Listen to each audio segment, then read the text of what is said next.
How is your brother?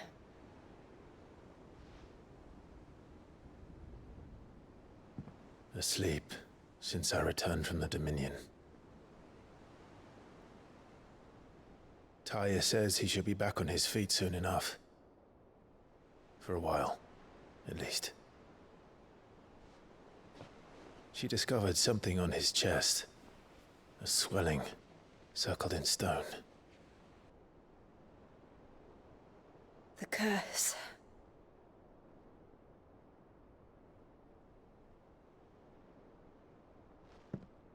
For every mountain we climb, another rises up to greet us, doesn't it? It's never ending.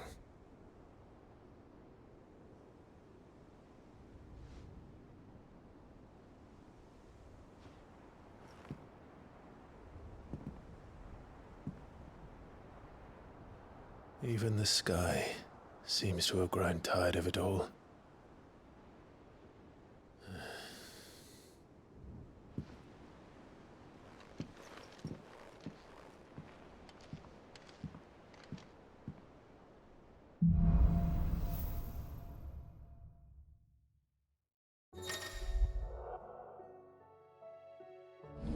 Tony won't be happy if I disturb Josh.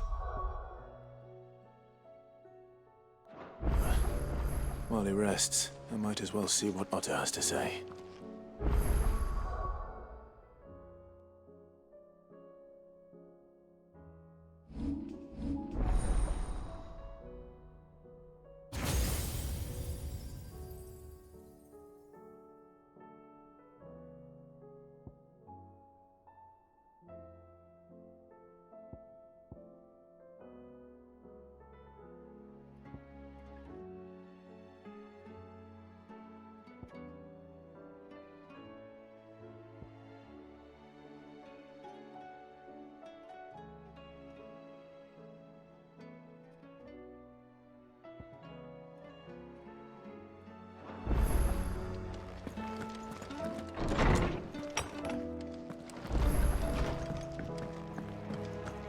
Did you see the pair that got hauled into tires?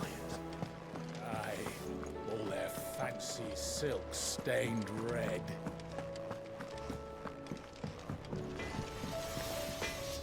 So what do I owe the honour? So, will it be?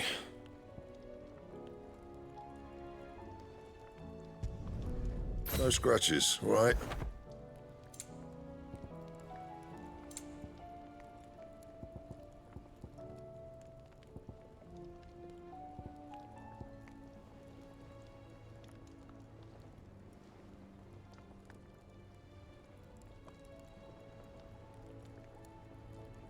And?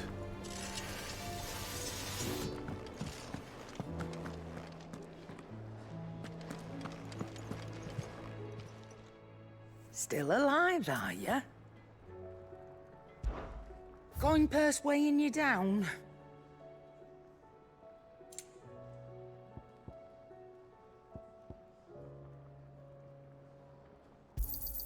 It'd better all be here.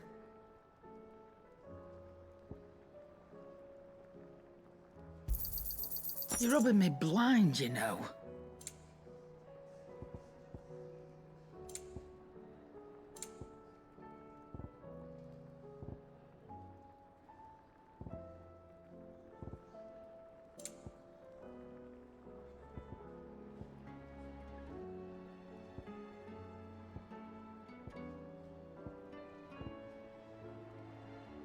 Come again. Or don't. I'm not much bothered either way.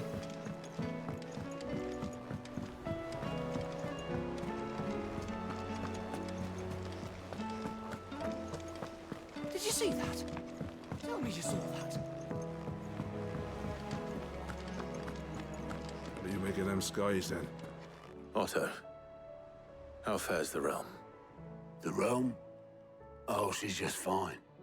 As long as you look past the fat storms out mother crystals and her skies are a roiling cesspit. And Gav? He's with your uncle in the Free Cities, helping Mid with her project. Sent an owl their way the moment the winds turned foul. Still waiting on a reply, though. Do you have any good news? Well, that depends on your definition of good. All right, fine. What do you suggest we do? Oh, no, I'm just a messenger. I'll leave the scheming to those more suited to the task. Could be that Lady Vivian and old thoughts on the current state of things. Could be that they don't. It certainly can't hurt to ask. I suppose not.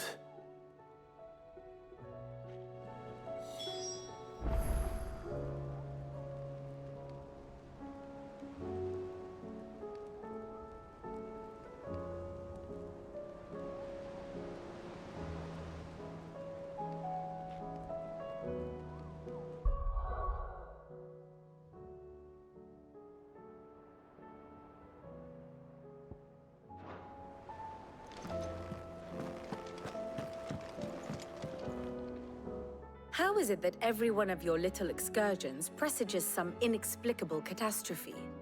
Not that you are to blame for the Dominion's fate. No one could have predicted the actions of the Crown Prince. I'm sorry I couldn't save your home. My countrymen are stronger than you think. A few toppled clock towers won't break their spirits. They'll be back on their feet in no time. I hope so. Look at us.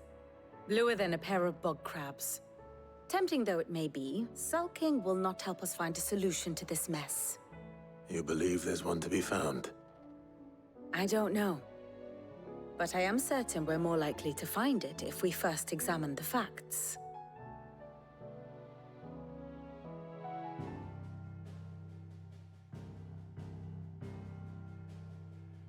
Beneath these darkened skies, fear and confusion reign over Valisthea. Oh, the lands around the fallen Mother Crystals had already begun to wilt for want of ether. But not like this. Crystals that filled wells and fueled furnaces, now nothing but pretty shards of rock. And those that hang from the people's necks cast nary a glimmer of light to keep the dark at bay. It is only a matter of time before the common folk convince themselves that the end of days is upon us. Yet I fear a swift end is more than we can hope for. While most of the world thirsts for ether, the remainder drowns in it, spawning Akashic in droves. And amidst the hordes of mindless beasts, with magics as like to fail as function, even the strongest nation would falter. Rosaria and the Iron Kingdom teeter on the brink of collapse, while the tragedy in Twinside has all but paralyzed the Holy Empire. Dalmekia fares little better. Rumor has it the ministers fled the capital after the fall of Drake's Fang, leaving their beloved republic to crumble. Waloed, meanwhile, moves in earnest. The Einherjar has been sighted off-storm. The world, in short, is in chaos. It would seem our civilization was nothing but a castle of sand, to be washed away at the whim of the waves.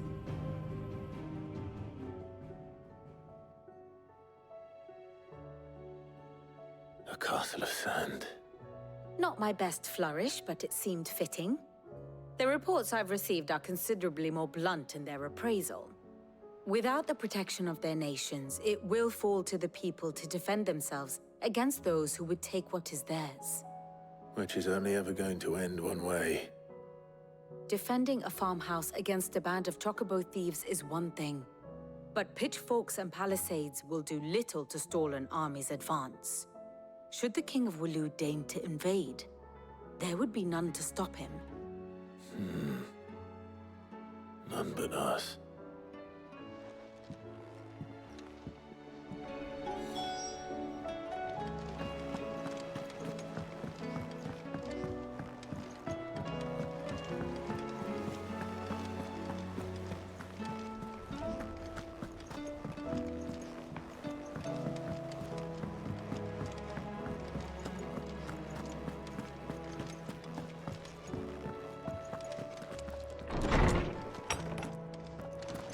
Is a storm coming soon? Will there be thunder? Let me guess. You're here about the skies. Is there anything you don't know, Lawsman? It doesn't take a court astrologer to augur the obvious. As for what has disturbed the heavens, that, I believe, is a question the Fallen might be better placed to answer than I. And on the 6th day did the gods tear the sun from the firmament, visiting darkness upon their prideful sons and daughters. But I dare say you remember your childhood lessons on the sins of Zemeckis only too well. You think they're connected? That Ultima was one of the gods responsible? Well, he has certainly exhibited powers that we mortals would associate with the divine. There is nothing divine about him. But he wouldn't be the first god of whom that could be said, now would he? Yet for all the fairy tales that tell of the sins, there is almost nothing in the way of actual historical accounts. Had I the Journal of Moss the Chronicler, I may have been able to tell you more, but alas, I fear all remaining copies have been lost to time. You will forgive me, I hope? Certainly not. Because there is nothing to forgive. Even without this journal, you've provided us ample wisdom. And we will always be grateful for it. Perhaps Otto will be more inclined to share his thoughts when he hears what the others had to say.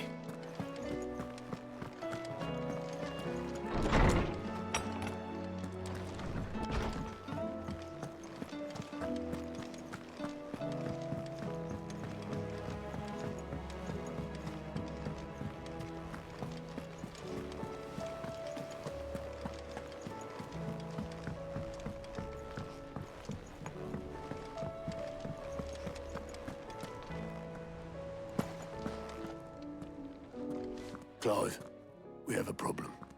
Only one. That would be a first. It would. Actually, there are 3. We had as many owls arrive while you were at the shelves.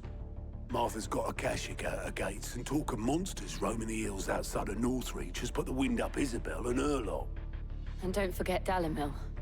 Lubor says the village was raided by bandits. When it rains... It fucking pours. The curse breakers are spread thin, taking stock of the damage in the Dominion. And even if I could get word to all of them, I doubt they'd get here in time to make any real difference. Which means there's only 2 people who can. Jill and I. Let them know we're on our way.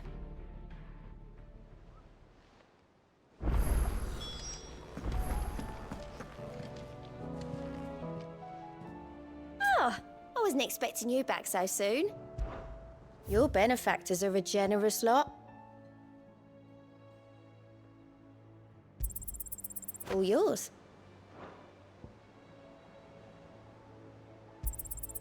Here you are. Come again. I may have more for you.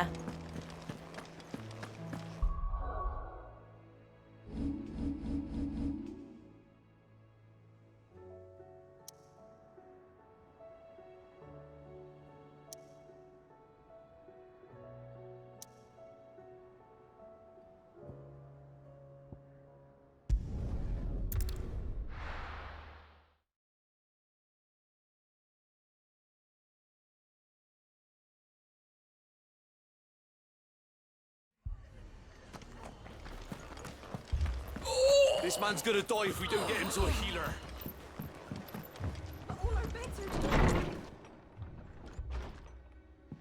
Martha.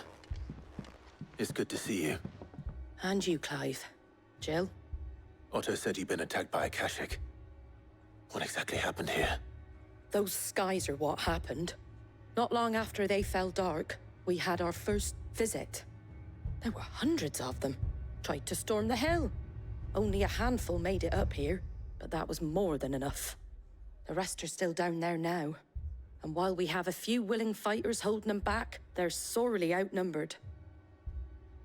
What do you think, Clive? That we join the fight? I thought you'd never offer.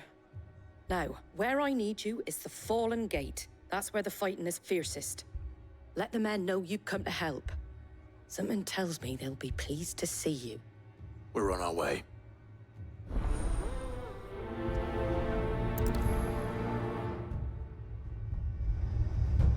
Do you think there are as many as Martha says? More.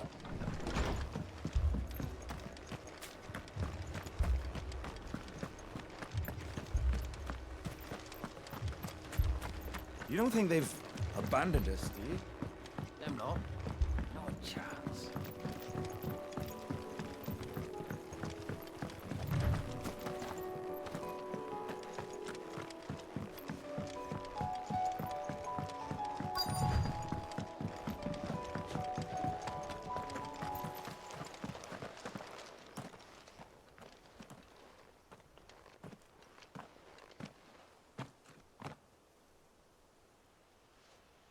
Clive, wounded.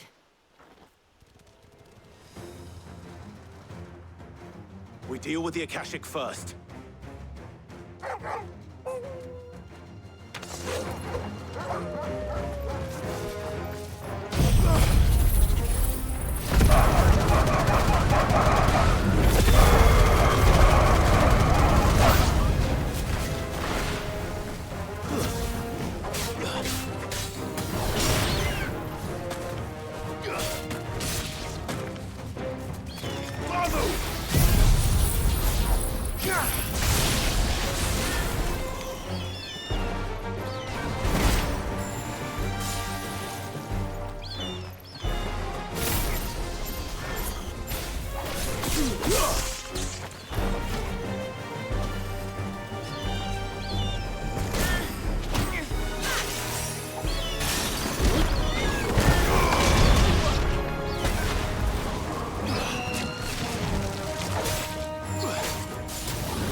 These men don't have the look of hired swords.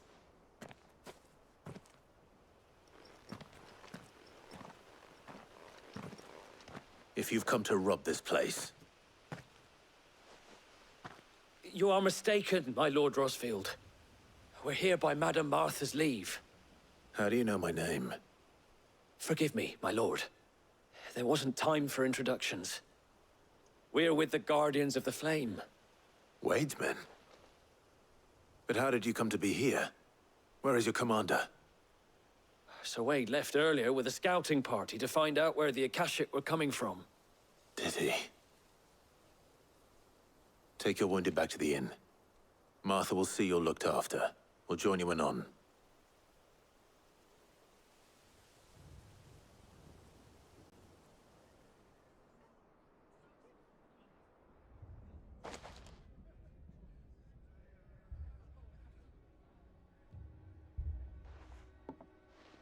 And to think you took them for thieves. A fine reward for holding off the horde, that is. When did Wade and his men arrive? Not long after Rosalith fell. The Guardians asked me to shelter some of them that had lost their homes. They were making ready to leave just as the skies turned, and we agreed it was best we stuck together. Martha! Trouble! The scouting party's almost at the lift, but they got a pack of Akashic snapping at their heels! And they got wounded with them! They're not gonna make it! Damn it all. We'll worry about them, Martha. You look after everyone here. If any can still fight, send them to the lift. I will. You two be safe now.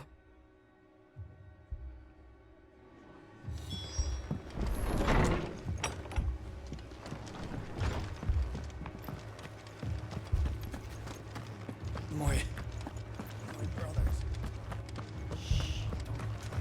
Mad dogs. A lot of them.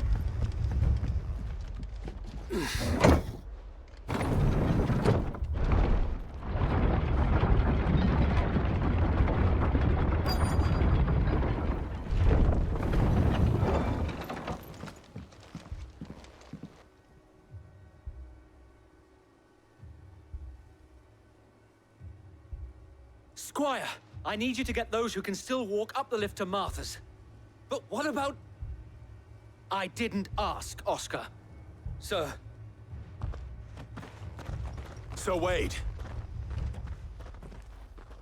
Lord Rossfield. If you aren't a sight for sore eyes. Martha seemed to think you might need some help. And by the looks of it... We thought we could sneak by them. But we didn't know there would be so many. How could we have? Behind you!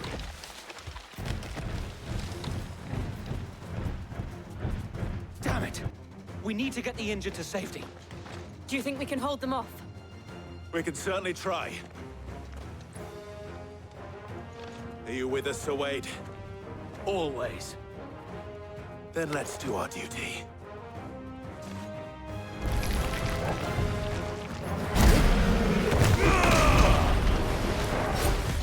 To me, Flames! It's over!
Too slow. I needed that.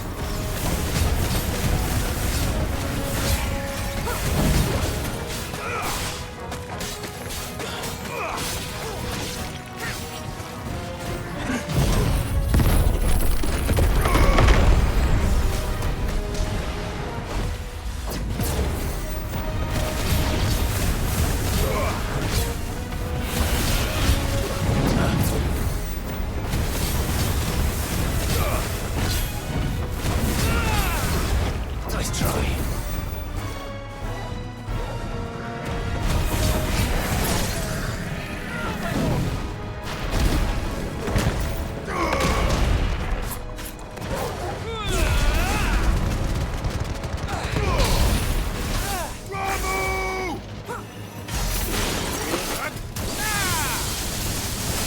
Good work.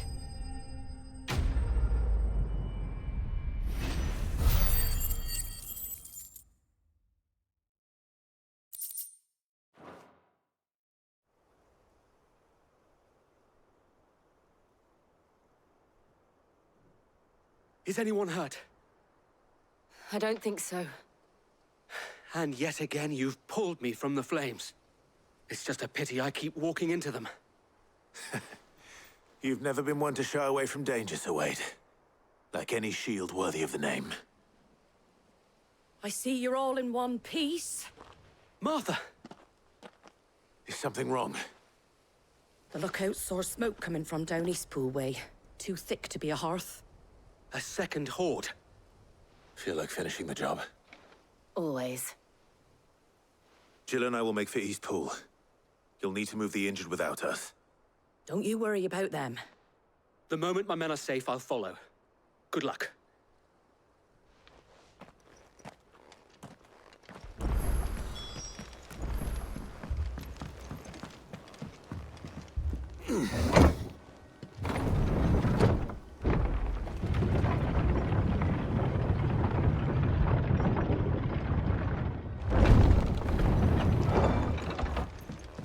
Mad dogs, a lot of them.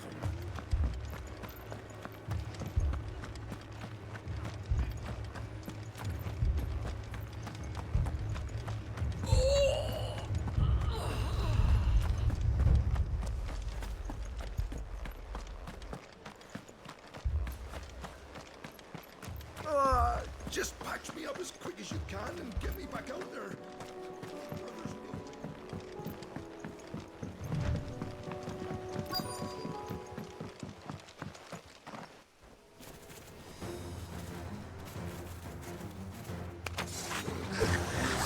They're headed for the rest.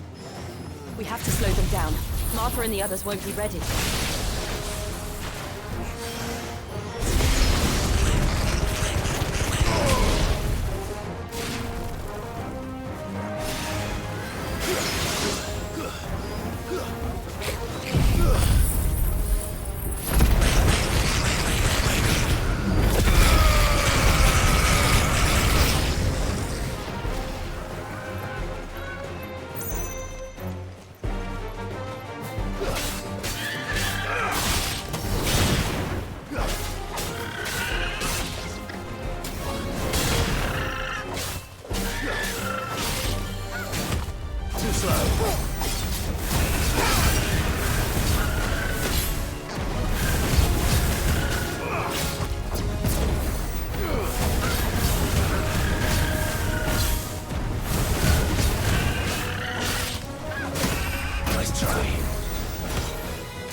Something's coming. Apologies, my lord. Did I miss anything? Only the first round, Sir Wade. Shall we?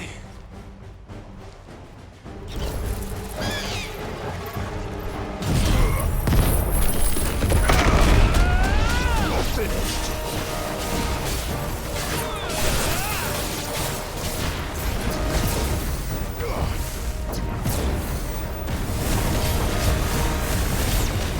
Too slow.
Do you see any more?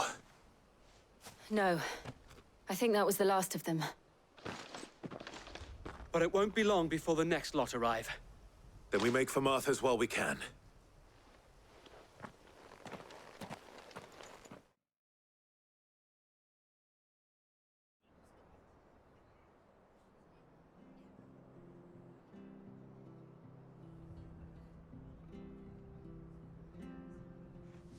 What did you find out there? The same as Sir Wade. Scores of Akashic. Well, wherever they came from, they're gone now. Our lookouts say the lowlands are clear. Hopefully we'll have enough time to lick our wounds. How many of your men were injured? A damn sight less than if you hadn't turned up. Thank you. It was a hard-fought victory. But as long as the skies remain dark, I fear the Akashic's numbers are only going to rise. It's not a matter of if the Horde will be back, but when. And whether that's sooner or later, we'll need to be ready. The inn here affords a good view of the land, and is easily defendable. I'd like to make this one of our outposts. What do you say, Martha? You'd have more men to guard the rest. Well, when you put it like that, of course they can stay.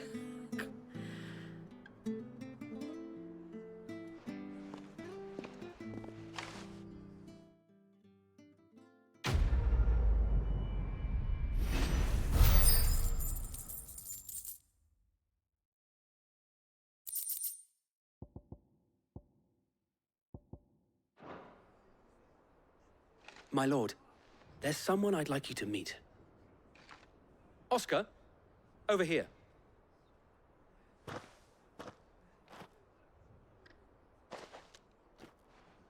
It is an honor to make your acquaintance, Lord Rossfield. I am Oscar. Oscar of House Murdoch. Murdoch? I wasn't aware the Lord Commander had children. Oh, he didn't. But his brother, my father, did. I am Sir Rodney's nephew. Well, go on, then. It's not for me to ask him. Yes, Sir Wade.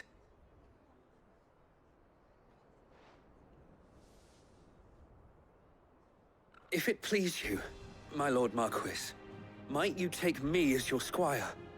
I would learn the duties of a shield from the finest. I'm sorry to disappoint you, Oscar, but I'm a shield no longer. Nor was I ever the finest. And spending time in the company of an outlaw hardly seems a fitting education for one aspiring to take his oaths. My Aunt Hannah once told me that a man is not defined by his title, but what he does in its name. You have accomplished much since taking on the mantle of Cid, winning no little honor in so doing. And I would sooner serve under an honorable outlaw than an unworthy shield. Not that Sir Wade and the other Guardians are... I mean to say that, they're... It's all right. We know what you mean. There is only so much the boy can learn from me, my lord. But a squire... Would that really be so bad? You were a squire once. And I'm certain Sir Rodney would approve.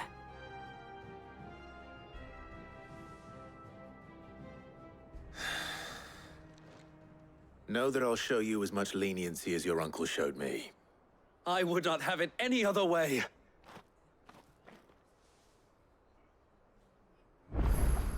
I will not let you down, Lord Rossfield. You, or my uncle. We shall be staying here for the time being, and not just for the ale. I'll have one of my men escort Oscar to Benimir once he's said his farewells.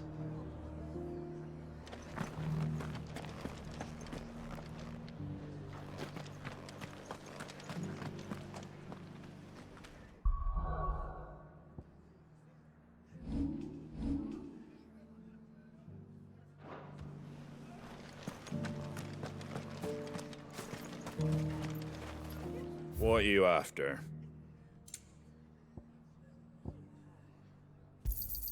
Thanks very much.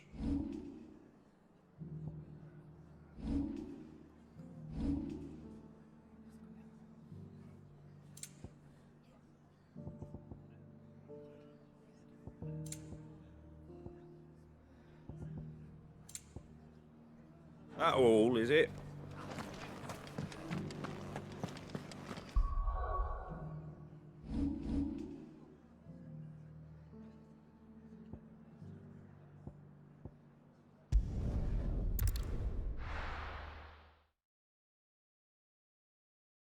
I saw it with my own eyes.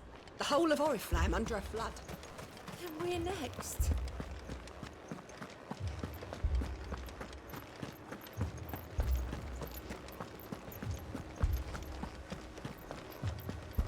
I can't do it. I can't. But you can.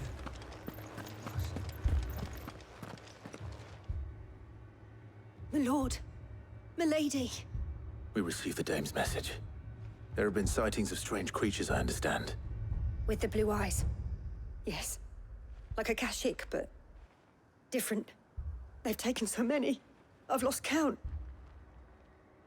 Akashic, but different. Ultimus thralls. And what of your mistress? Is she here? Oh, no. She went to the garrison to ask what they were planning on doing about all this. Then we'll look for her there.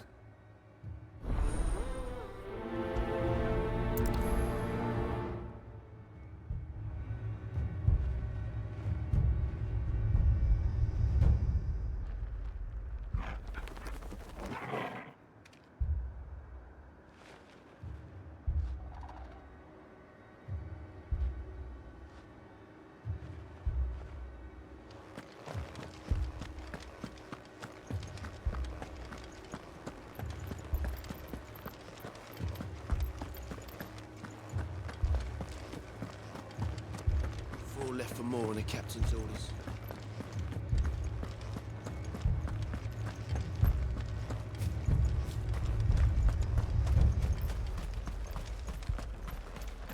Madame, please!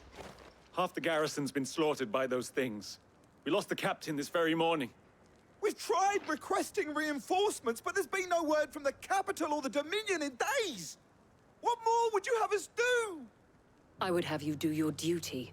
Those at the Vale look to me for protection. And protect them I shall, because they are my charges and that is my duty. In case you have forgotten, the people of this town are your charges. But more than that, they are your people. Your sisters, your brothers, your lovers. So you have a choice. Lay down your sword and watch as they are slaughtered, or take it up and do what is right. She speaks the truth, you know. This here, it's all we have. It's all that's left. What we have left is our lives! Do you really want us to lose them as well? Not if we don't have to. Look, there's a cask under the captain's bunk. Let's talk about this over a drink, eh? I'm listening. I'll have a word with him.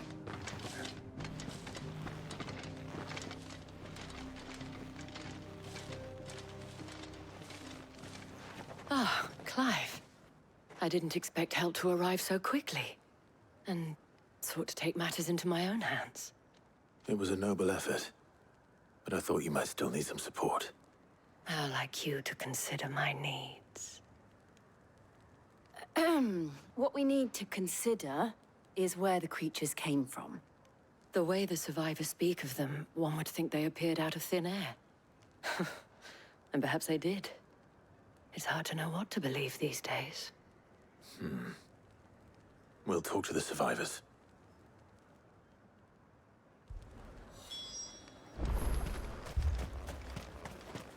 That thing, it took... Did you see the creatures that attacked you? Creatures? Yeah, they came out of nowhere. They went for Joseph first, then me, and then they were just gone. Do you remember where you were? On the road from Oriflamme. We just passed Moor when... Where's my Joseph? It's all right. Just rest now.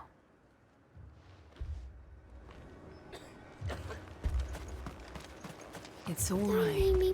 My family. You're a pikeman, yes?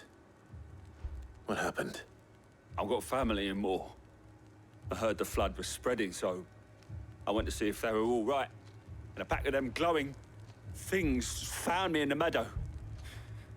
I ran for my life. I never did get to the village. Leave that to us. At least we have an idea of where the thralls might be now. We should head for more. You're safe now.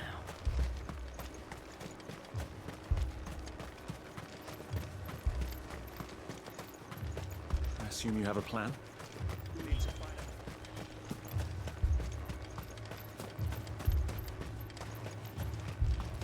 It was all they could do to escape. They just left the bodies there in the flood.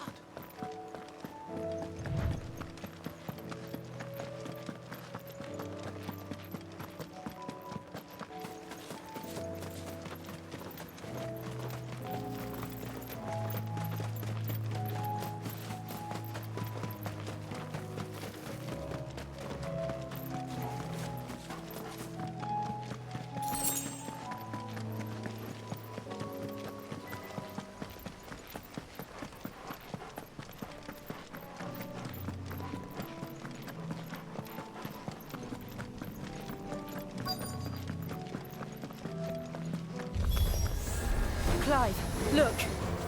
I see them. With me!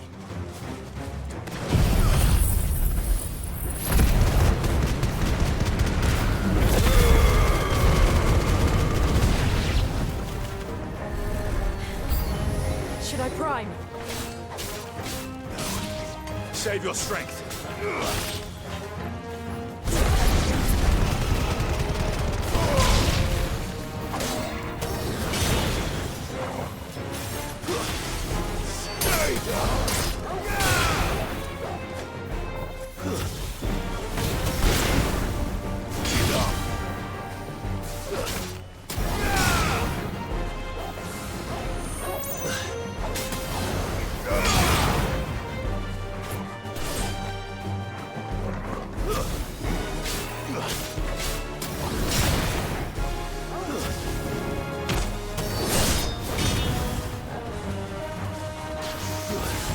Nice try.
Do you think there are more? There are always more. But I'd say we've done what we can for the time being. Then we should let Isabel know.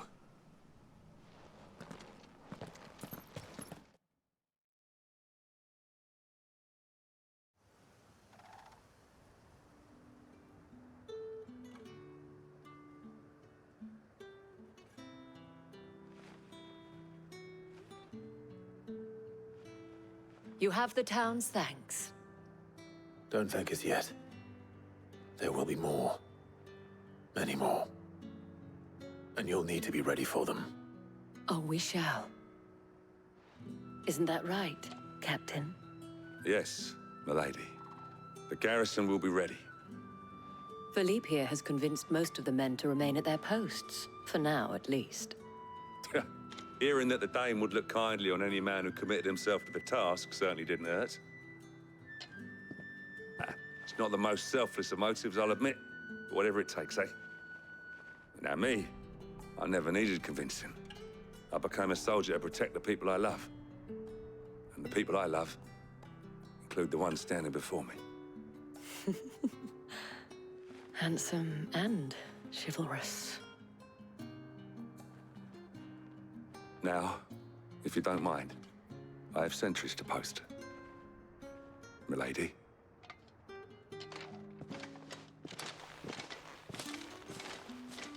Lest you wonder, I'm not foolish enough to believe that this has solved all of my problems.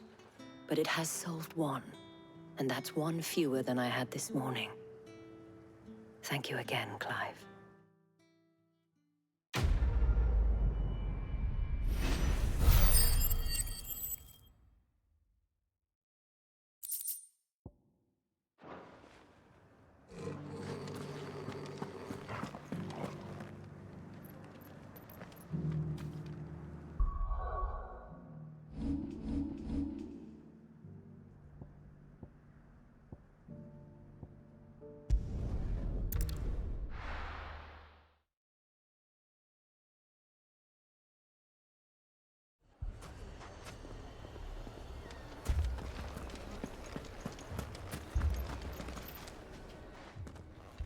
Sid! Your new companion appears much more formidable than your uncle. Should I be worried? You haven't been introduced. Jill, Clive has told me much about you. All lies, I'm sure. Your Stolas said that Dalimil has a bandit problem. Indeed. Although, you're a little late. They left with our food and guild days ago. Any idea where they went? The desert's a big place. Your guess is as good as mine. But the fact is, I have more immediate concerns. What did you say to me? What did you say? Ah, as if by magic. Let's just say we've yet to reach a consensus about how to solve Dalimil's little problem. And at this rate, it won't be the actions of the bandits which prove to be our undoing. It will be our own. I've tried reasoning with the dissenting parties, but even the Desert Hare has limits. Perhaps we could talk to them. What makes you think they'll listen to us? What makes you think they won't? She makes a fair point, Sid. And you won't have wasted much of your precious time if you fail. They're just across the courtyard.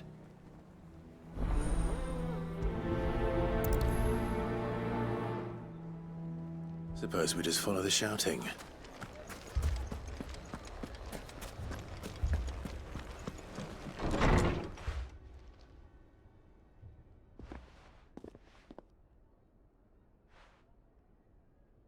You wouldn't talk like that if it had been your men whose throats were slit.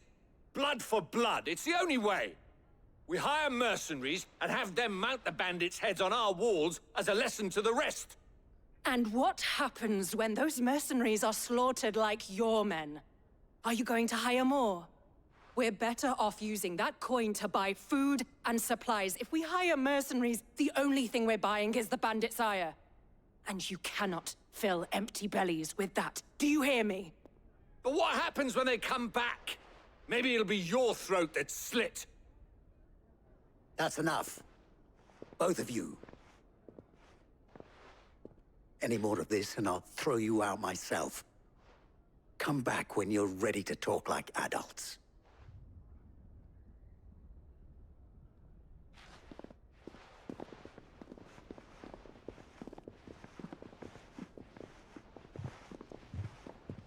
Victor. What's he doing here? Sid. And Lady Jill. What brings you here? I was about to ask you the same thing. Costness is in chaos, and the markets have all but ceased to operate. The Briar's Kiss here in Dalimil is the only place I can reliably obtain supplies. I was here to do just that when Master Lubor told me of his troubles. He thought I might be able to talk some sense into these fools. But if you're here, I suppose his patience must be waning. Who are those people? Those were the thorns in Lubor's side. And the reason this place might be headed the same way as Costness. It's these accursed skies. The darkness is enough to drive a man to madness. Or an entire city, for that matter. We're still working on the skies. But in the meantime, perhaps we can find a solution to Dalimil's problems. I hope so. For all our sakes.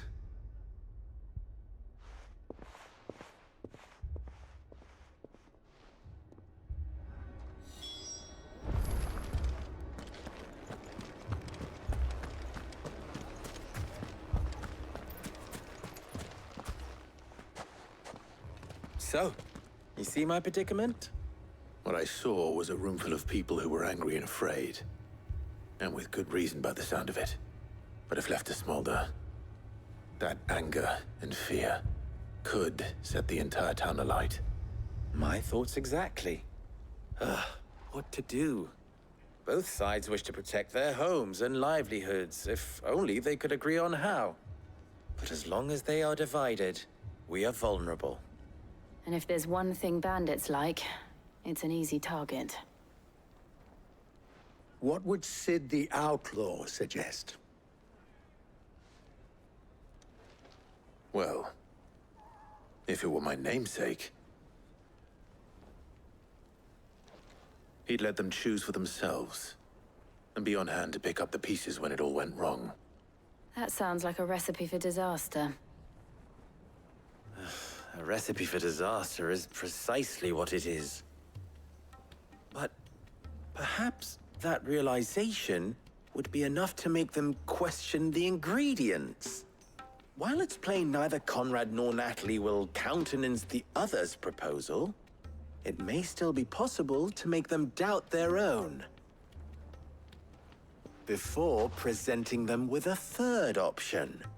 And that would be?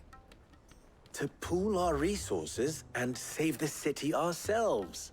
Why fight each other? When all that fear and anger can be directed at the bandits. It appears we have a plan of action.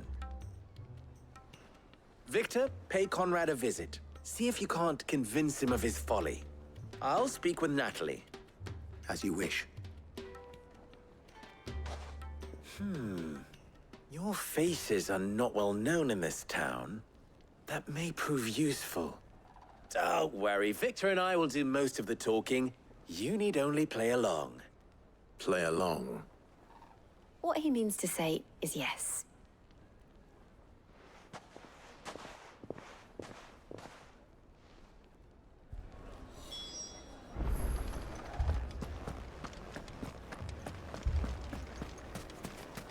My shop.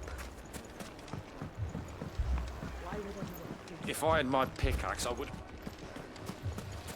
I mean, it may still be possible to buy something, and we may yet be allowed to keep it. Yes, but... Here he is now. Natalie, allow me to introduce Lord Underhill of Randalar's prestigious League of Merchants. Lord Underhill. At your service. Underhill? I was just telling the good lady of our conversation, my lord, and how you were lamenting the state of the capital's stores.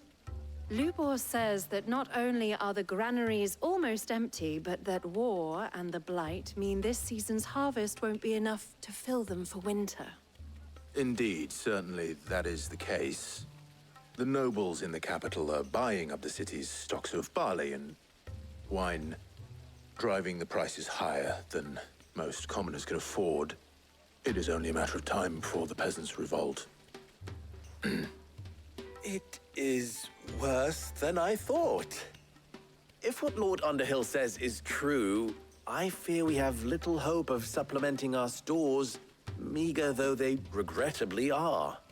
And while I applaud your endeavors to dissuade our more bellicose citizens from seeking vengeance, I sense Conrad is not wrong in his assessment of the bandits' likely return. Which means that now, more than ever, we will need to secure what little we still have. Food, weapons, herbs, everything. If our humble town is to endure not only this hardship, but those that are certain to follow, we must stand united. All right. If it will help to protect my home, I'll do it. But you needn't have gone through this charade.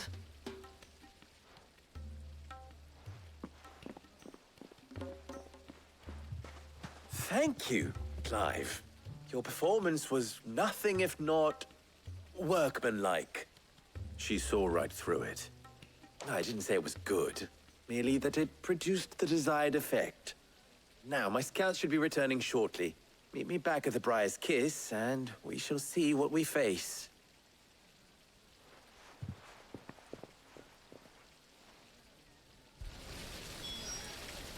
It appears I have no choice but to do what little I can to defend what little we have. Mummy, I'm scared. Oh, I'm ruined. Picture it, Conrad. Your own city guard.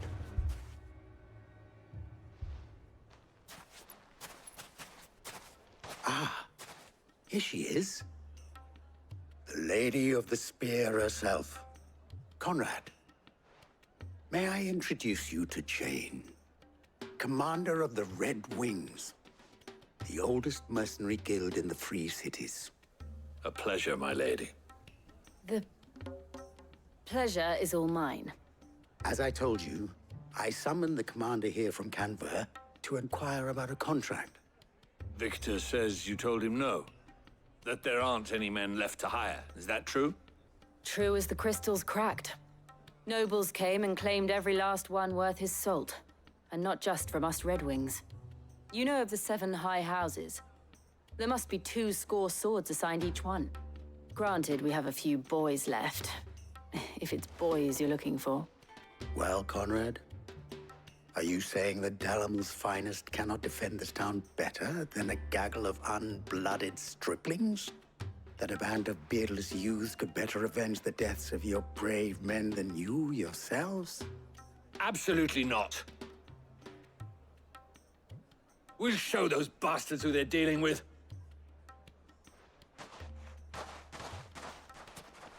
I can't believe that actually worked. Conrad's not what you call the brightest candle in the crypt. And there's a reason why I had you do the talking and not Sid. Well played, my lady.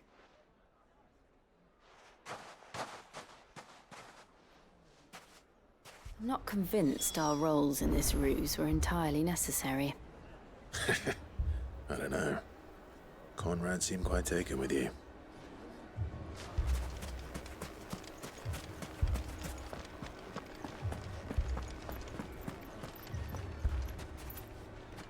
Good news, Sid. Both Conrad and Natalie have somewhat gracefully accepted their new roles. With time, they may even learn to. Time no longer appears to be the luxury it was before lunch. I take it your scouts found the bandits. Technically, it would be the bandits who found my scouts. It appears they march for Dalamil as we speak. All of them. You're not serious. They don't just want food, they want the whole damn town.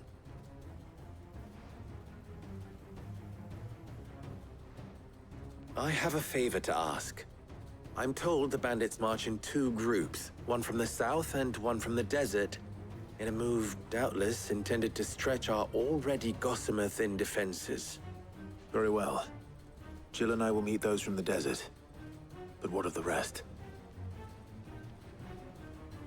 The rest, my friend, the city shall fight. Together. The stakes, I concede, are high. But if this does not unite Dalimil, nothing will. That is a lot of faith to put into those who had their hands around each other's throats but a moment ago. Then it will be for us to see that their hands are kept occupied. And I do mean us. I thought you might say that. We'll hold them off for as long as we can.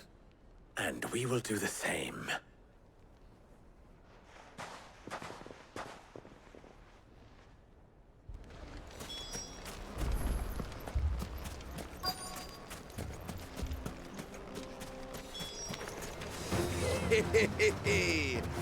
The women folk have come to welcome us. I'll take that one. He's all yours.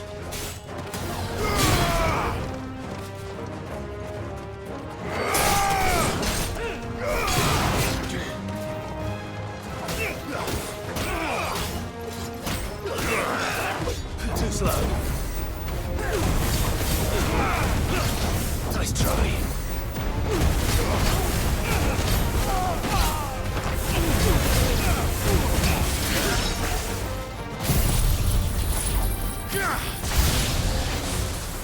They mean to overwhelm us.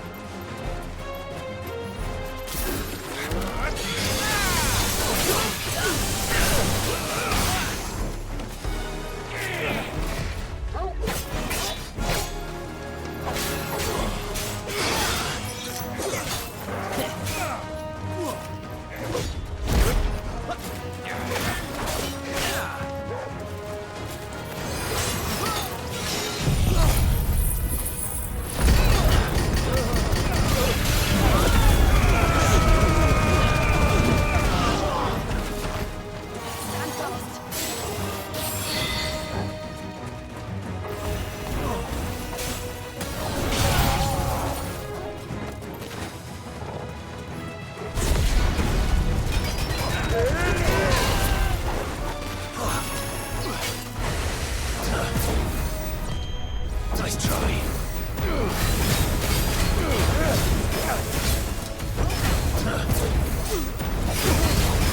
Nice try.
The townspeople.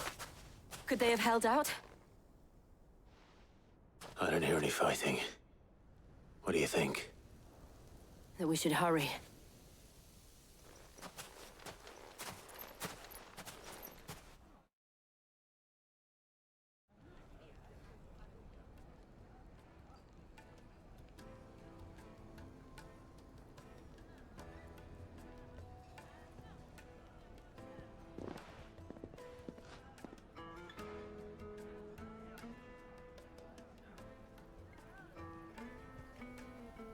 Natalie, I owe you an apology.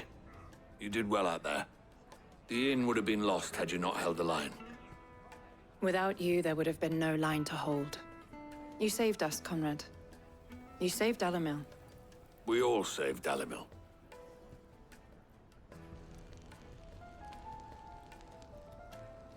Conrad seems to have had a change of heart. I'd say they both have. I take it from your presence that our visitors from the desert won't be joining us either. Pity. The plan worked, Sid. Granted, it only took an army of bloodthirsty bandits at our gate. Calm now, Victor. Why quibble over the details? We are united, and that is all that matters. As for you, Sid, you fight considerably better than you act. I'll take that as a compliment.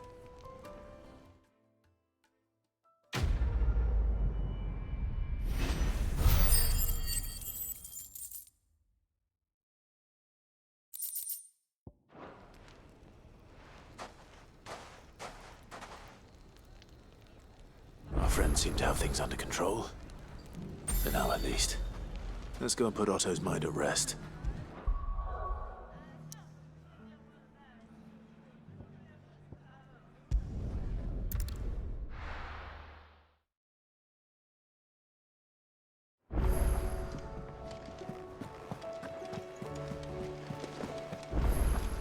Did you see that? Tell me you saw that.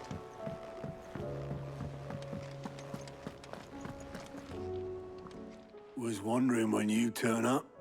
Had ours from all our friends thanking you for your timely intervention. How is it you always manage to arrive at just the right moment? Luck, I suppose. Any word on the rest of the realm? Let's see. Storm's still crying out for Mother Crystals. The nations are still in chaos. And the skies are still the color of a kick in the kidneys 2 days on. So... Right. Clive, we knew this was going to happen. Well, not the bleeding skies part, but you take my point. Now's not the time to second-guess yourself. Now's the time to visit the infirmary. Talia says your brother's awake. Thank you, Otto.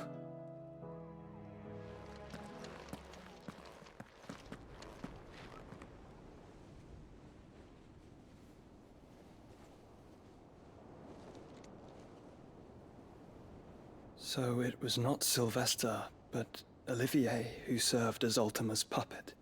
And when Dion learned of this, he sought to slay the fiend.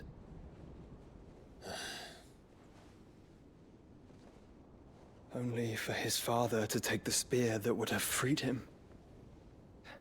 Enough to drive a man to madness. Small wonder he hasn't stirred.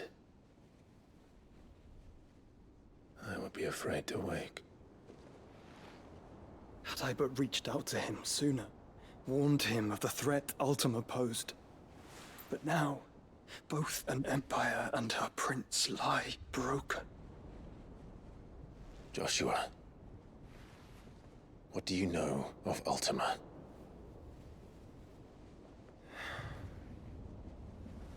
Very little, I'm afraid. Despite my best efforts. 18 years ago, as I lay buried beneath the rubble of Phoenix Gate, 'twas not death who came for me, but another. And it was while in my rescuer's care, I first heard of Ultima. I've been chasing his shadow ever since. Ultima is driven by some deep, dark purpose, and for whatever reason, it would seem you are crucial to his designs. He will stop at nothing to have you. even if that means toppling an empire. But why me? What possible use could I be to such a creature?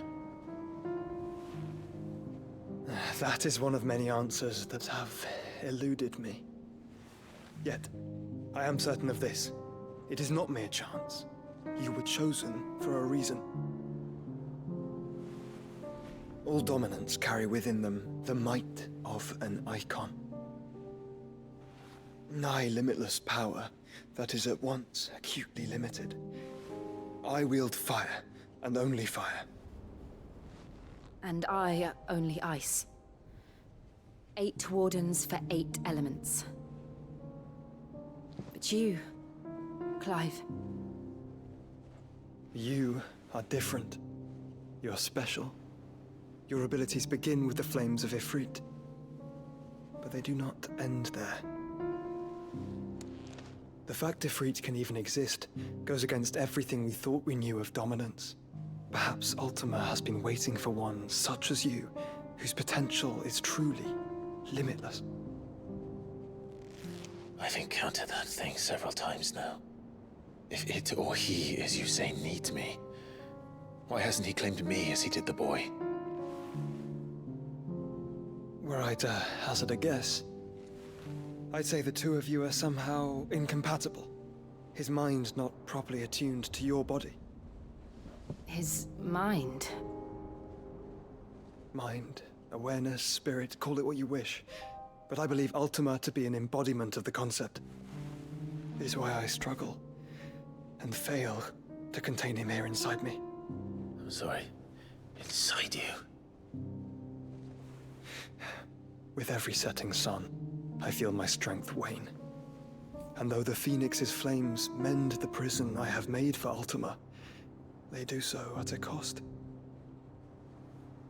We must find a means to bring an end to him before I meet my own.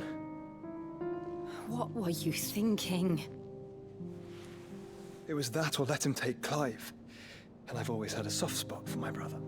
But that doesn't mean you should sacrifice yourself to save me.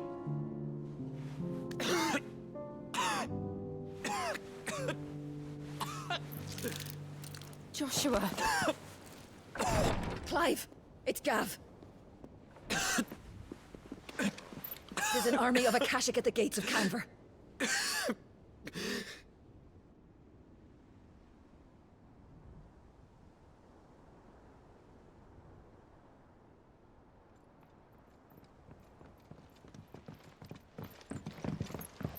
Well, what's the short of it? Thought Tyre told you. The capital of the Free Cities is under siege by an army of monstrosities. The city guard are doing their best to stem the tide, but numbers ain't on their side. What of Lord Byron and Mid? Were they able to escape? No, but they're all right for now. They're hiding with Gav at midship. We have to get them out of there. And we shall. Otto, prepare a Stolas. Tell Gav to stay exactly where he is. Understood. Vivian, what's the swiftest route to the Free Cities? That sounds like a question for the map. Look here. This road, through Tabor, should provide the least trouble. Good. What a coincidence. Tabor is exactly where I'm bound. Joshua, bed is where you should be bound. You don't think I told him the exact same thing? Were Tyre not such a talented healer, I would surely have been inclined to agree. But, thanks to her ministrations, I feel I may safely rejoin my attendant, who was to wait for me in Tabor if we became separated. All right, we travel together. Clive!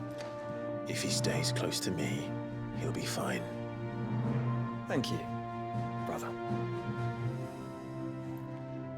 I'll look after him.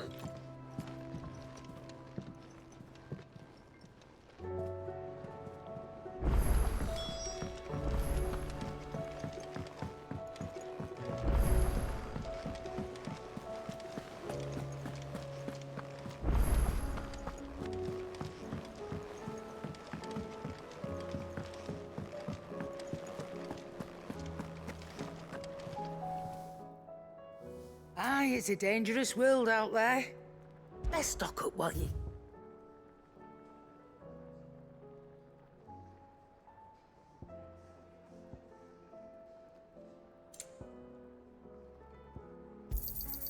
You're rubbing me blind, you know.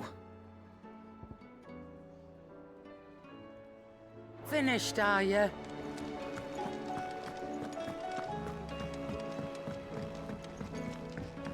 Will we ever see the sun again?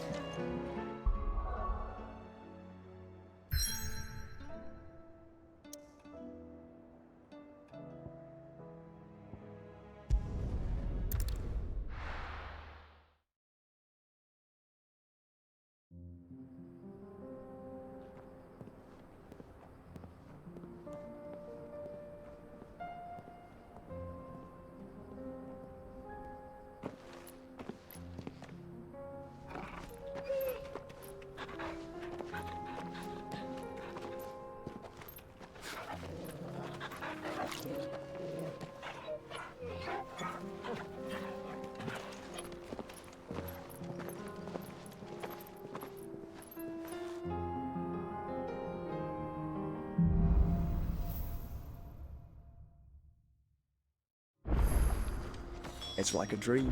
The four of us out walking like we used to. Enjoying this, are you? Gav and the others could be in danger as we speak.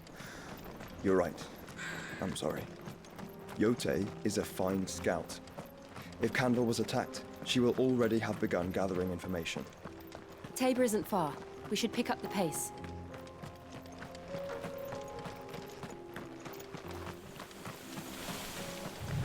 We can use the ruins to cross the ravine. Assuming they will allow it. The Echoes have a will of their own.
Tell us about Yote, Joshua.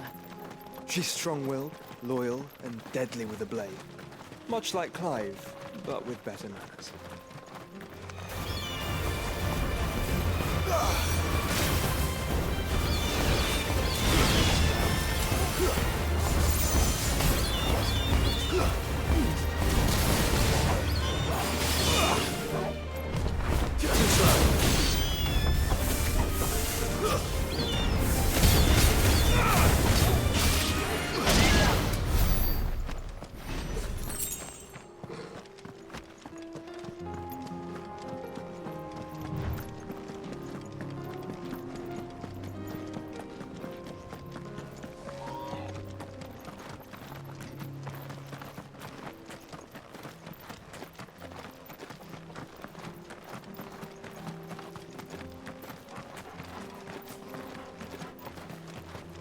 Another ether flood. They're everywhere now. We can't go round it. Then we'll just have to be careful.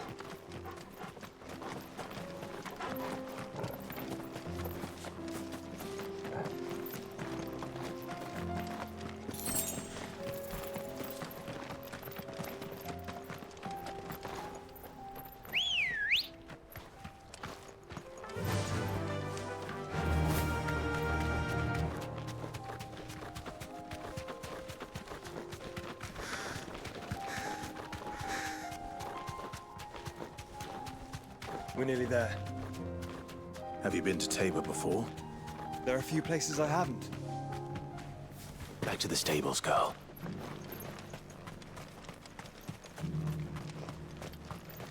Where now, Joshua? There is a residence just inside the city gates. She awaits us within.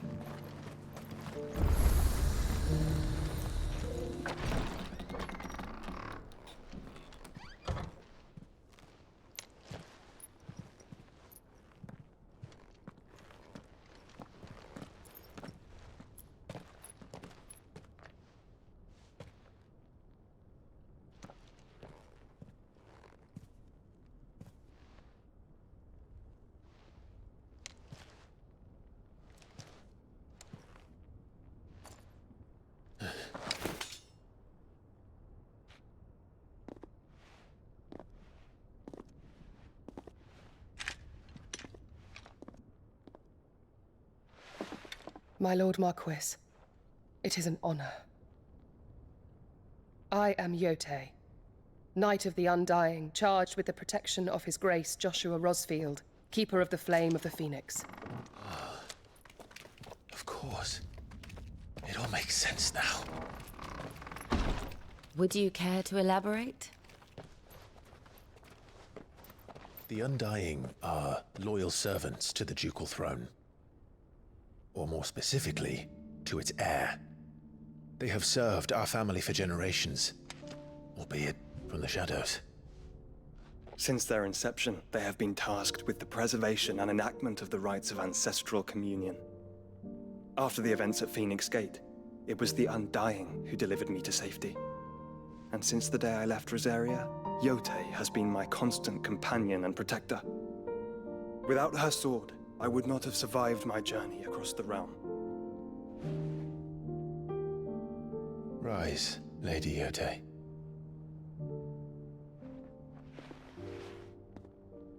You saved my brother. I owe you a debt I can never repay. I but did my duty. Come now. Tell us what you've discovered. Your Grace. It is as you feared. The vessel we spied off the coast of the Crystalline Dominion on the night of her fall. It was the Einherjar. Beyond any doubt. The Black Galleon. Joshua, the Einherjar is the Royalists' flagship. What business would they have in the Dominion? Upon learning of Waloed's involvement in recent events at Drake's Fang, I sensed the malign influence of Ultima, and bid Yote and the Undying look into the matter. We have reason to believe that the Black Galleon weighed anchor shortly after the fighting began, and set a course due south. For Canva. Then it is Waloed knights who besiege the cities. What is left of them? Yes. And the Black Galleon sails at but one man's behest. Barnabas Tharm.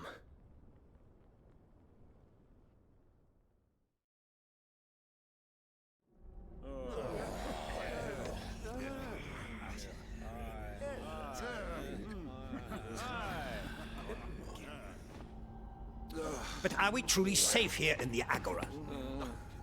The city guard have been paid, if that's what you're implying. All the more reason for them to run. Well, you are free to leave, Lord Minister. Markets abandoned, warehouses aflame, blackened hulls choking every port in the capital. Canva is ruined. The realm teeters on the brink of chaos, and all you can think about is commerce! Forgive us! We were not aware Dhalmekia now subsisted on charity! Not quite. How dare you!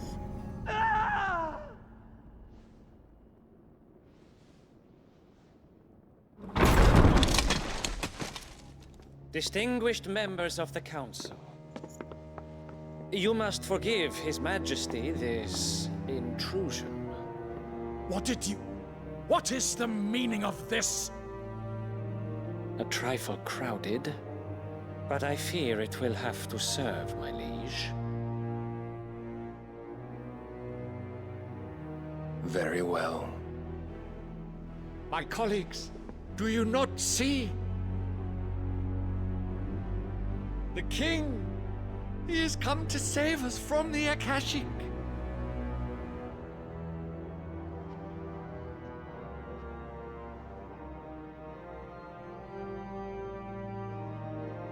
He is a gift from the heavens, divine intervention, our very salvation. And of course, if it is compensation he requires, we would be most willing to negotiate a fair price for services rendered. Fools! Your ignorance unbecomes you. Your Majesty, correct me if I'm wrong, but I would swear that the fiends washing the cobbles of Canva with the blood of her citizens wear the colors of Waloed. Ha! So you do not deny it. Guards, fetter them, and see our guests to the dungeons!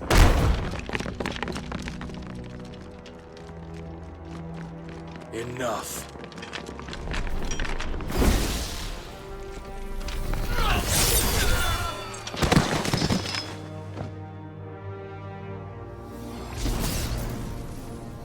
Pathetic creatures.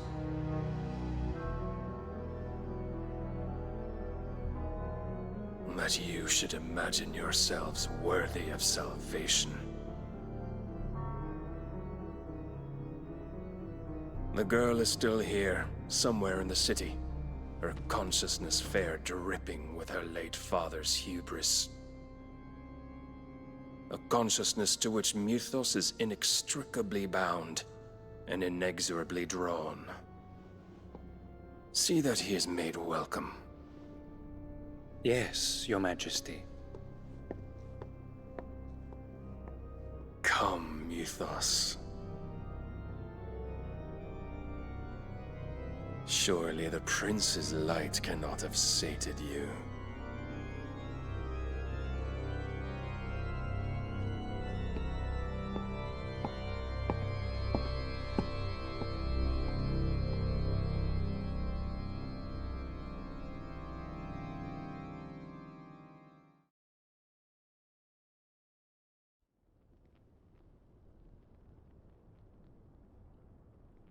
So then, how long has Waloed been under Ultima's control?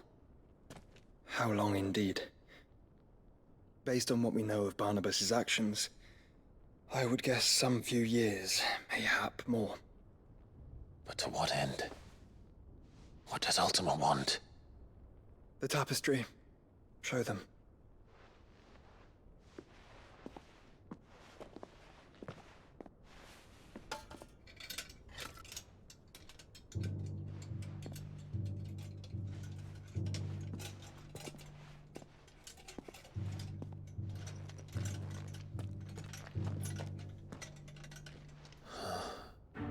By the flames.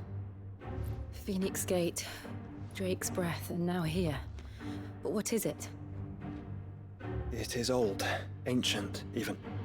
Naught remains of the faith it represents, save what can be gleaned from the image itself. None could tell me what the one in the apothecary meant, even the Undying. But I believe it may be the key to discerning Ultima's purpose. That figure in the center, the one beneath whom the icons congregate, that I believe to be Ultima. He is a god, or at least godlike, his very existence beyond our ken.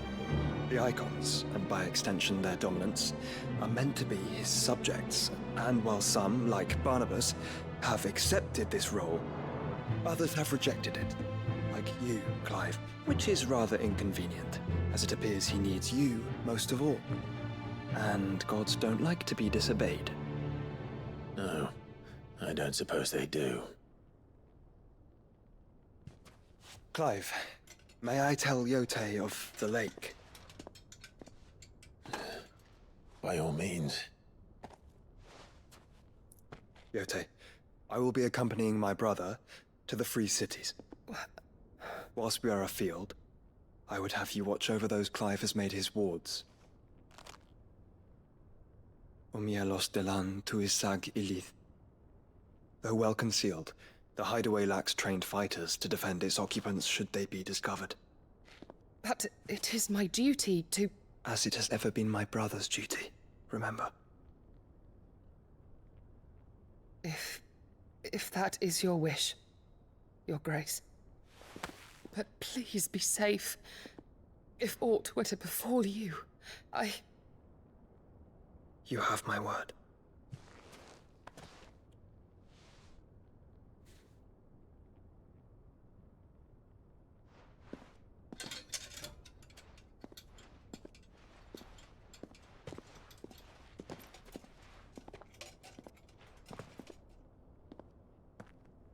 Farewell, my lord, my lady. We are in your debt, Yotei.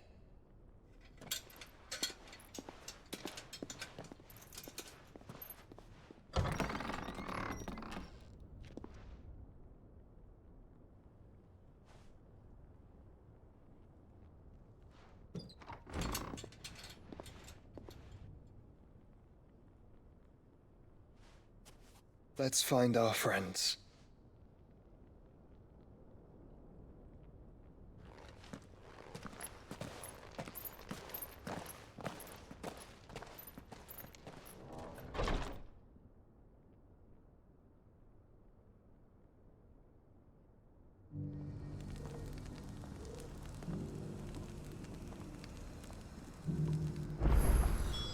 It's plain she cares for you very deeply. And I her, which is why I had to let her go. Opportunity beckons. Who among you is bold enough to heed her call?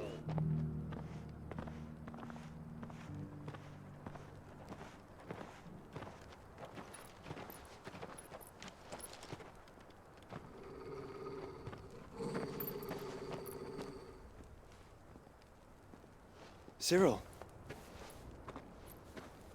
How fares the search?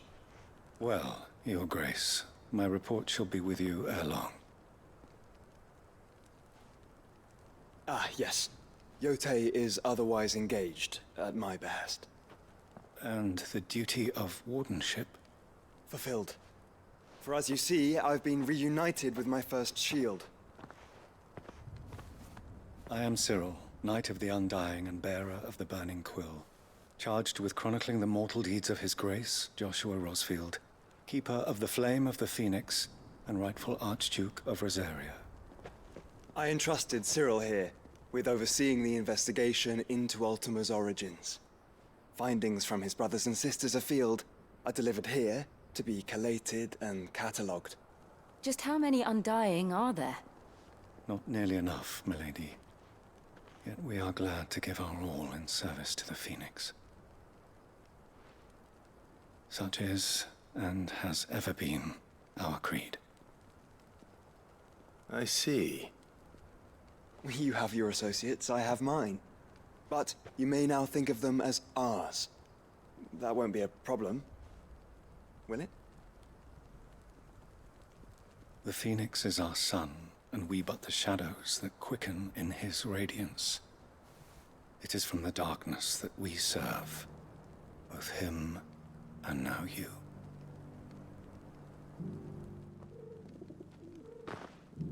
Pray accept this token.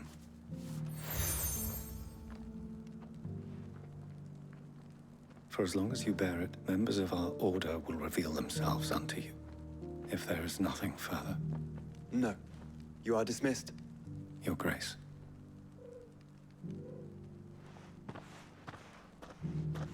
To Canva, then. We'll talk about this later. Cyril seems very, You certainly keep strange bedfellows, Joshua.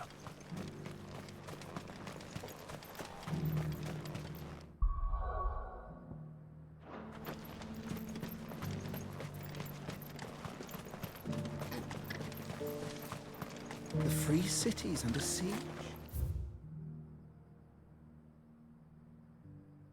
Who'd have thought it?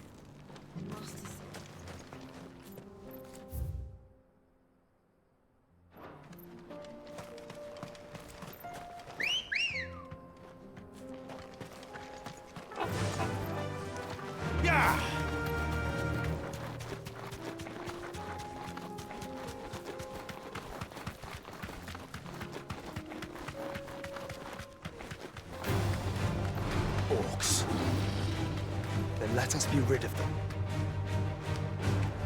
You deserve a rest.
Clive.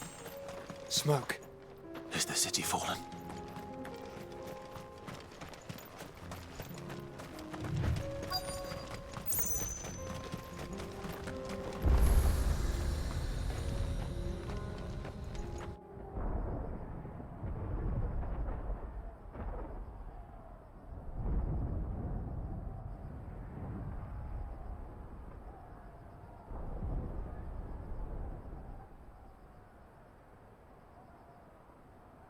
The free men are still holding their own, then. Do we have any idea where Gav and the others might be? There's a warehouse near the docks where we agreed to meet if there was any trouble. We should hurry.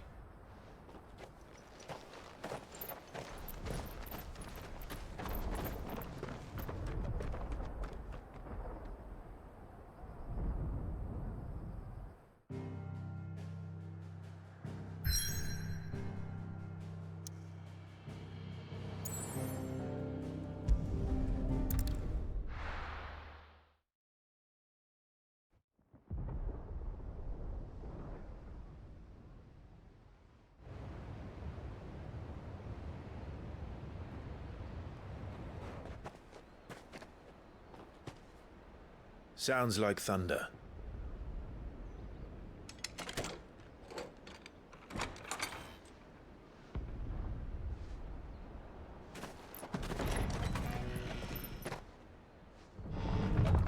You're late. We're starting to think you'd stumbled off a cliff. I seem to recall that was you, Gav. Good to see you. Any trouble on the road? Nothing we couldn't handle. I knew you'd come. Is that who I think it is? Yes.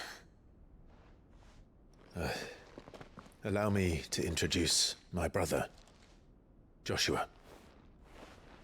Clive's told me all about you. Or even listening most of the time.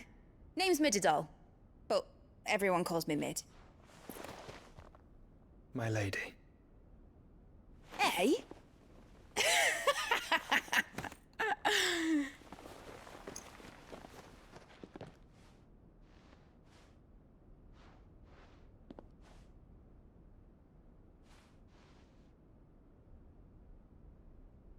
My boy.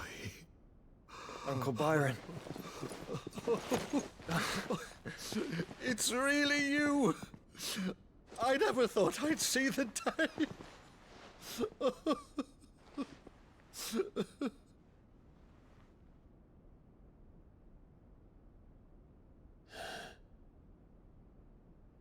So these Akashic are being controlled?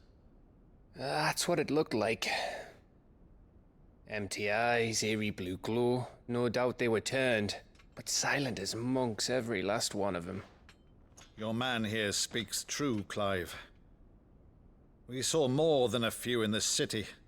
They moved in ranks with a purpose, and not of their own. Ultima's doing. Perhaps. What of the city? The people? Dead, mostly. Mostly, but not all. A handful managed to lock themselves in their villas before the Horde arrived. Some in the Merchants' District to the west, and a few others on the far bank. If the Akashic stumble across either hiding place, a few bolted doors won't hold them for long. We need to find them. And quickly. What do you propose? We split into two parties. I will make for the Merchants' District, while you look to those across the river. Mind keeping an eye on my brother? Not at all. We find the villa and try the servants' entrance. Understood. And what of us? Mid, is she fit to sail?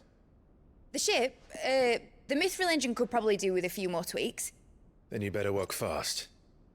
Even if we do reach the survivors in time, they'll never make it to the hideaway on foot. You leave that to me.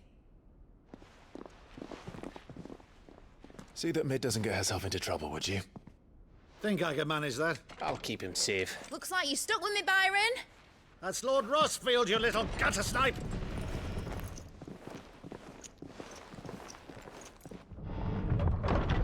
Shall we then? And you keep Clive safe. Be careful. Both of you. You too.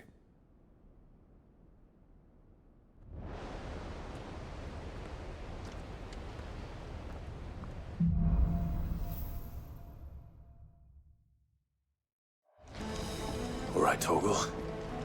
Let's find those survivors. They don't stand a chance against those things.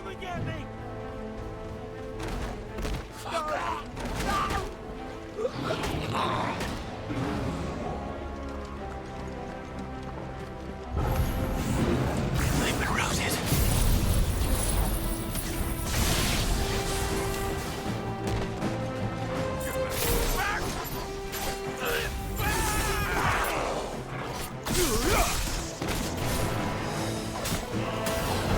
They're wearing Waluta armor.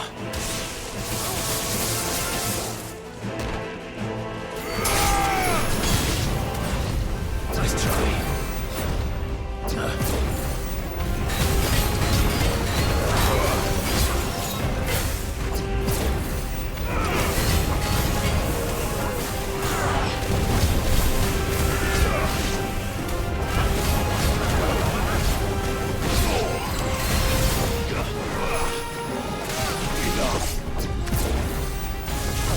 Too slow. Nice try.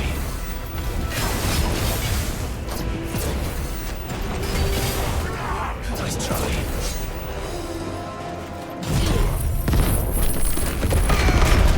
You're finished.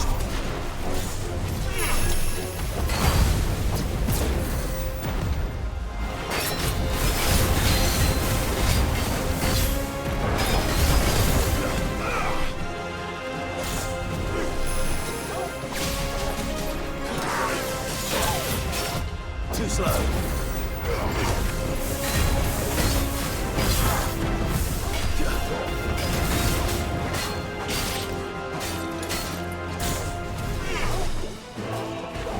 Nice try.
slow.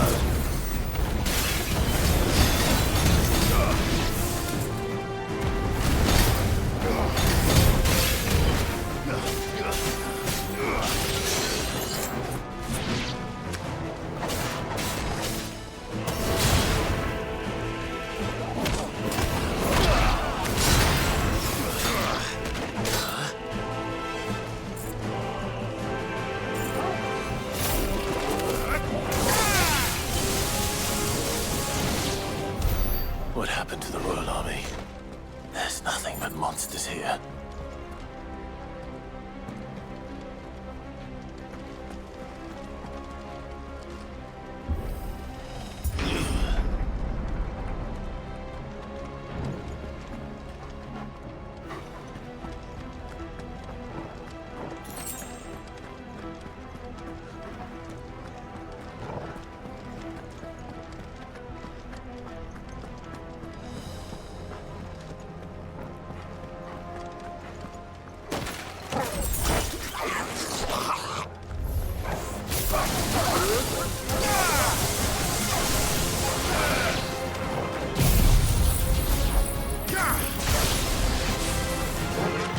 Nice try.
Joshua and Jill must be busy.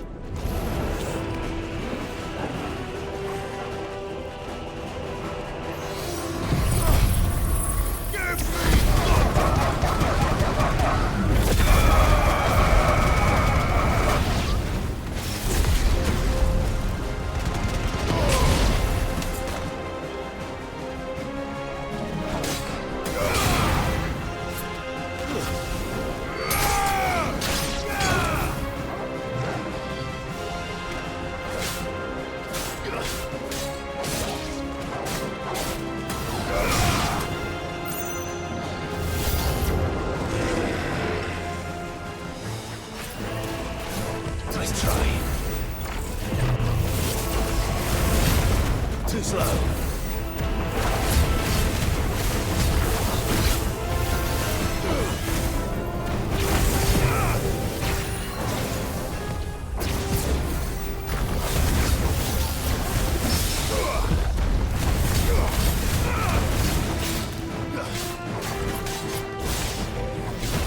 Too slow.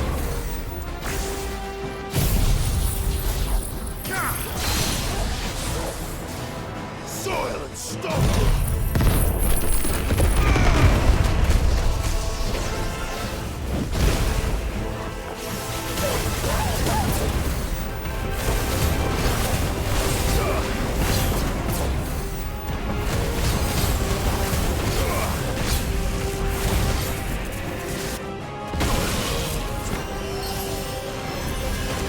Fine hound. Nice try.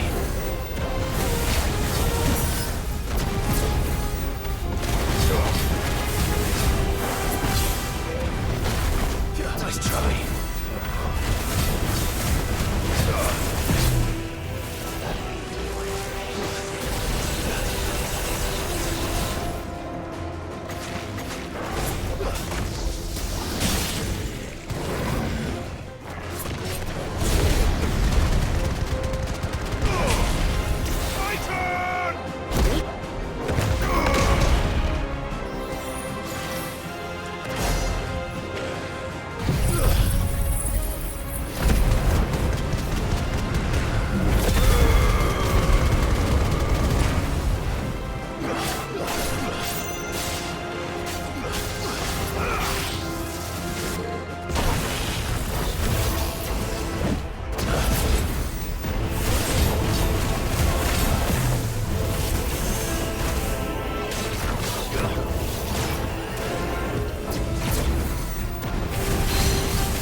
Too slow. Well done.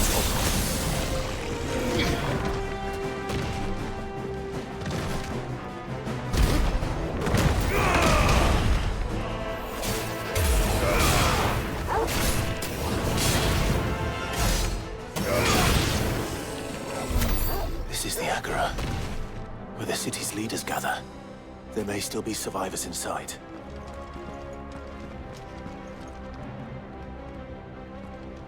That's better.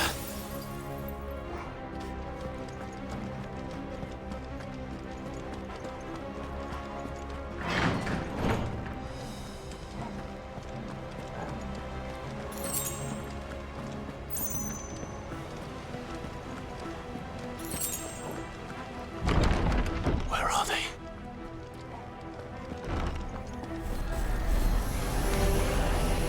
These creatures. Does Ultima's reach extend this far? What the hell is going on here?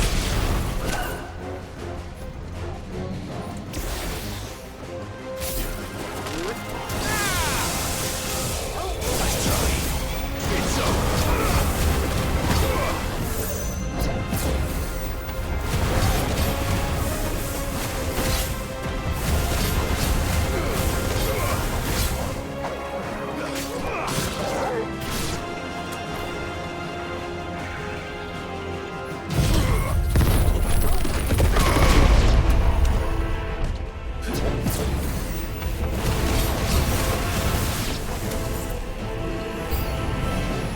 Where is your master?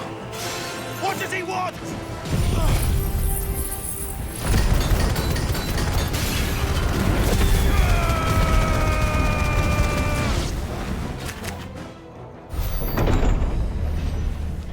You've caused quite the commotion. But then I would expect no less from you, Mythos. You again. I don't believe we've been introduced. You were in my family's crypt, and now you're here, with an army of Akashic thralls. Manners, Lord Rosfield? They are men, like you and me. Albeit ones unburdened by the wills that drive our kind to madness. They are pure. They are divine. What? And they are all that remains in this once raucous city.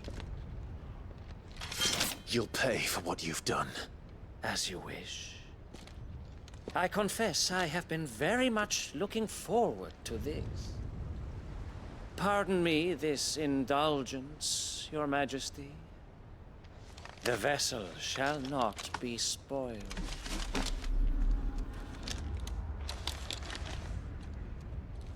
I am Sleipnir of House Harvard, and you will yield. Or not. As long as you don't hold back. Nice try.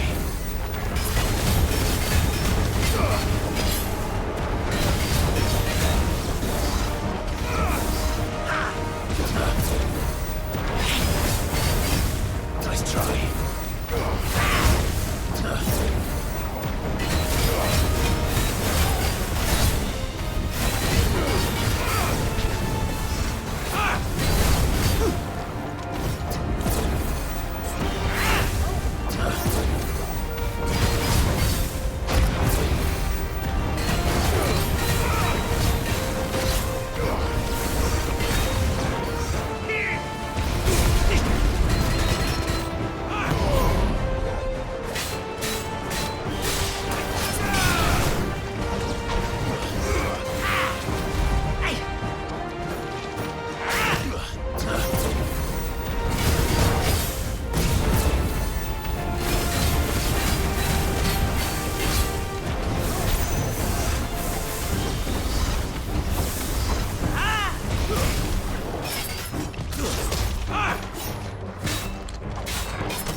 You will forgive me if my performance seems uninspired.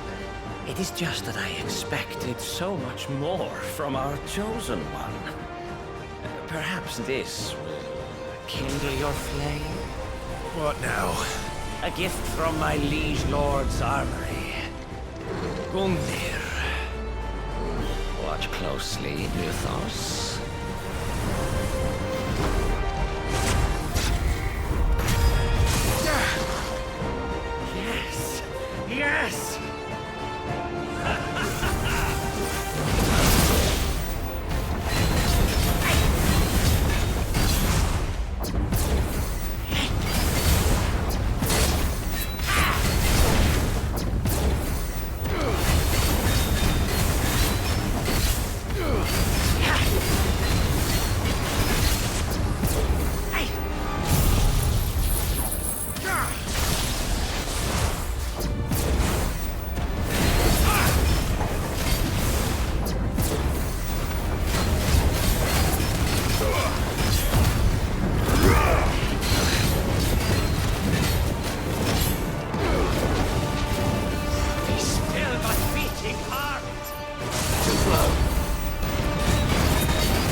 Actually, I wouldn't.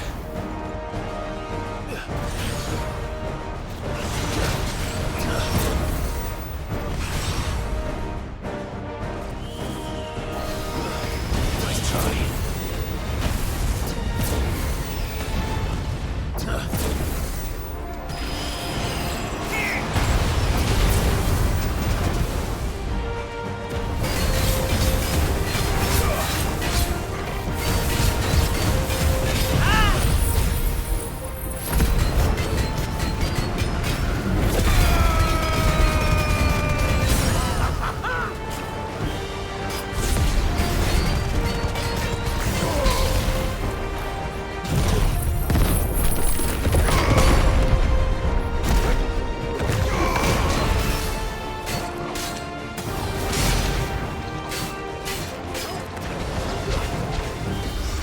Enjoying yourself?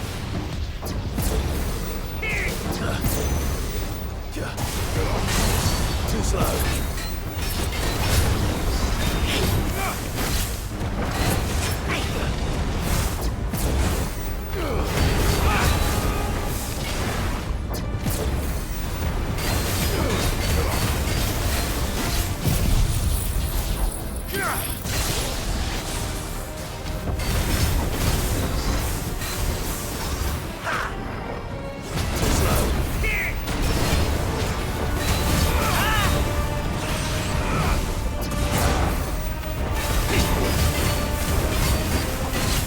Too slow.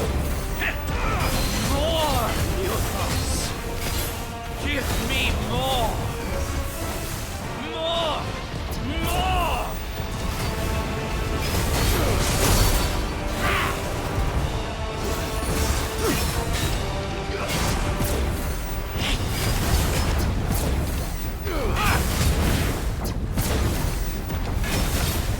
Nice try. More, I say!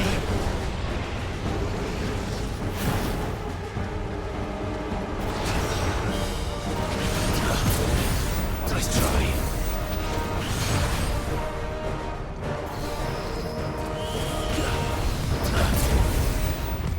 Nice try.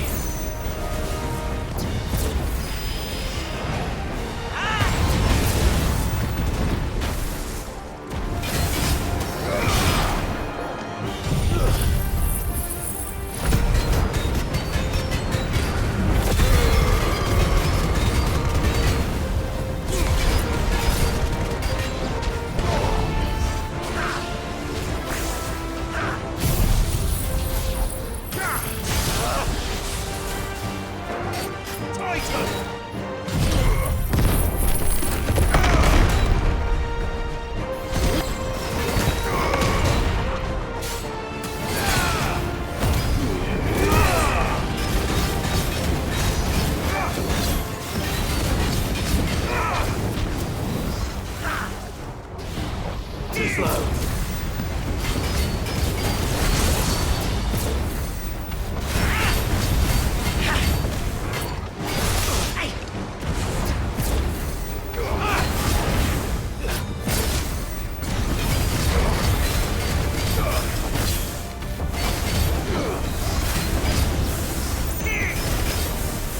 Nice try.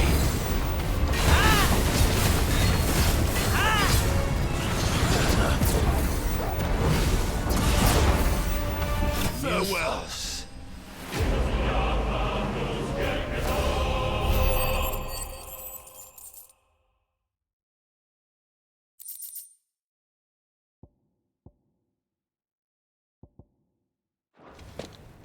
The vessel is strong. My liege.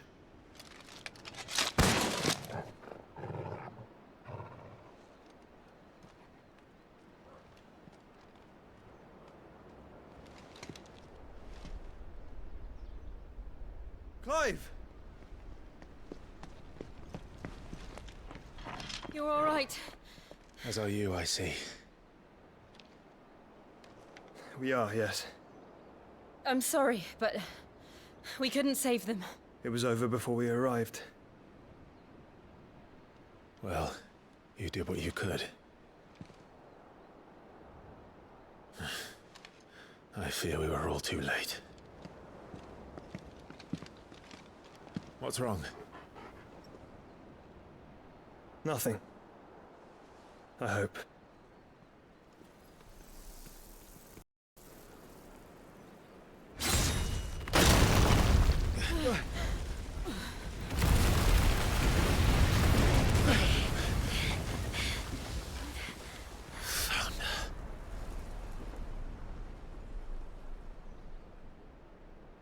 Leaving so soon, Mythos? It's the king. Indeed. You may kneel before Barnabas Tharm, Warden of Ash and King of Waloed. Get back.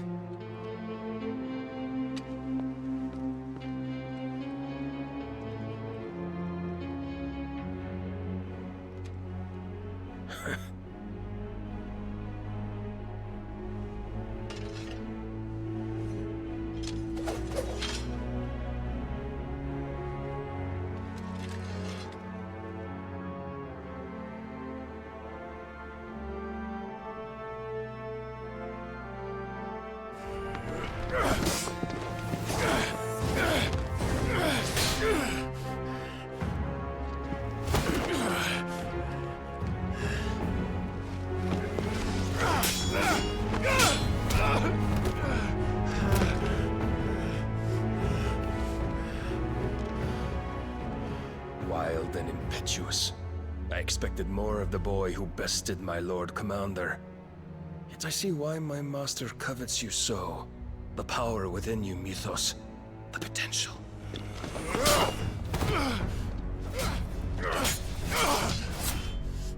Stop calling me Mythos. But Mythos is everything. The cornerstone of all creation. The Lord's vessel. Your purpose. My purpose? To surrender my mind and body to that thing.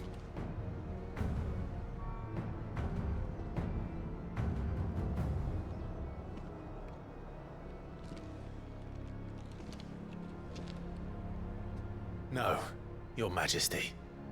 My purpose is my own. I made a promise to my friends, to my people. And nothing is going to stand in my way. You would allow this delusion of free will to bar your path to greatness? Truly, your volition is a cancer.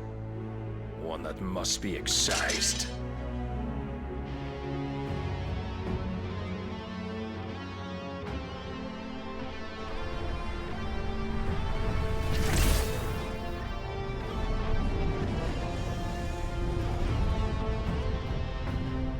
Try it.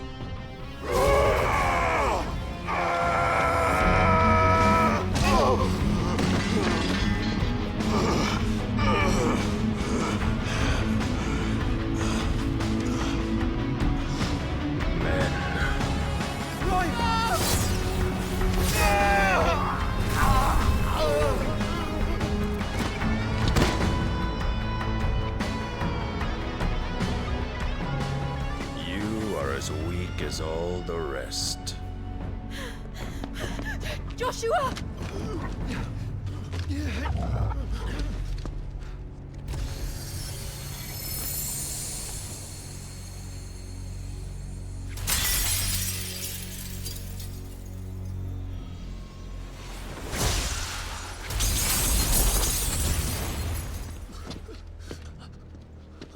Oi!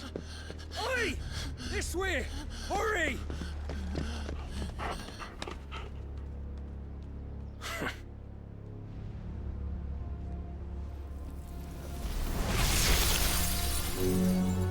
Power beyond reckoning, and they use it as a crutch. Such a waste.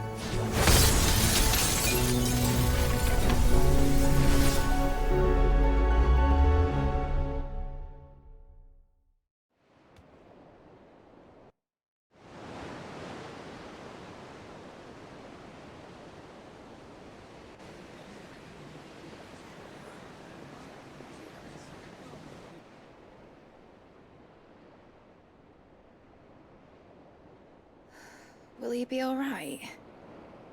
The phoenix can mend flesh, but the spirit must recover on its own. I'm afraid the rest is up to him. This place is remarkable. Outfitting it must have been no small feat. But why go to such trouble? That beauty's belly's filled with wonders the world ain't ready for. If the guilds caught wind of what we were up to, they'd all want a piece. All right? And how is he? Do not blame yourself. He was barely breathing when you brought him here. We would have lost him if it were not for you. No. Barnabas may have severed nigh every sinew in my brother's body. But he made certain the wounds were not fatal. Nigh every sinew?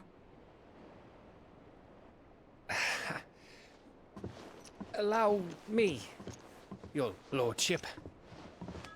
Don't know what I was thinking, putting you to the trouble like that. 'Tis no trouble carrying comestibles to my ailing nephew. I know, but you've already done so much for us. Pouring your gil into the hideaway and now the ship. I don't want to take the piss.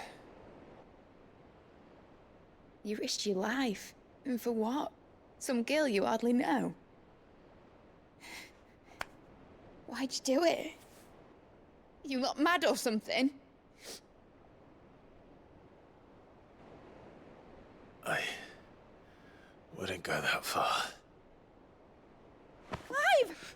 You're awake. My boy. Oh. All I want to do is help.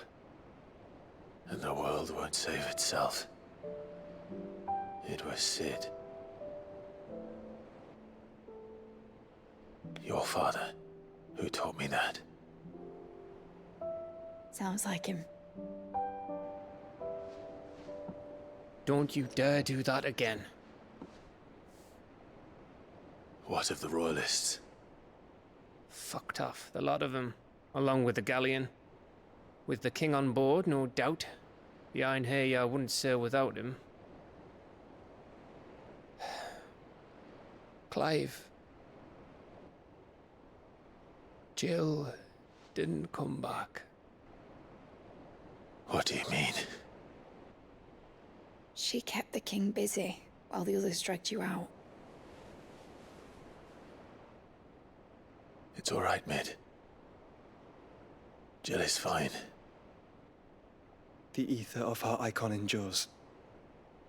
And as long as it does, we can be certain she is alive.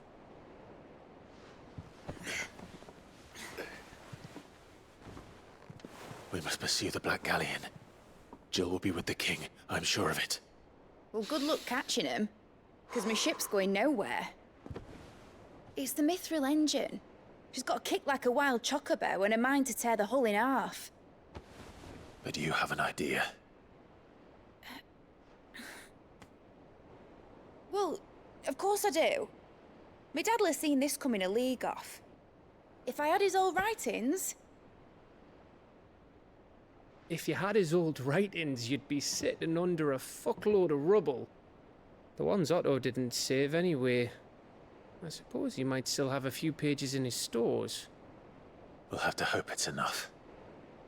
Do what you can to ready the ship. I'll speak with Otto. In your condition, you really are mad. Perhaps. But the world really won't save itself.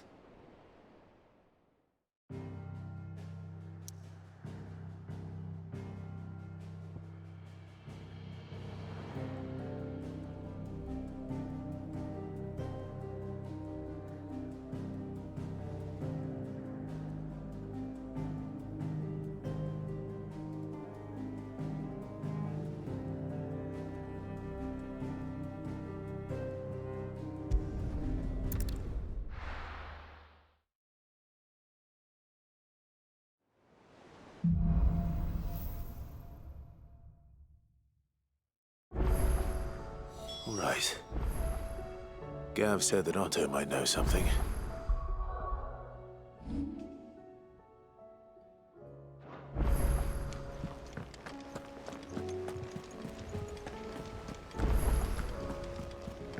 said it was an army of Akashic. What will happen to me? How are we supposed to do our duty when the hills are crawling with Akashic in the Clive? But if you're here, where the hell is everyone else? Don't tell me. They're all right. But it's a long story.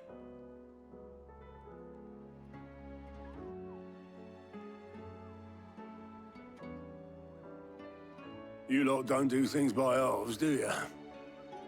Well, at least everyone's still breathing. Now, as for these writings, I'm sorry to say, Clive, but if you had those, you'd be... Sitting under a pile of rubble, I know. But we were able to save a few bits and pieces from the ruins, most of which ended up being used to build this place. The more personal items we gave to the next of kin. In the case of Sid's things, that would have been mid. Then I'll check the workshop.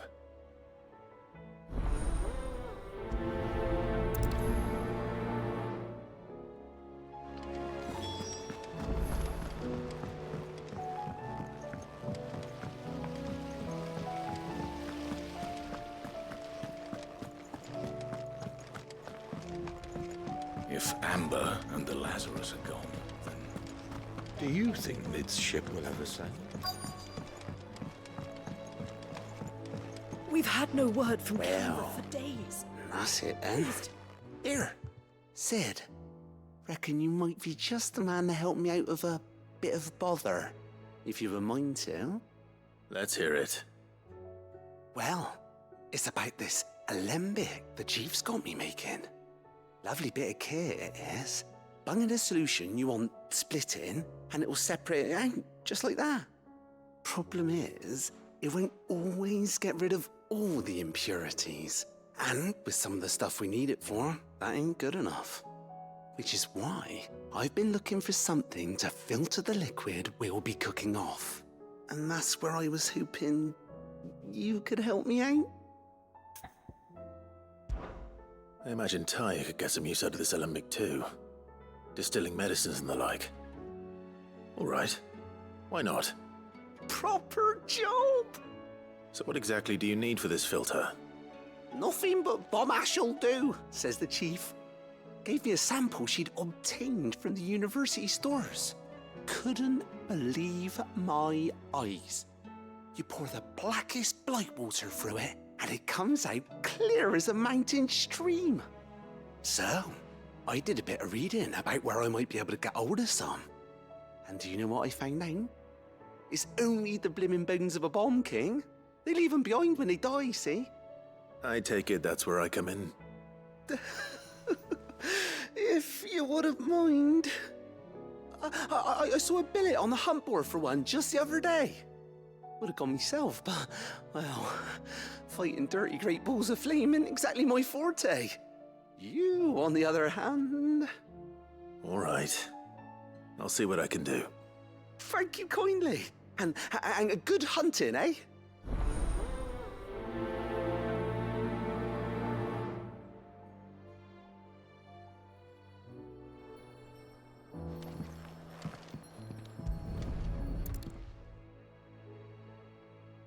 What do we have here? Oh. Sid's pipes. Something tells me Mid won't be needing these.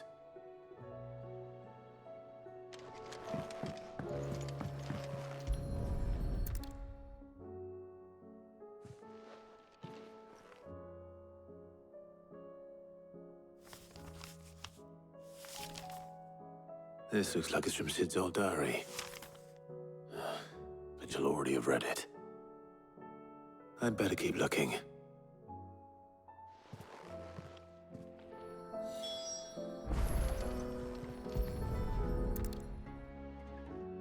I remember seeing this doll in Sid's cellar.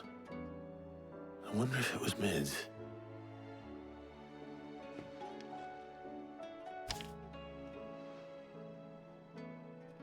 Huh. What's this tucked inside it?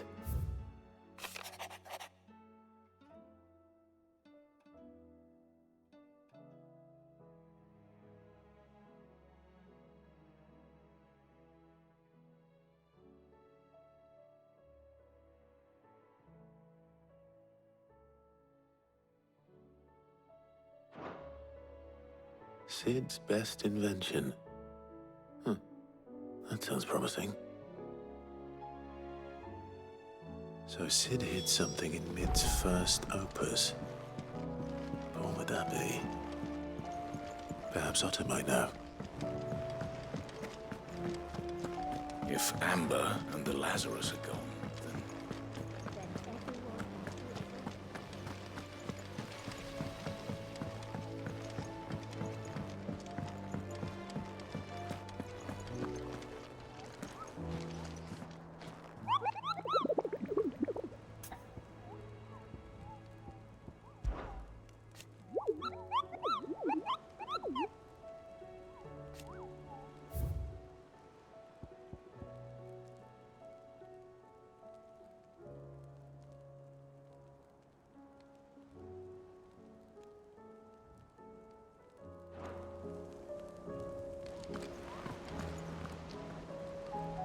Well, did you find anything?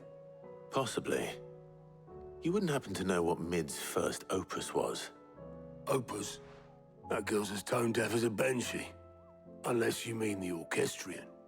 She couldn't have been more than, what, 11, 12 when she cobbled that thing together? It surprised us all.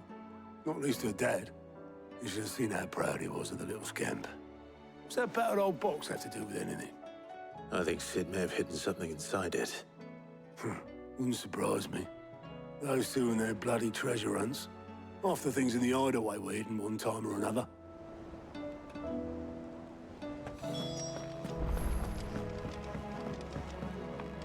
Cole said it was an army of Akashi.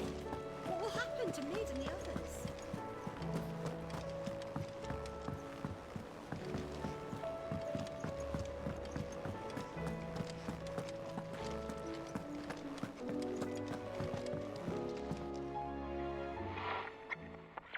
I didn't break it. Well, I didn't break it. What didn't you break? Nothing. We didn't break nothing. We definitely didn't break the orchestrion. What's wrong with it? It's broken. Except when it isn't.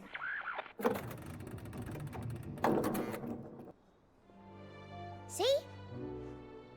And you had nothing to do with this? Nope, nothing. We just wanted to listen to all the songs at once. So we pressed all the buttons. Like this.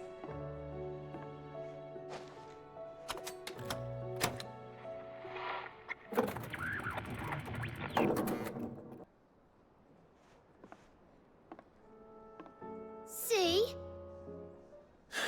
All too well. All right, out of the way.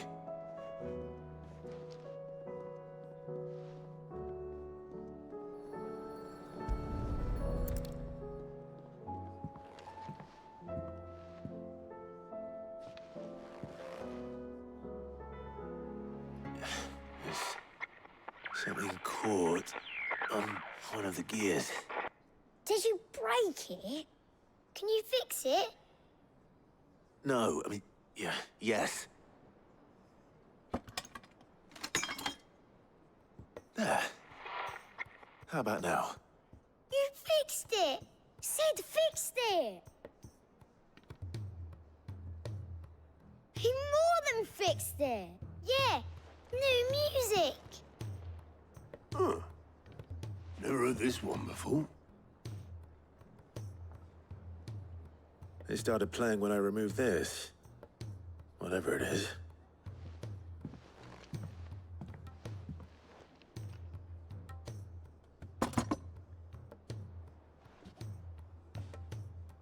Well, don't look at me. I can tell you it's important, though. Sid showed it to me once and said as much. Said it was the stuff dreams were made of. Let's just hope it's the stuff ships are made of as well. Indeed. Let's see if we can make some dreams come true.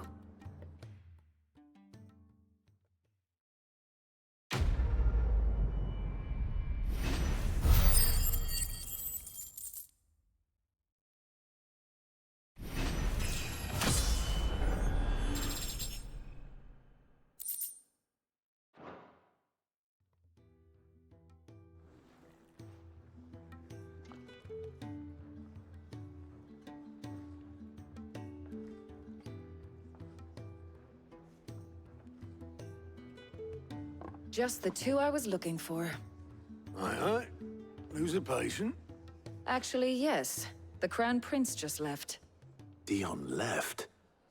Unless you've another word for stood up and walked off. Yes, left. He did have the decency to leave a message with Obelisk before commandeering one of his dinghies. Should we go after him? No. We're not the Prince's keepers. He's free to do as he sees fit. I'd rather he did so in bed. His wounds are nowhere near healed. Much like yours, I suspect. Otto told me what happened in Canver. What is it with this realm's princes and their aversion to rest? Ask me when I get back. Though I may be some time. Then at least try to stay safe. And if that fails, try to stay alive, eh?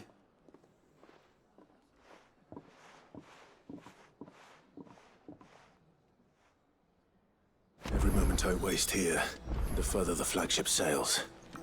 I have to get back.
I were right, Clive. My dad had it all worked out. He'd be proud of you, Mid. His writings may have helped, but this achievement is all yours. Can we catch them? The Ainayar's one of the largest, fastest vessels ever built. And it won't help she has the wind at her back. Any other ship would be hard-pressed to keep pace with her, let alone reel her in. But this isn't any other ship. This is the Enterprise! And the world's never seen anything like my dad's engine. It certainly hasn't.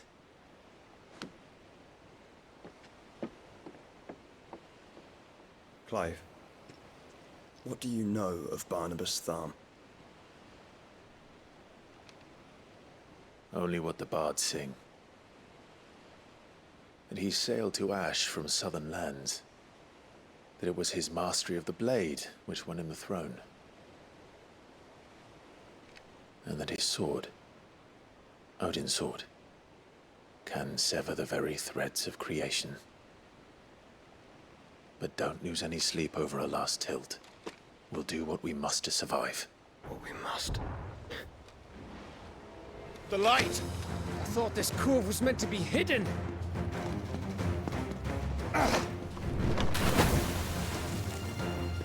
Mid! Company! Eh? We'll hold them off until the ship is ready. But hurry!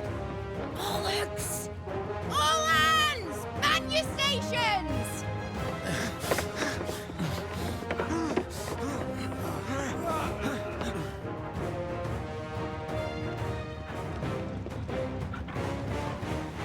Everyone with me?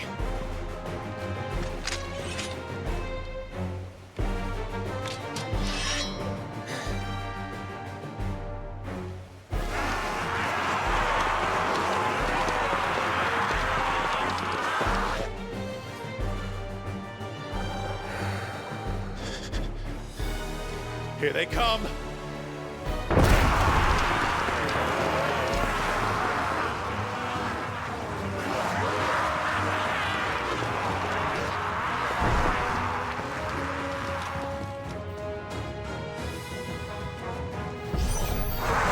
Mid needs every moment we can give her. Behind me, Lord Rushfield. I'll take care of these fuckers.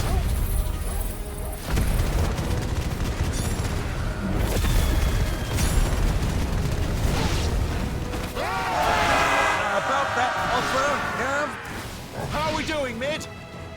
I thought you said that ship was fast!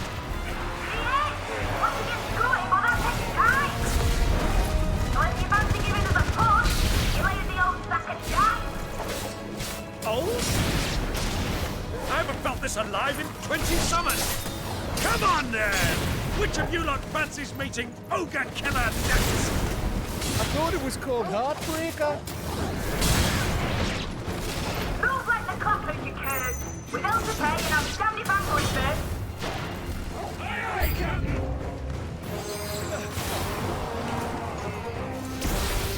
Silence!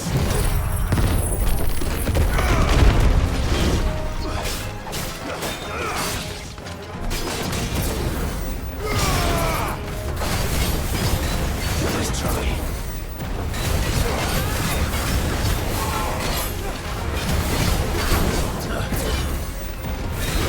Nice try. Nice try.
Too slow.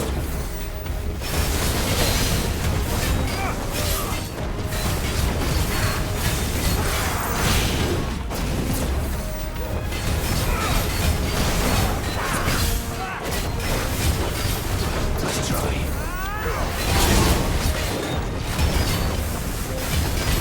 Too slow.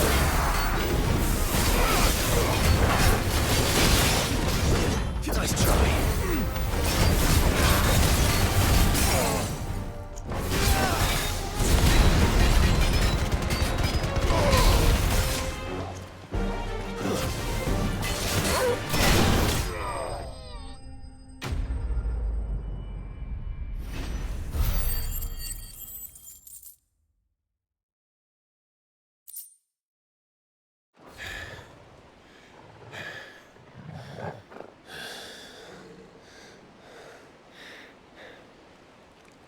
That was easy enough. All right, you lousy lot. Get your asses on board. She's ready to sail. You heard the captain?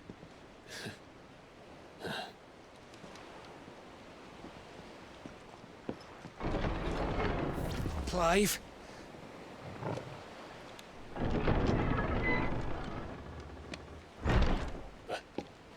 But I thought he was... Confounded. Then it is as I feared. Sleipnir is no man, but a creation of Odin.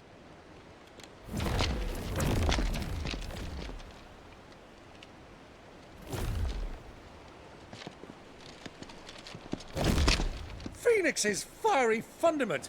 Have you no normal enemies?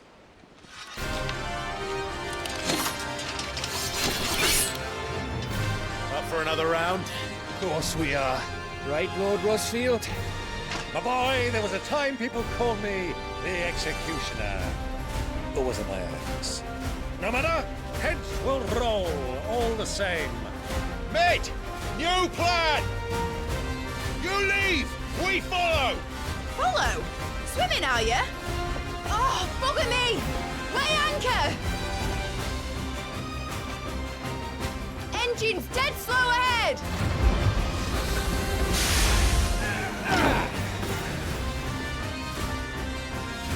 Have care, my friends.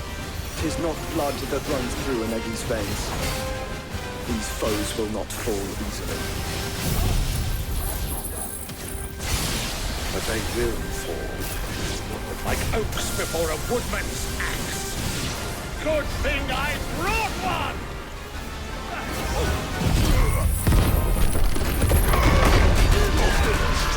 How long are we meant to keep this up? As long as it takes. Unless you have a better idea. Well, I've already killed at least 5 of the bastards. Fuck it! Let's do the lot!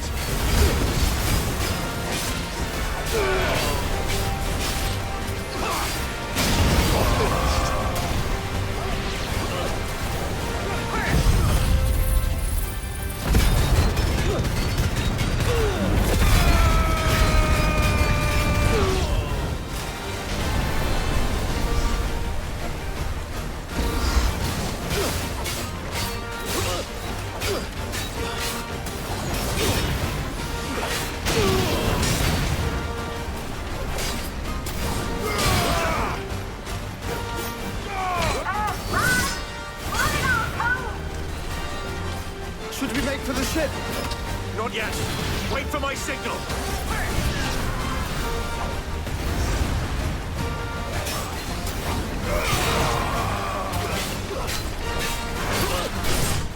Too slow.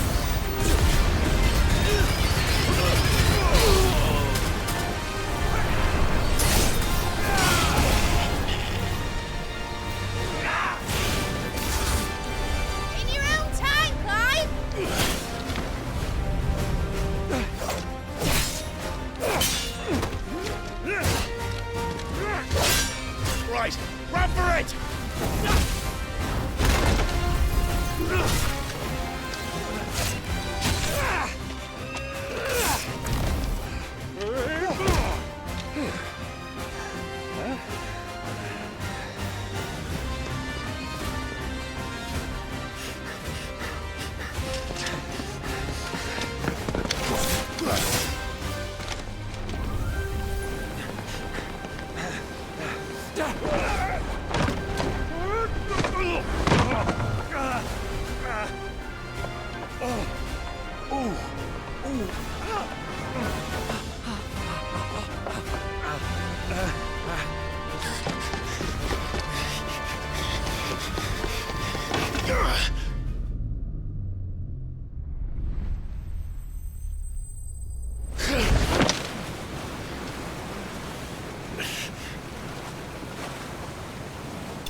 Mate! Alright, engine full ahead! And hold on tight!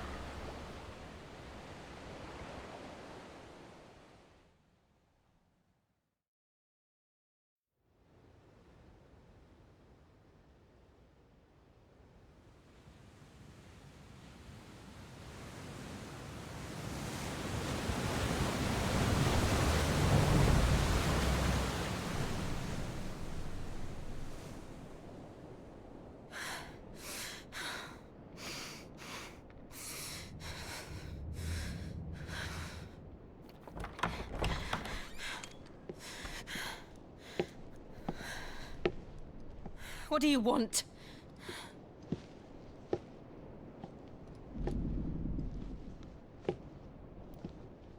That's quite a mess you've made. And wholly unnecessary. You are my offering to Mythos. I would not see you damaged.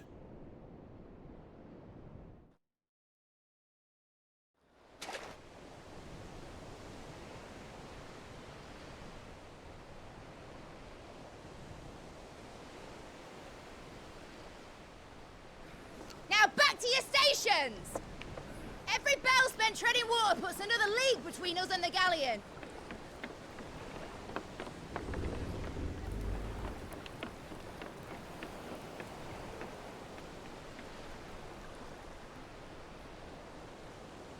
I don't suppose Mid has a spare engine? Since you rose from the grave, my fortunes have plummeted. Are you absolutely certain of this quest of yours, Clive? The foes you face are as terrible as they are numerous. Aye. And they'd have us live and die on their terms, which should answer your question. Ha! You have that same stubborn look as your father did when he set his mind to something. On the battlefield, I am but a single axe. A deadly one, mind, but a single one nonetheless. Yet what you require is 1,000, and I believe my old friend in Brandalar can provide them.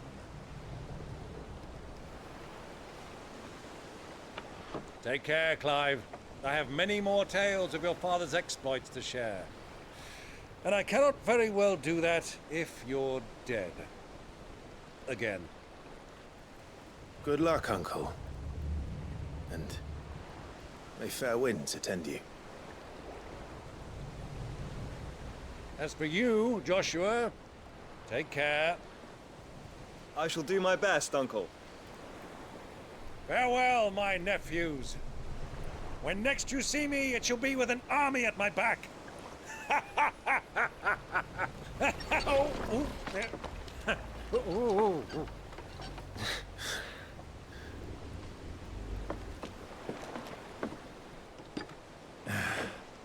Cheerio!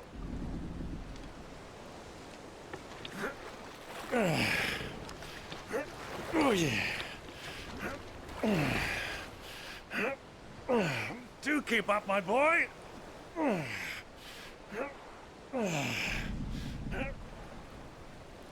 Well, we can't have him showing us up now, can we? We would never hear the end of it.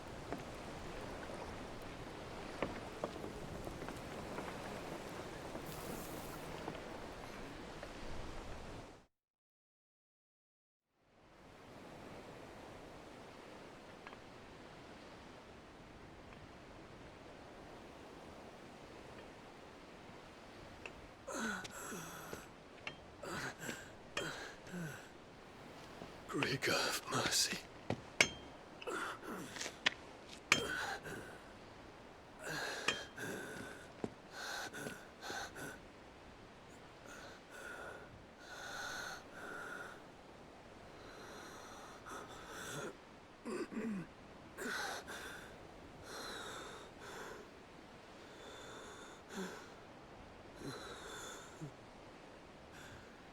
All this.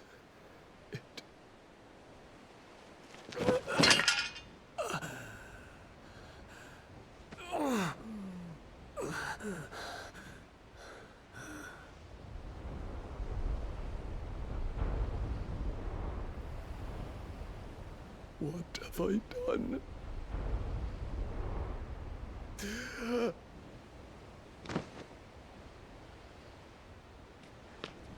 My lord.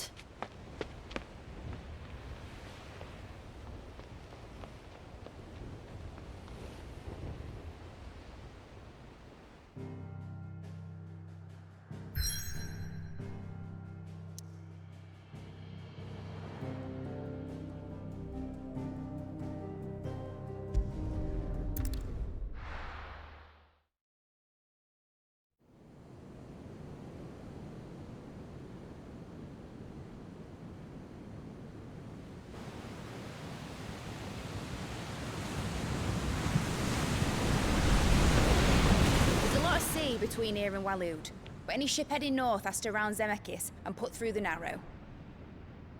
Maintain our current bearing north-northeast, and we'll catch the Black Galleon before she vanishes again. What's to prevent her from circling around Ash from the south? With these winds in those waters, it'd taken forever and a fortnight to reach Stone here. Mid knows what she's talking about, Clive. Better than any of us lot, anyway. I say we do as she tells. Sails on the horizon. She's ours.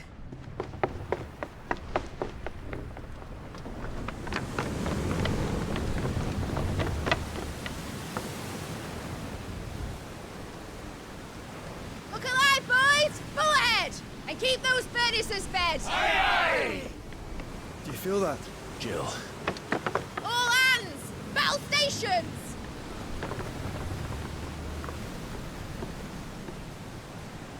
Let's see what this girl can do.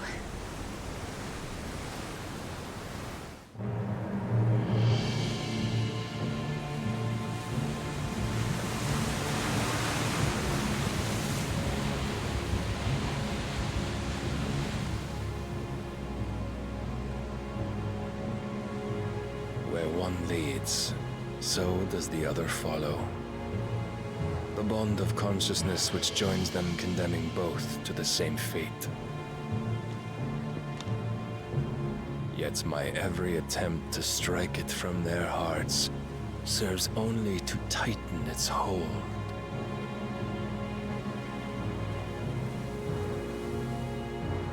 Fascinating.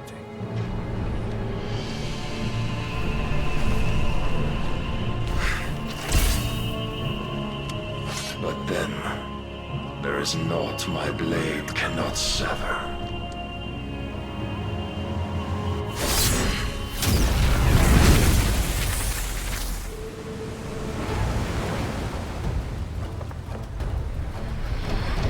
Great Grigos gas!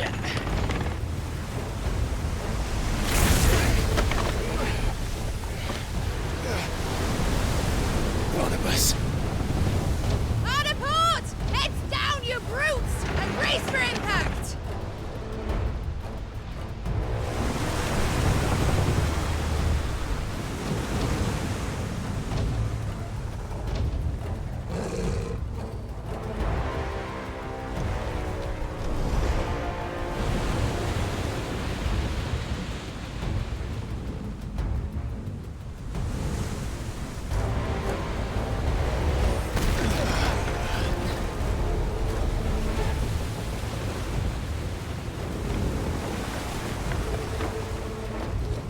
It's now or never. I'll find her.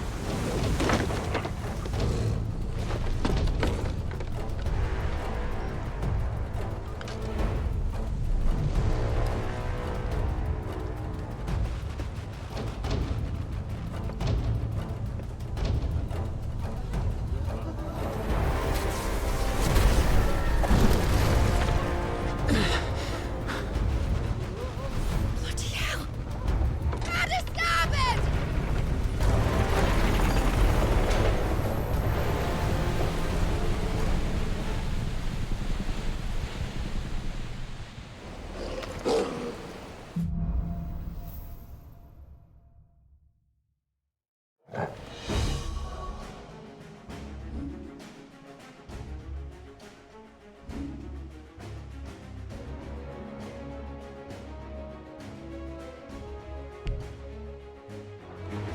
Where did you hide her, Barnabas?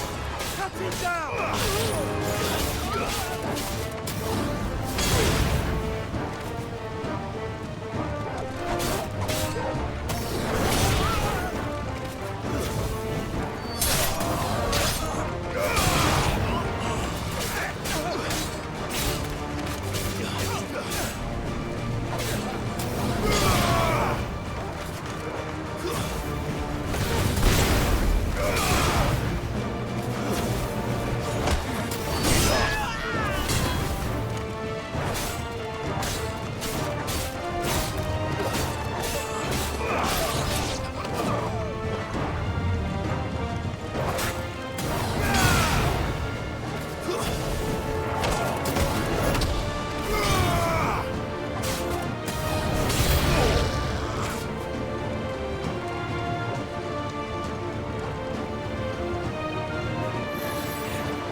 Too slow.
Hold on. I'm coming. For both of you. Extra shotguns!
Jill! You came. Get back.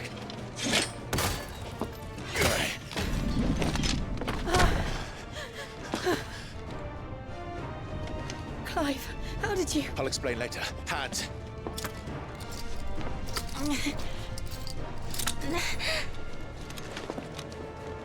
Can you walk? Out of here I can.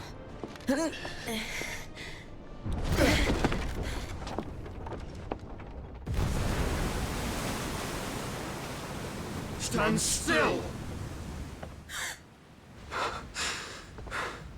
Phoenix. Are you not the dominant of fire? I see naught before me but a guttering flame.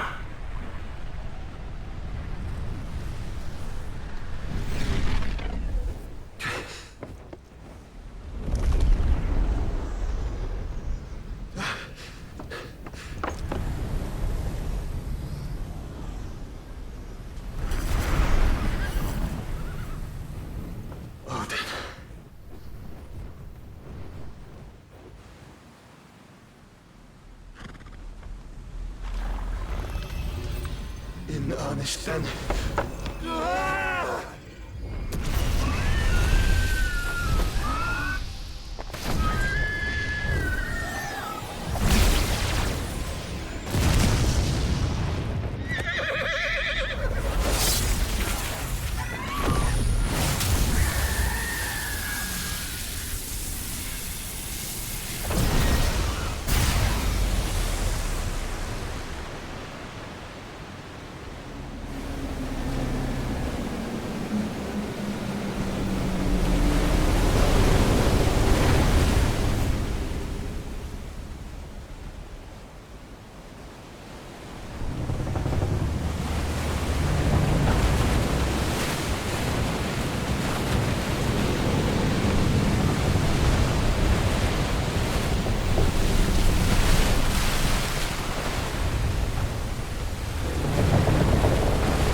one?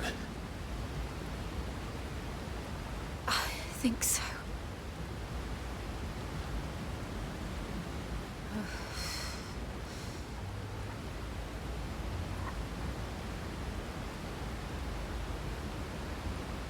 But to where?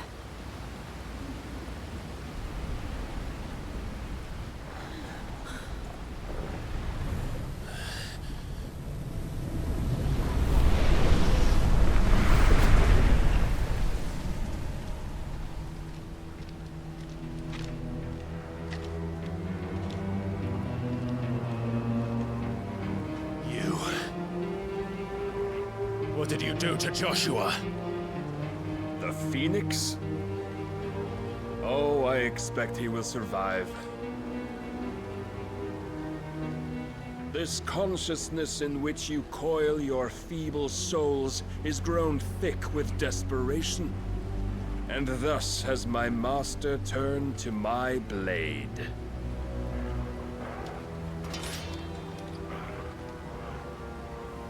The world will soon be painted in black. And all that live shall gather in death's autumn wake.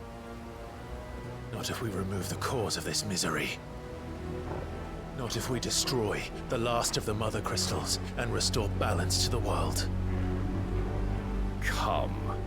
Do you truly think it's so simple?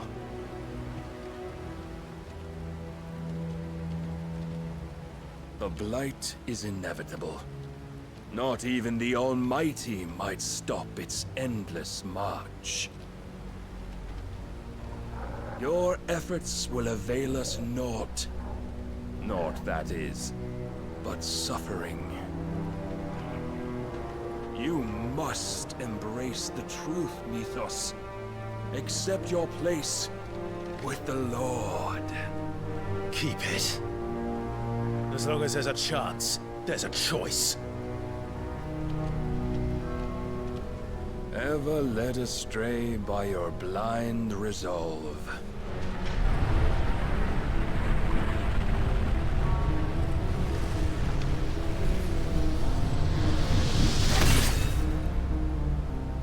Now, it is time you learn the inevitability of your divine fate. However much it may hurt. Get as far away as you can. Clive, no! Trust me, Jill.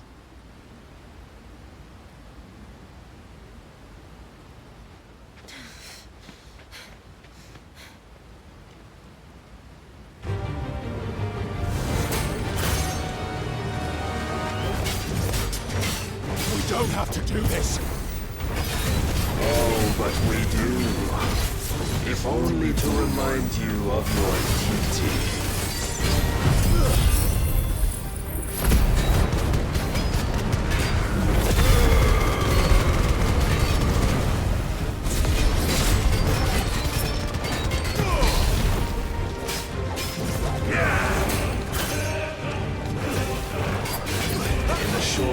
Since our last meeting, you have grown much.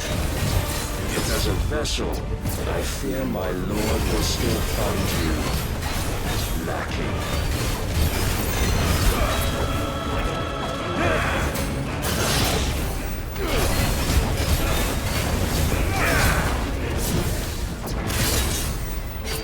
All this fire and fury, and for what? Stopping the Blight. A foolish notion fed to you by a foolish man. How dare you? You know naught of this world nor of our place in it. If our fates were so easily rewritten, we would all be gods.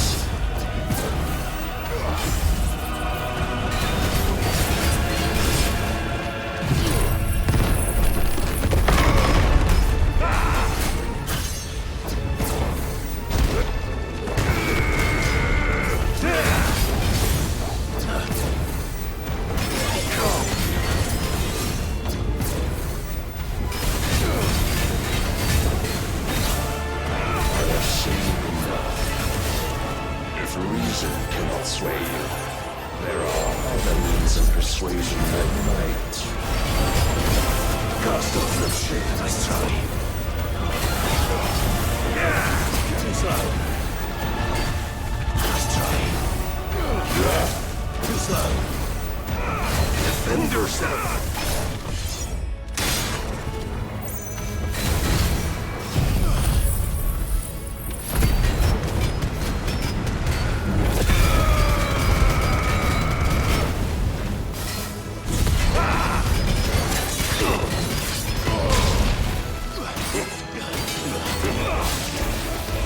I shall cut you free.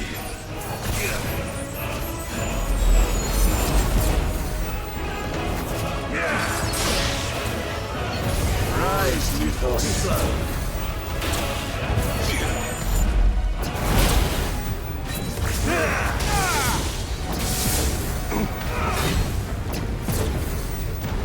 Raise your guard.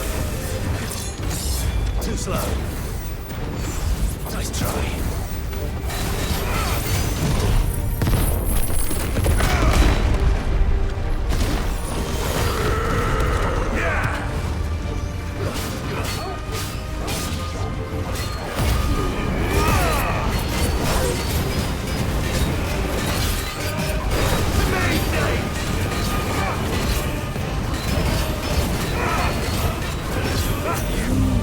Assume the mantle you've been given. And thus is the light of hope severed.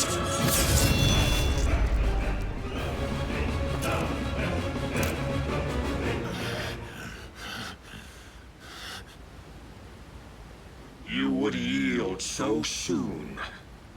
Never. Clive!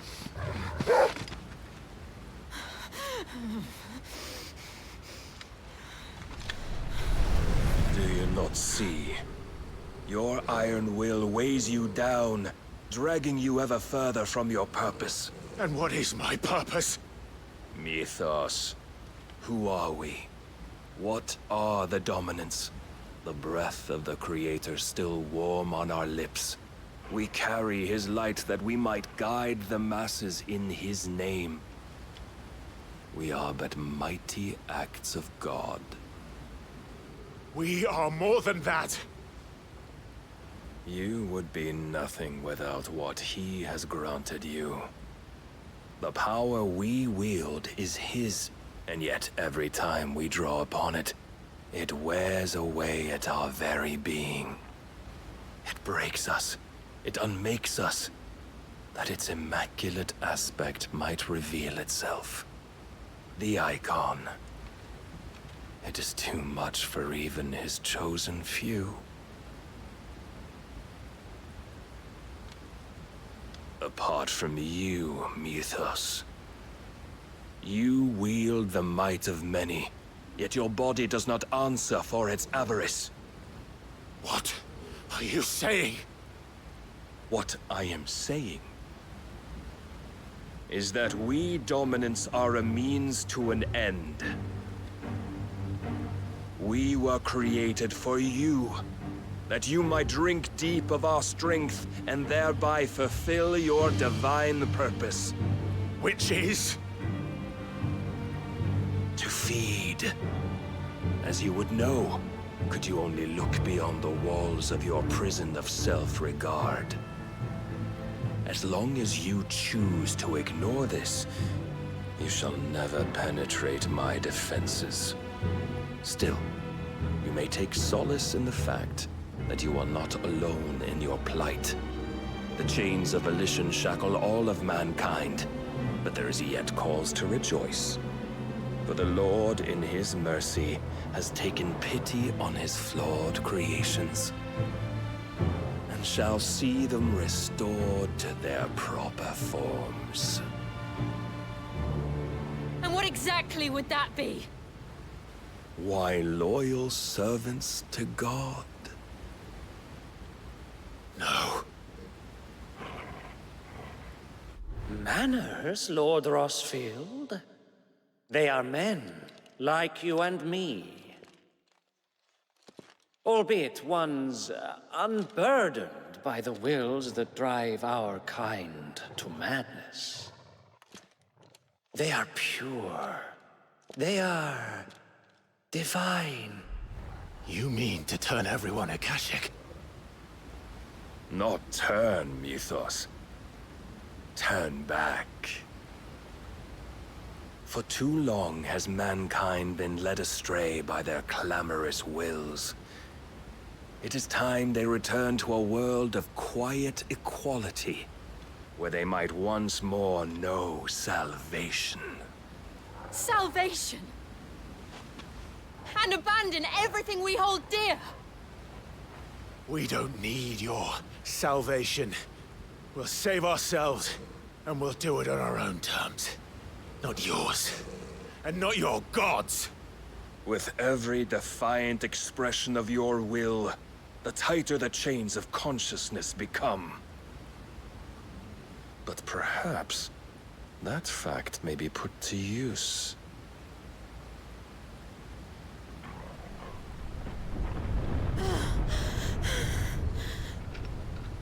Clive!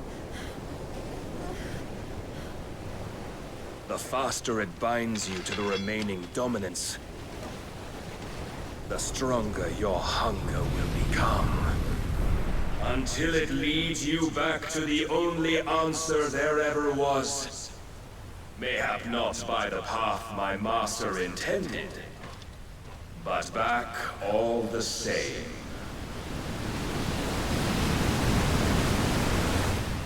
Ash is not far. I could freeze a path. You're in no fit state. Probably not, but I can try.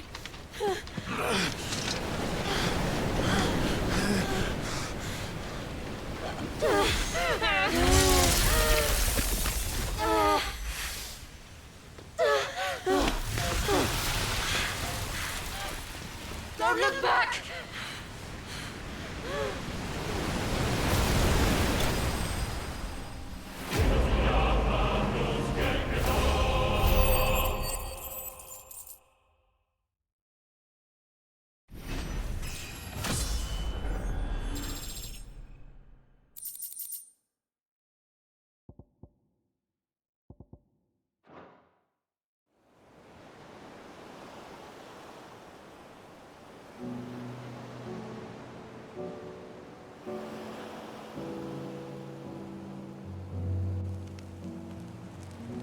I hope the others are safe.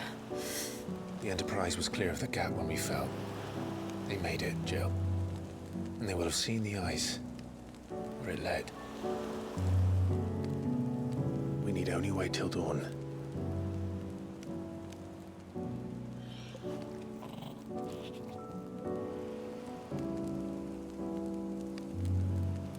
This is the second time Barnabas has bested me. I'm powerless against him. Then maybe there really is nothing else for it but to give yourself to his master.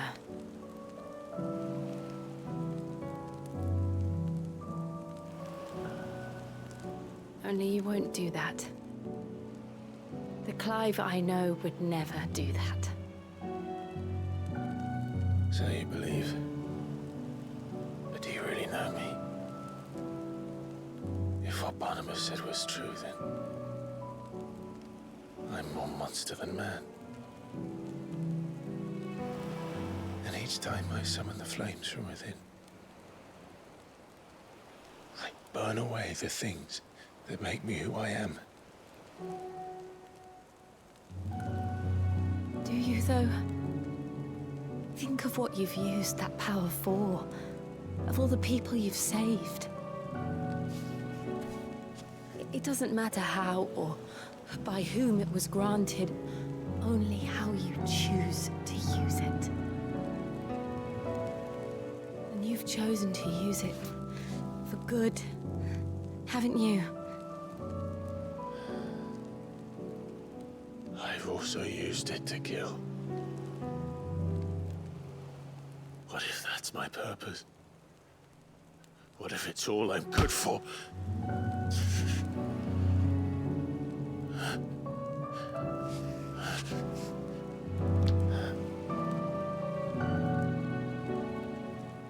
still that same boy I grew up with. Always so eager to save everyone around you, and yet always so alone. Because you failed to realize the one thing that needed saving most of all. You, Clive. You.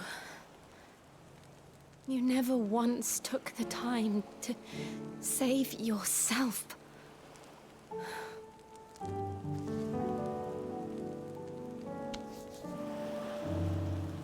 Myself.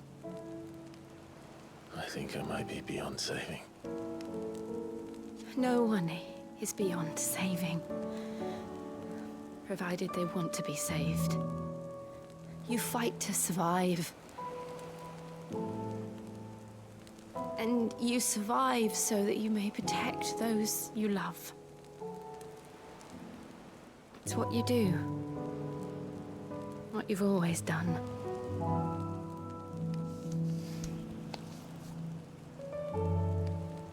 And I know you're not about to change. So I'm going to help you. To give you what you need to protect us all.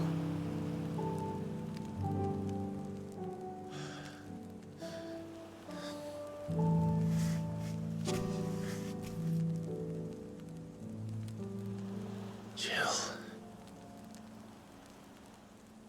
Are you sure?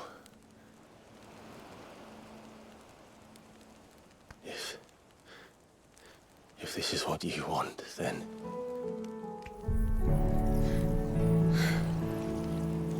Don't worry, Clive. It is.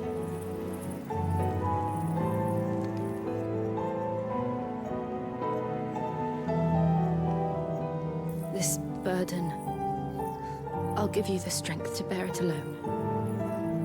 But I'm not alone.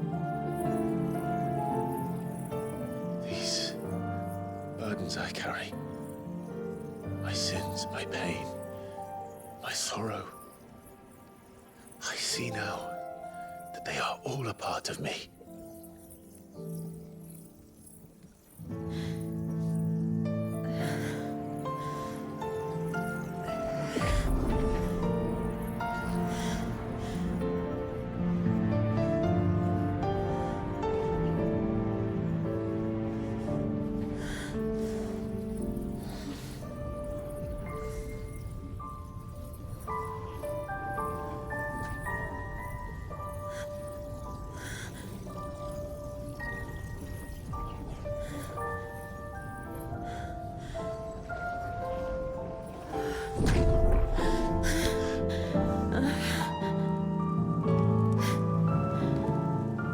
If I'm to continue on, having pledged my life to those I love,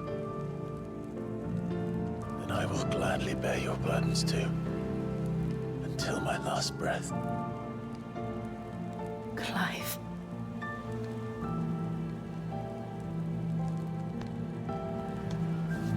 I promise you, Jill, we will find a way to escape this fate. Find a way to save each other.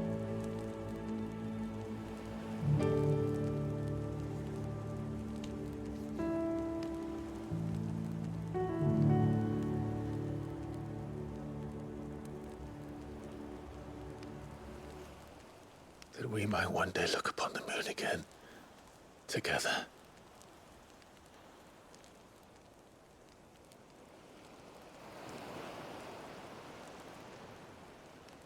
And I promise you, Clive, that I will be there, no matter what you must become. I know.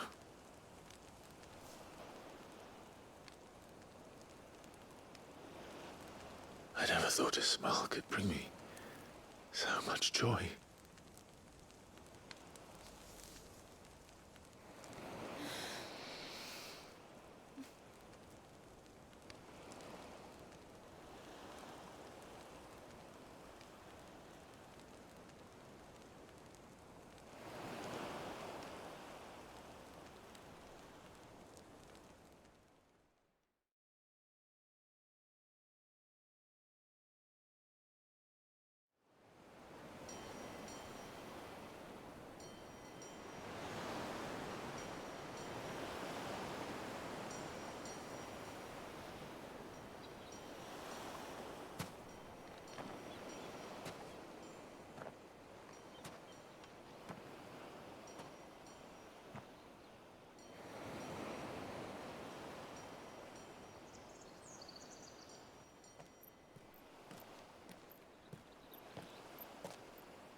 What of Barnabas? Do we pursue him? No. Our paths will cross again soon enough. Whether we like it or not. Besides, there is something we must do first.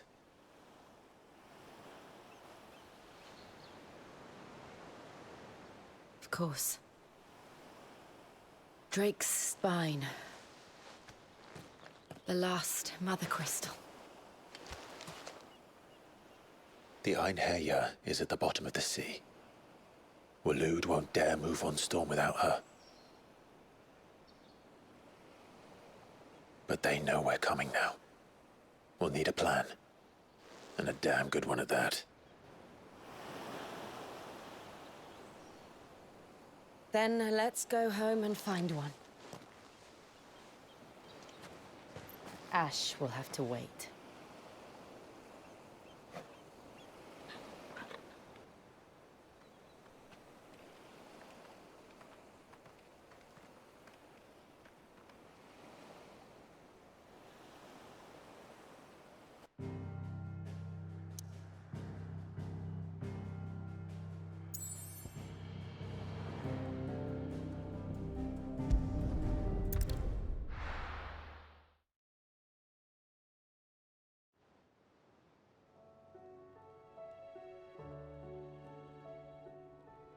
Mid says Odin split the sea in two.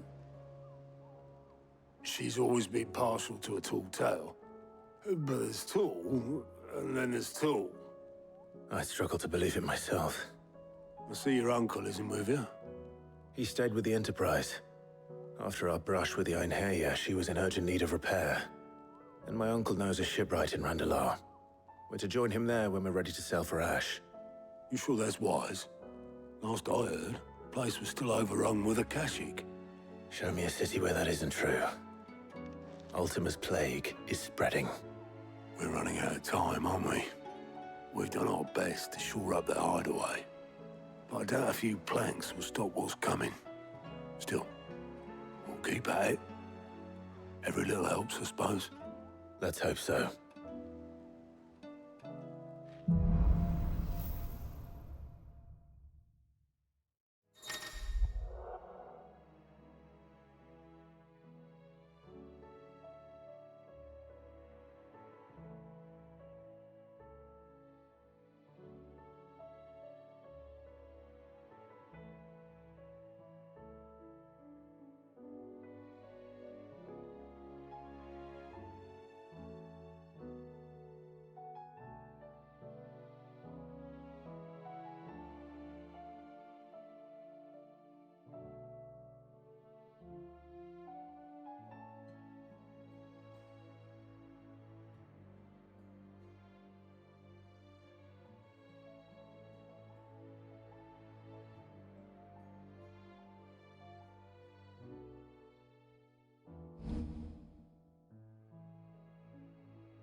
I should visit Joshua, assuming Talia will allow it.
Imperial army must have tired of their pets.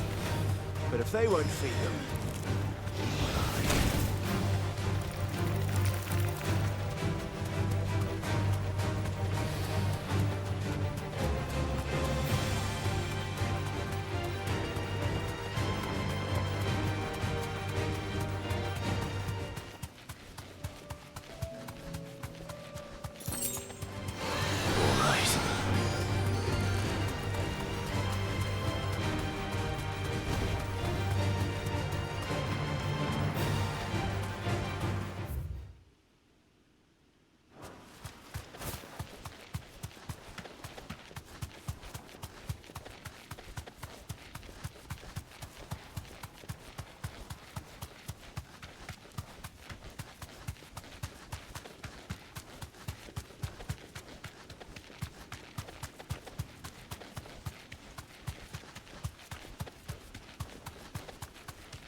Straight home now.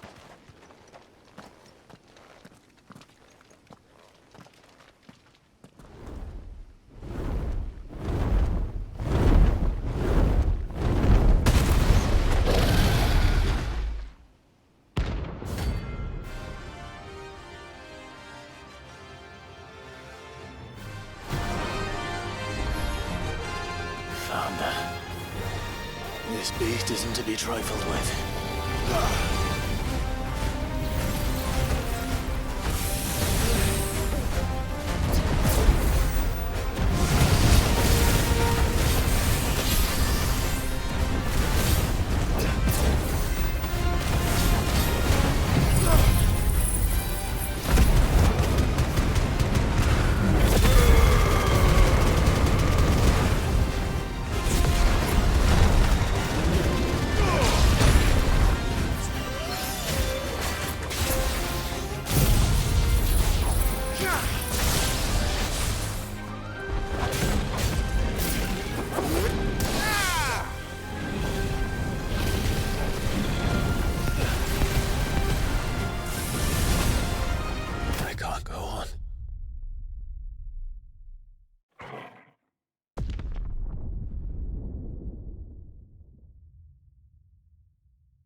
slow.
There were ghosts at the gates not days ago.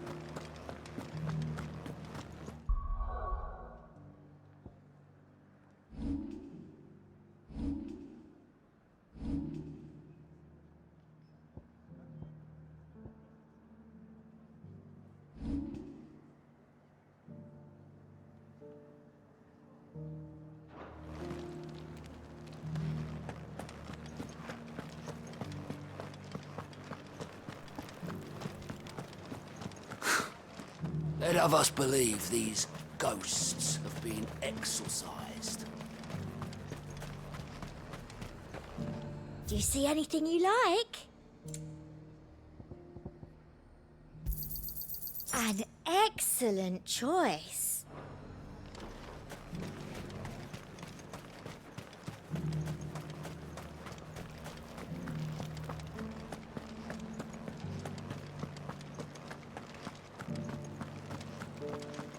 You needn't fret. The creatures have been...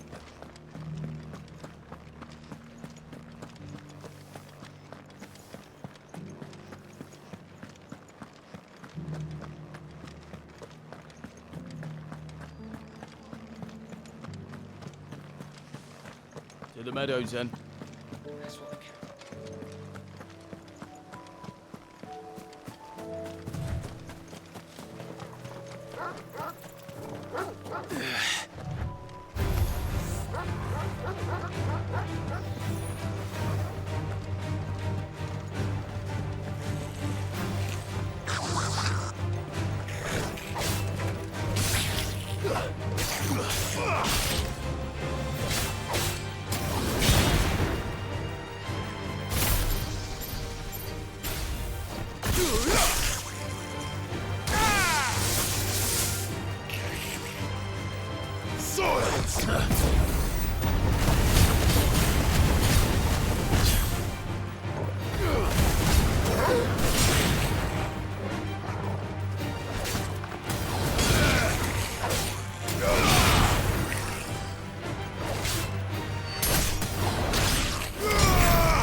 This isn't at all foreboding.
Too slow.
Nice try.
That's better.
Here. Greetings, Your Majesty.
Your reign is over. Now to collect the ash. I should... This looks like the stuff. Let's see if there's any more.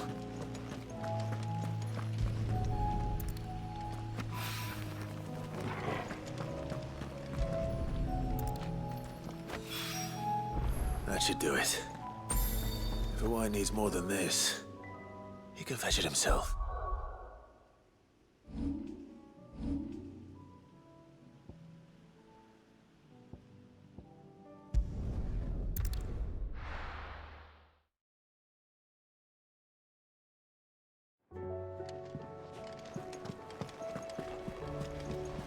Covered in nicks and lumps, the lot of them. It's a wonder they can still walk.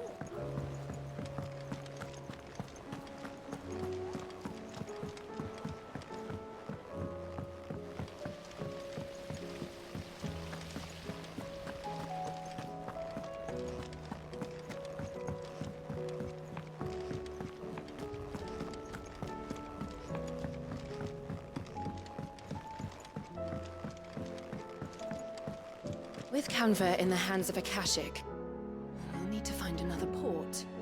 Preferably... All right there, Sid? How's that hunt for the bomb ash going? I have it here.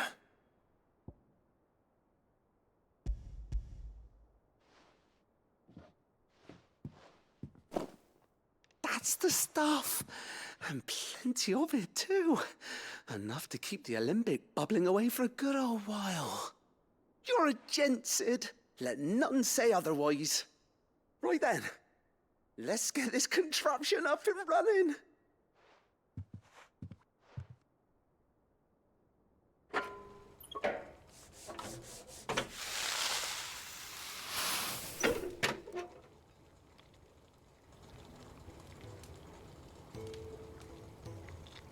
There we have it. The Telemon Alembic. And it works just like the chief said it would. Very impressive. Says the man who cut down a burning boulder. Speaking of which, I still haven't returned the favor. There's no need. The good it will do for the hideaway is reward enough. Don't be silly. Why don't you let me take a look at that bag of yours? The one you keep your potions in. Reckon I could work some magic on that. What kind of magic? Well, we happen to have isolated a substance in our test run of the alembic that I reckon will make even the toughest lever supple as anything. Thought we might use it to breathe new life into old boots and the like. Save the hideaway a few gil. But I reckon if we slap a bit on your bag, it'll loosen it up enough for you to squeeze in a bottle or two more. Well, it can't hurt to try, I suppose. That's the spirit. Leave it with me. I'll only be a mo.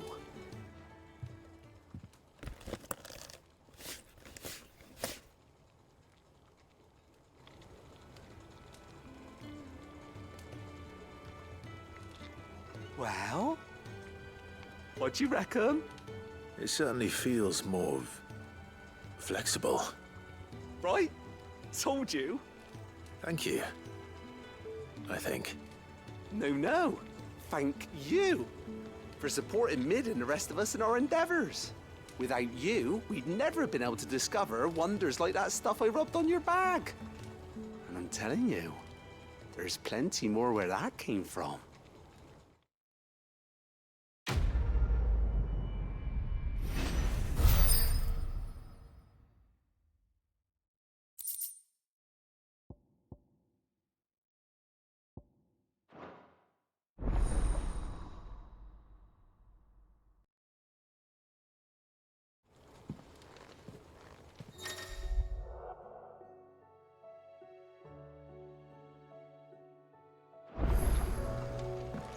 How was she?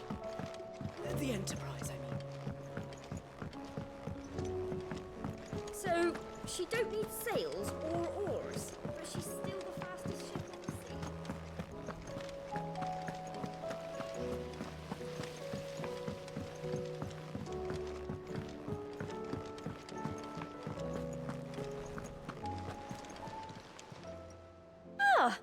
wasn't expecting you back so soon. Come to claim your just desserts?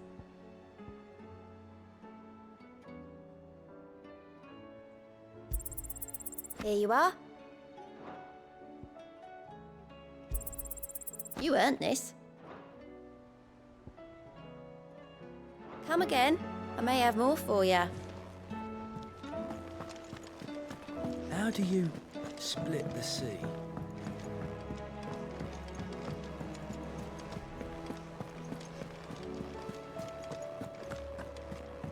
Come back.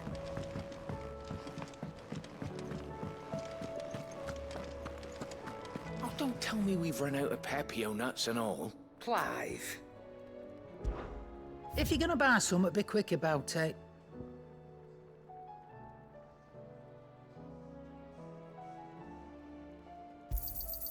You're rubbing me blind, you know.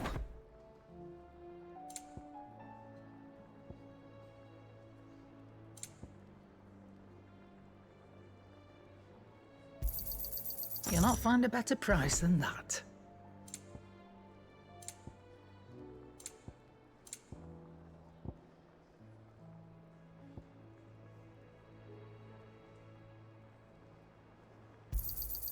You're rubbing me blind, you know. You'll not find a better price than that. You're rubbing me blind, you know. You'll not find a better price than that. Finished, are you? The stew's awfully full. Trouble with your gear, or... What's Sancfordian, dear? Should last you a good while.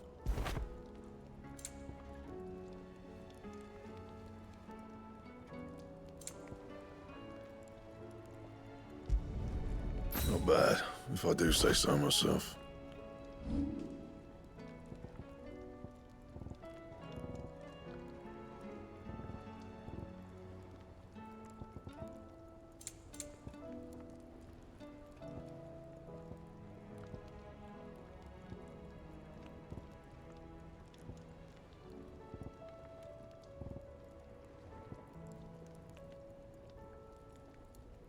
And?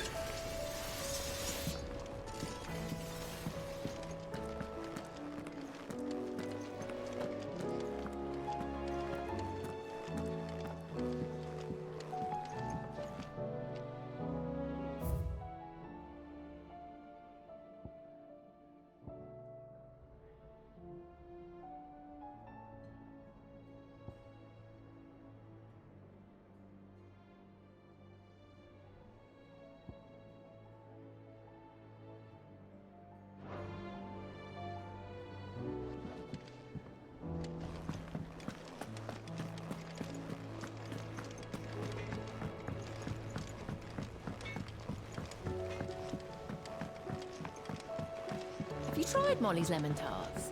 I've never had anything so delicious.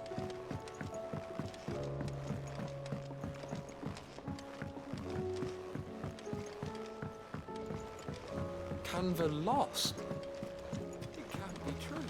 What do you reckon we should do? I say we should just tell Michelle.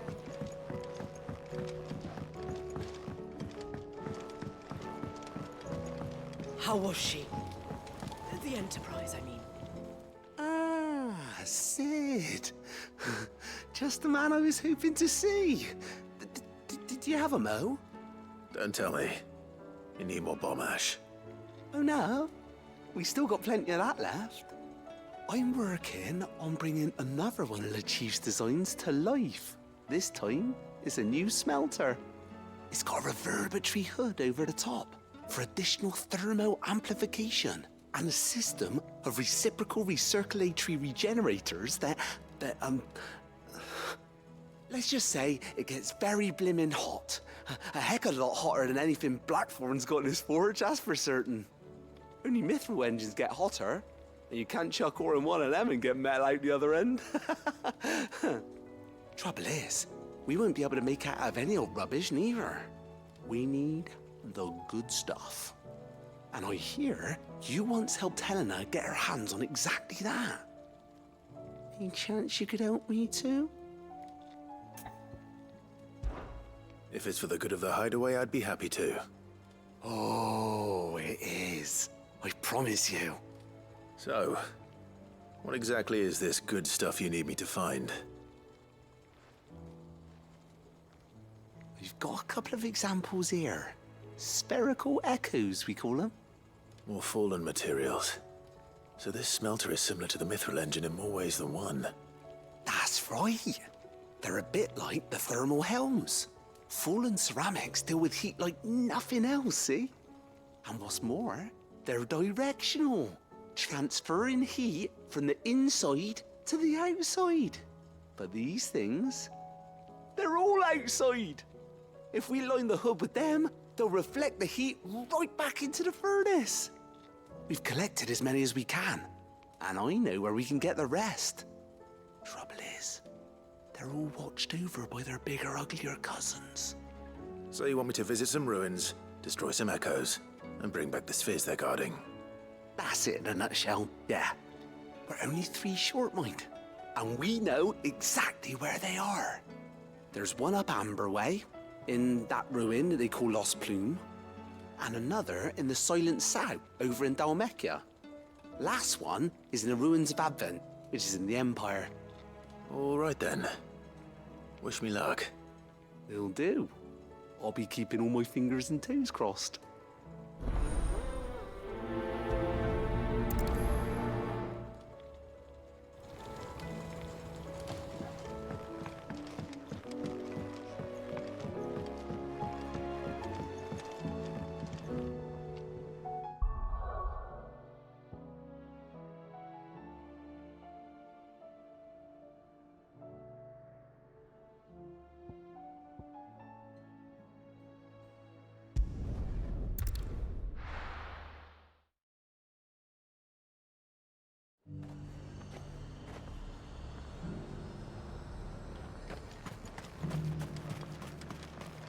I got peppers to numb your tongue up.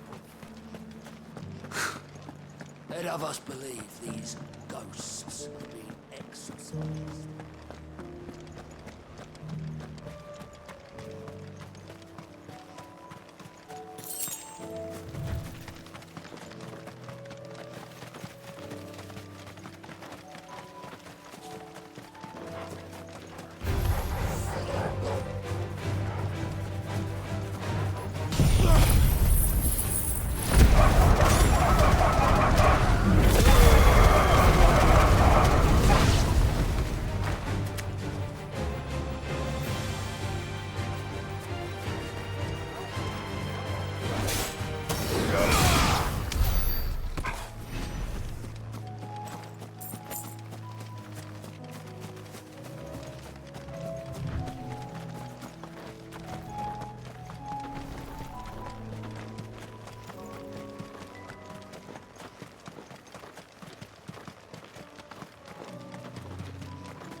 too slow.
I'll need to deal with these ones first.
Find this spherical echo.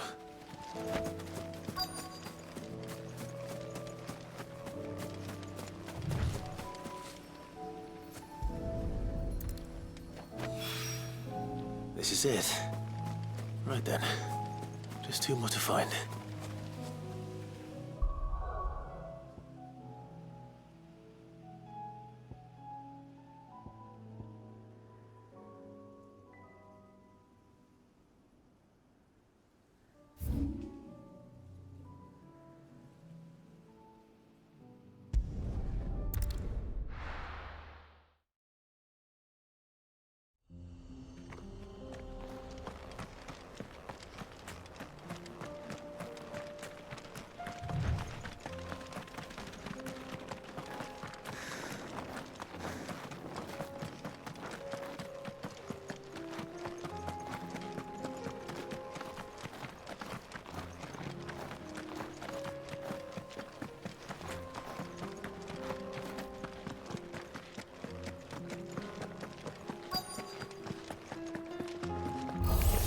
Don't get surrounded.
Stay down! Titan!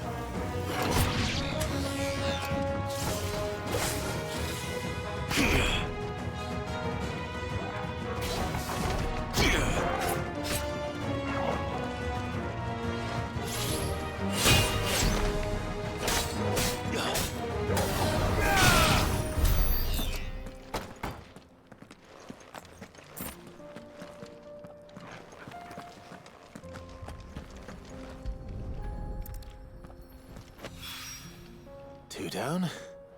One to go.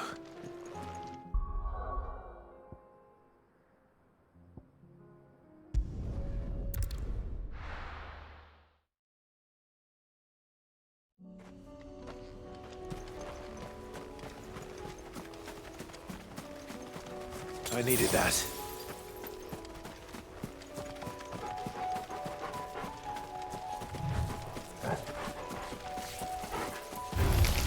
All right.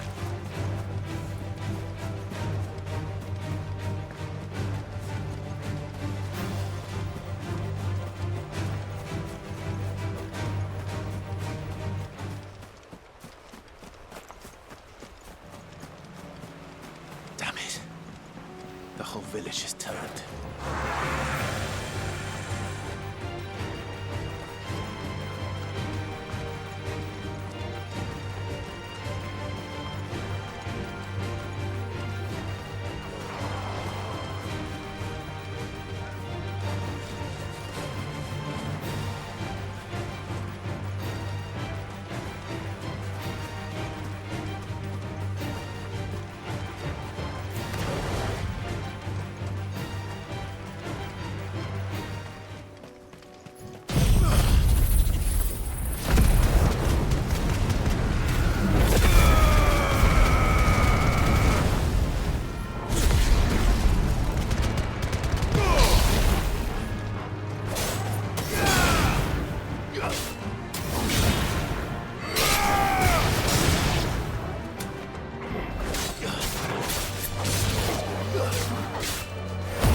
Too slow.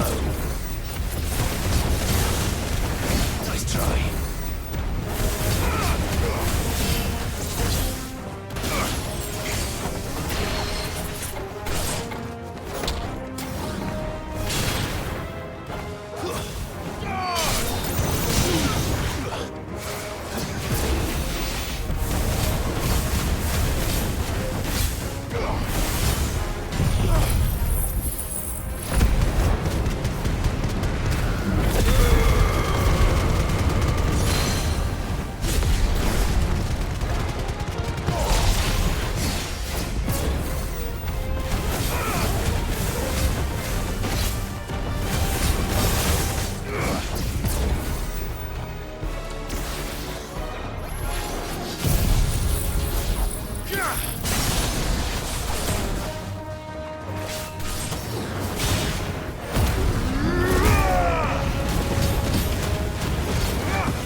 That's all of them.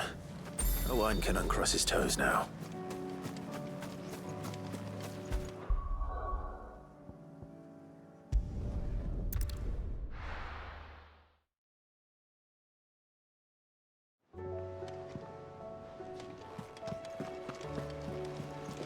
Covered in nicks and lumps, the lot of them. It's a wonder they can still walk.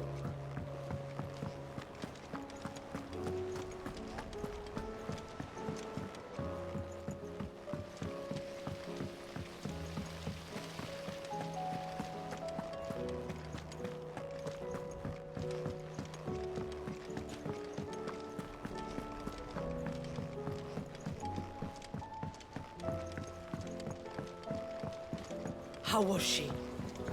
The Enterprise, I mean. Ah, Sid. Wasn't expecting you back so soon.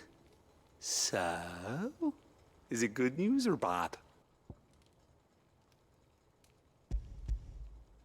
Good, thankfully. Here. Ah, that's brilliant! Thanks a blimmin' million! I'll fit 'em to the smelter right away!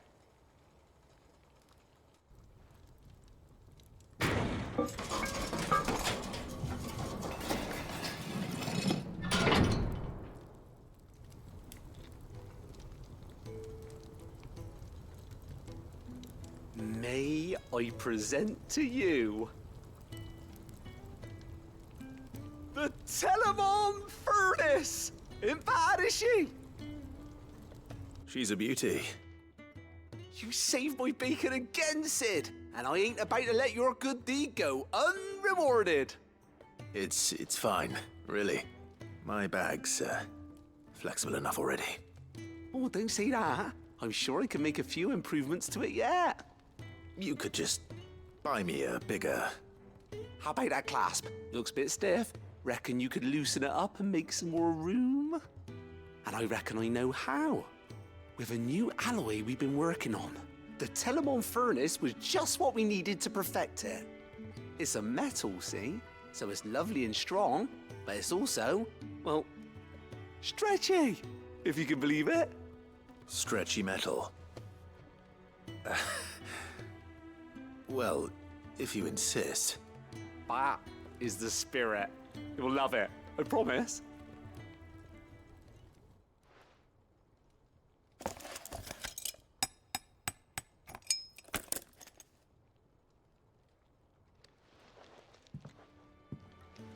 So, what do you reckon?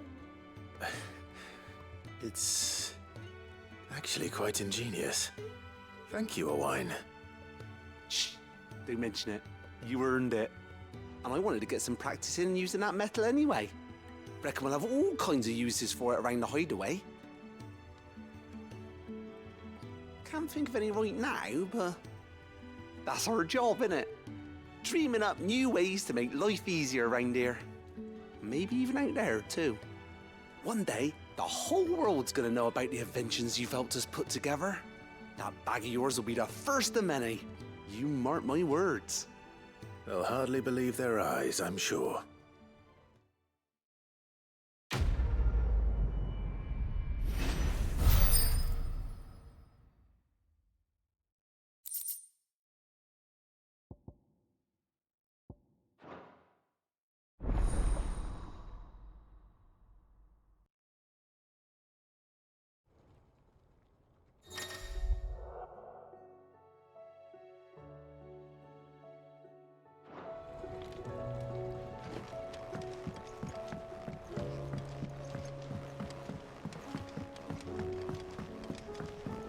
What do you reckon we should do?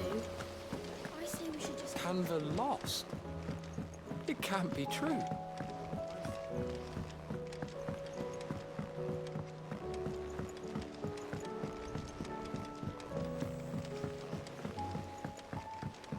Have you tried Molly's lemon tarts? I've never had anything so delicious. Lady Karen's.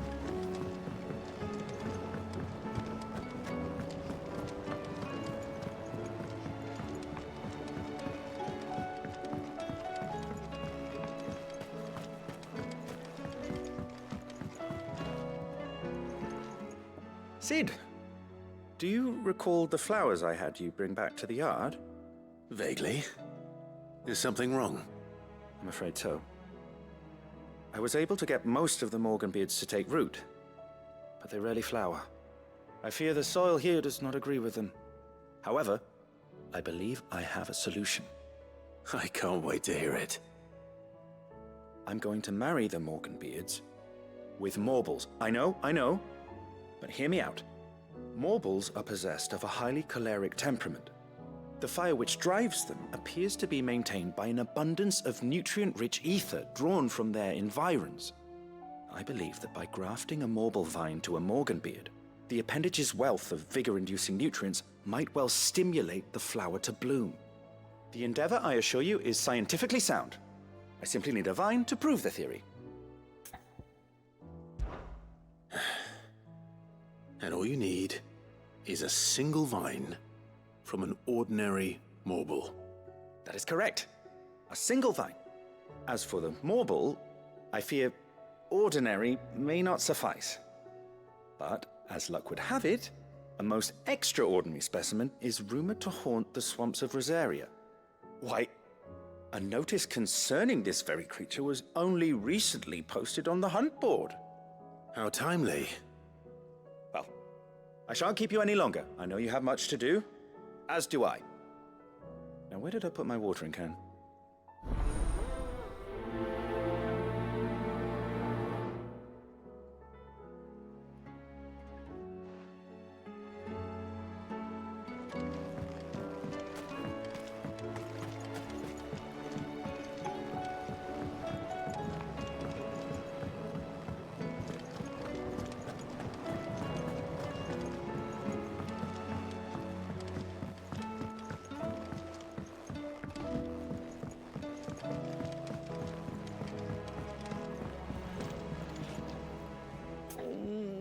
What am I gonna do? Is everything all right, Goots? You seem more discomposed than usual. Oh, I don't know what that means, but I'm in a bit of a muddle. Oh, I think Nan might be in trouble, and she's... It's all right. You can tell me. There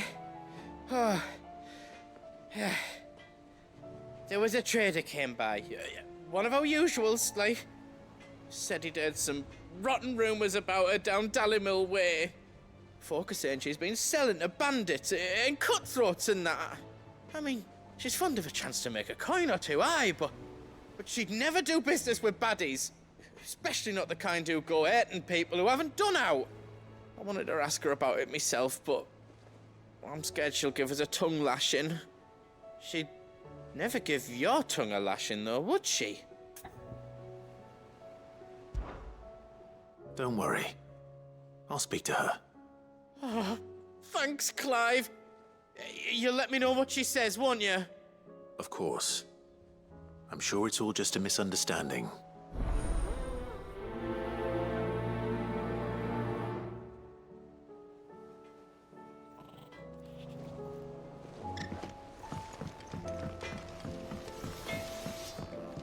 Oh, don't tell me we've run out of papio nuts and all. What do you expect? Lady Karen.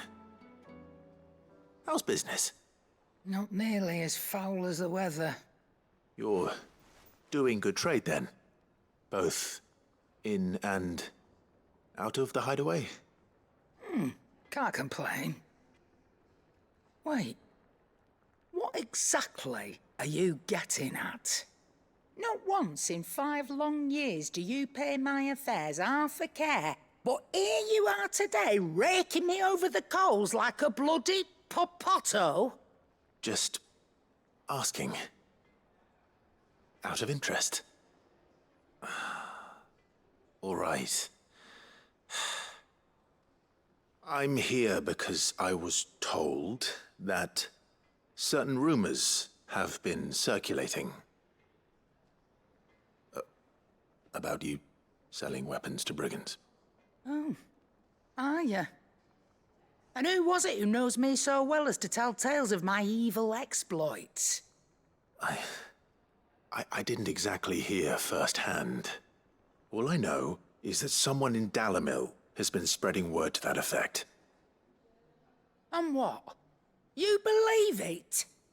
You think I'm profiting off the blood of innocents, do you? Look, I've done things I'm not proud of.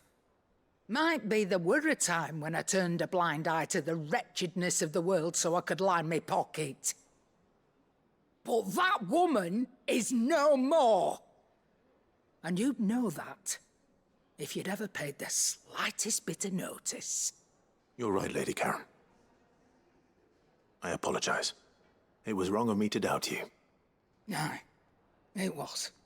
Now, I reckon you've got better things to do than pointing your do-gooding finger at a poor old woman. Of course. Good day. Clive. If you're gonna buy something, be quick about it.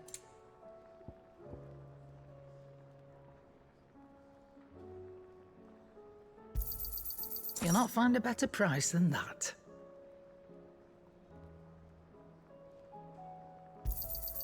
You're rubbing me blind, you know.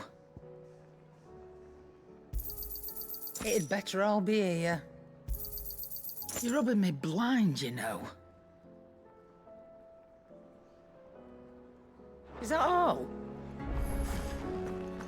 The stew's awfully thin.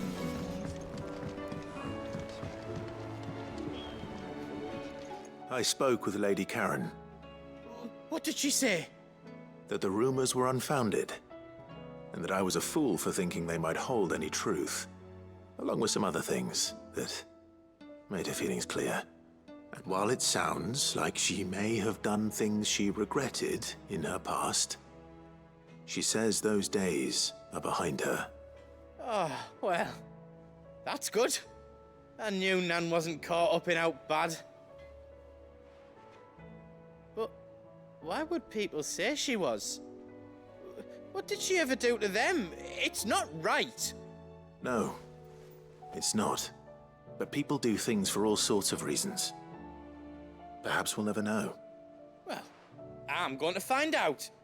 That trader, he said they were all talking about her in Dalamil. So that's where I'm going. I'll find someone who'll tell me, you'll see. Are you sure that's wise? Whoever's spreading these rumors means Karen ill. Oh, right. But that's why you'll be coming with me, isn't it, Clive? I suppose it is.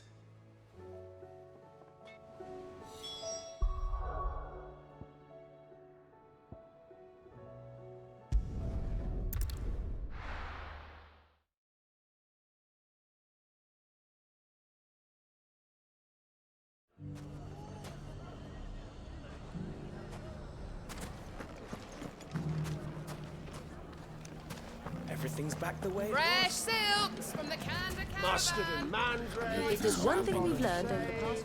It shouldn't be too hard to find goods.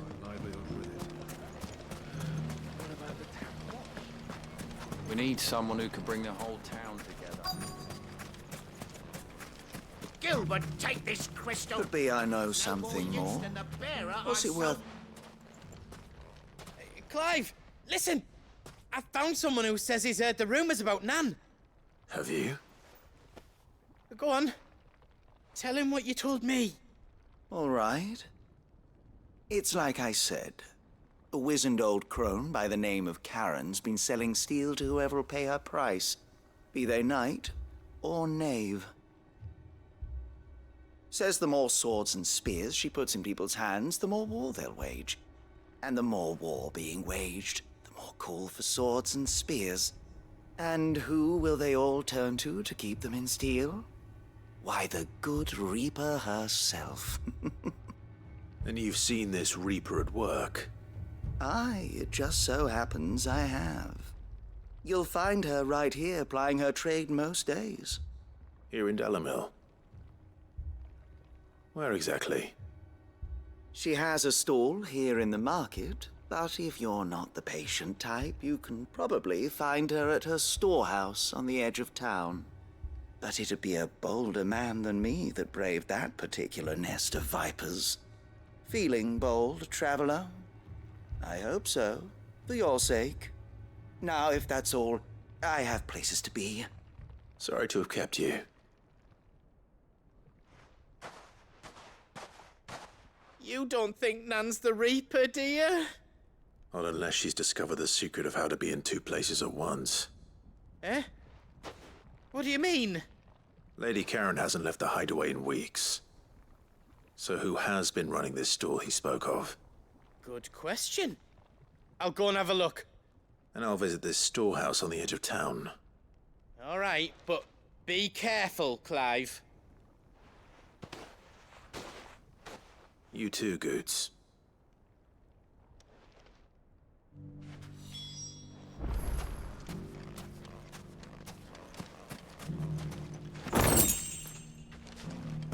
Gilbert, take this crystal. There's no more use to the bearer. We need someone who can bring the whole town together. When the Fang fella took my livelihood. If there's one thing we've learned over the past few days... Mustard and mandrake. Fresh saffron silks and from the sage. Canberra caravan. Like naught you've seen before. Are you sure about this? The desert's a dangerous place. They won't stay scattered forever.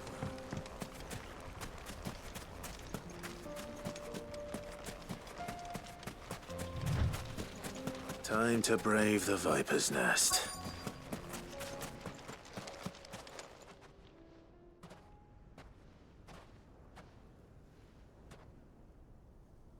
Just you, is it?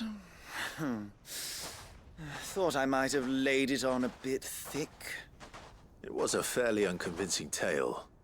So, what now? That's up to you. Die a slow death, or a quick one. Boys, he's all yours. But that sword is mine.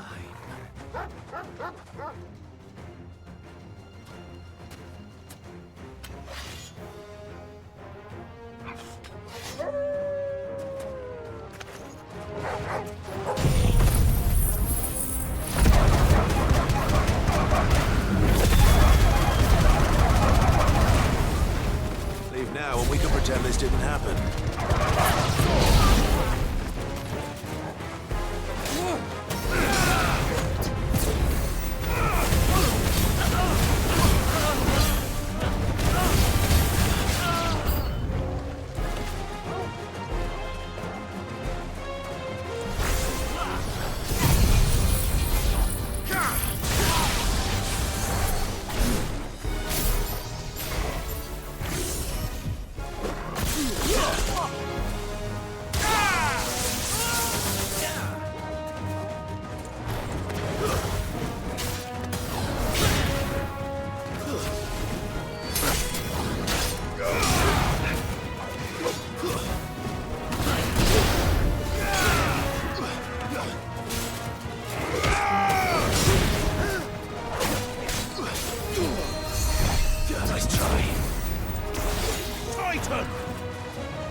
done it now. Go on. Tell me what I've done. When the Borgwyn finds out you've killed his men, he'll have your head. He only wanted that bull of a manservant, the dim one always clinging to Karen's skirts. You weren't even supposed to be here. Who the hell are you anyway? What were you going to do to him? The Borgwyn wanted him to get to Karen. I was only supposed to point the lamp in the right direction once he arrived in Dalamil. But then you turned up. Well, go on then. If you're going to end me, end me. You're not worth the effort. Now be gone, before I change my mind. Fucking coward! I need to find Goots. Right now.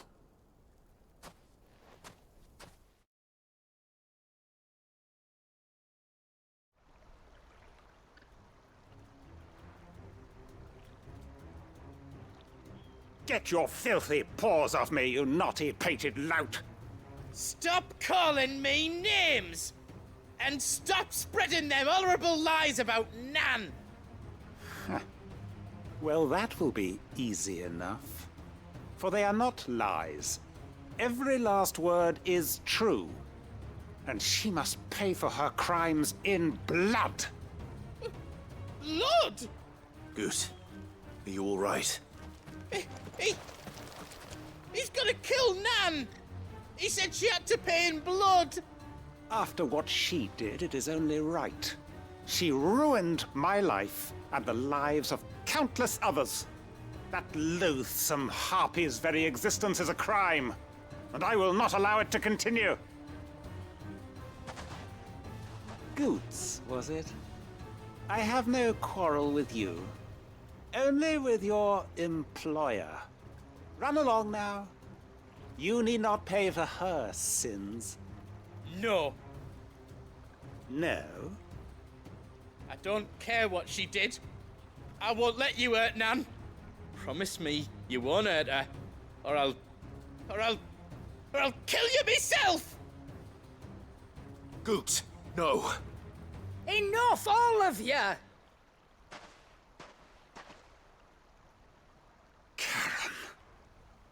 But how did you? You're a sight less clever than you think you are, the pair of you. Did you think I wouldn't notice the two of you slinking off together? Well, the whole thing got me thinking, who in Dalamil might bear me a grudge? And a certain snivelling shit I ran afoul of in my fairy years came to mind. Though it was just Bogan back then, wasn't it? I thought the years might have taught you some sense, but I see you're the same pants-pissing craven you've always been. What was it we called you? Wet legs? You bitch! Everything that happened, it was all your fault! And now you'll finally pay for what you did to me!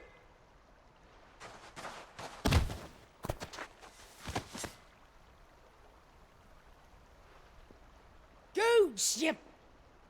If you want a piece of Nan, you'll have to go through me. Fuck!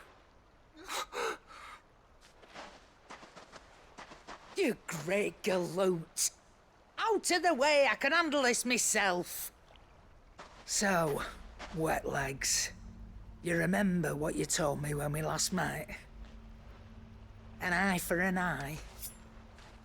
Wise words, Sam. Wise words.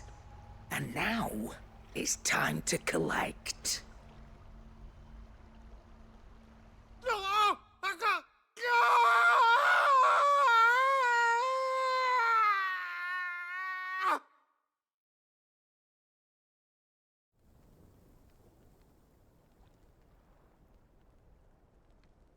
Sorry to keep you waiting. Is he... Dead? No. But I reckon he wishes he was. It isn't easy going through life one eye short of a pair. After all, I should know. You don't mean... Oh, don't tell me you didn't notice. Lost it to old Wet Legs back when we were working the same routes. Said I'd stolen from his strongbox. I'd done nothing of the sort, mind, but that didn't stop him taking his little revenge. So I took some of my own. Sorry, lost everything. His coin, his clients. Always knew he'd be back one day to claim his due. But he crossed a line dragging poor Goots into this. He didn't hurt you, did he? No, Nan. Still got all my arms, see? Legs too. But what if he comes back again? What if he does? First we take the other eye, then we work our way down. He'll learn his lesson soon enough. But something tells me the Wet Legs has learned it already. Right. Let's get you back to the hideaway. You've attracted quite enough attention already. Ta-ra, Clive. Remind me never to cross you, Karen.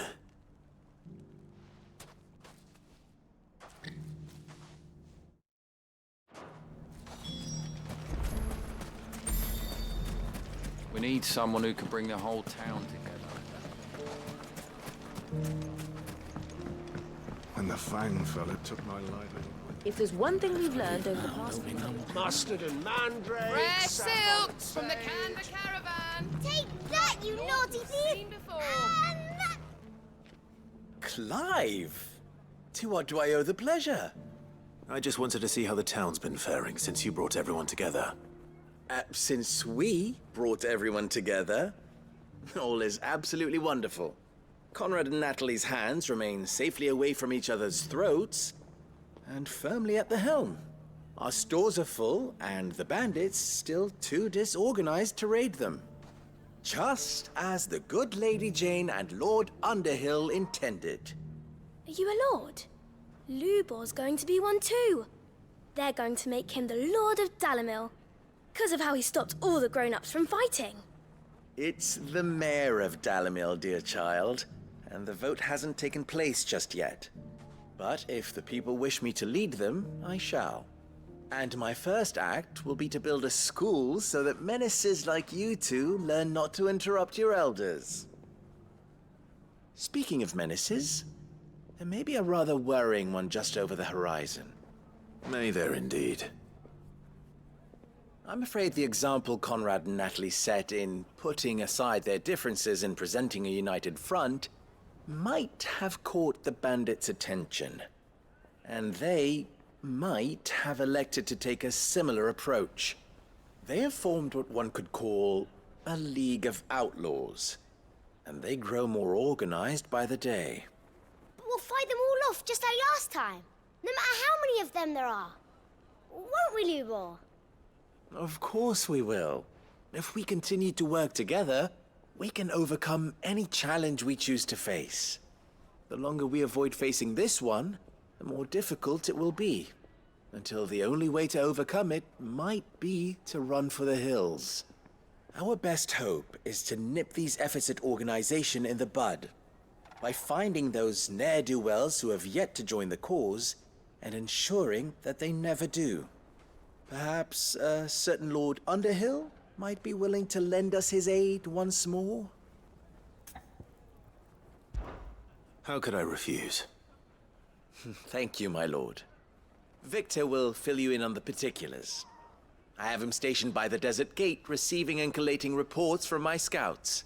Such an amenable soul. He reminds me of you. I'll go and speak with him.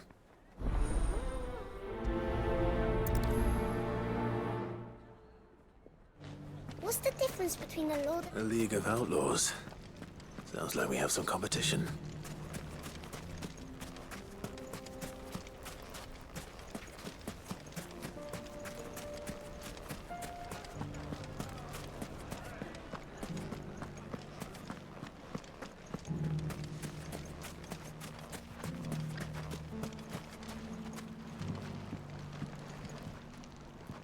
Still in Dalimil, Victor?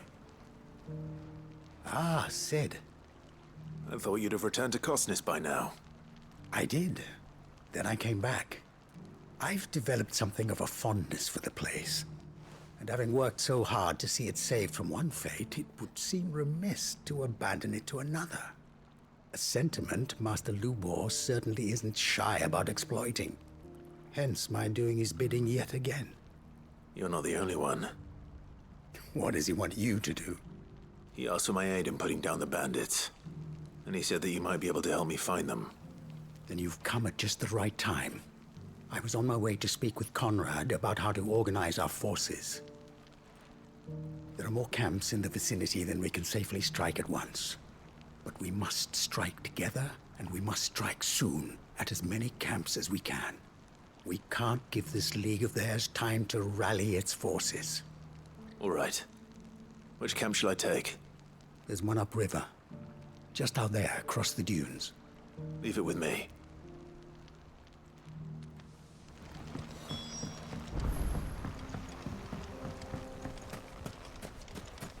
Those ne'er-do-wells want to band together.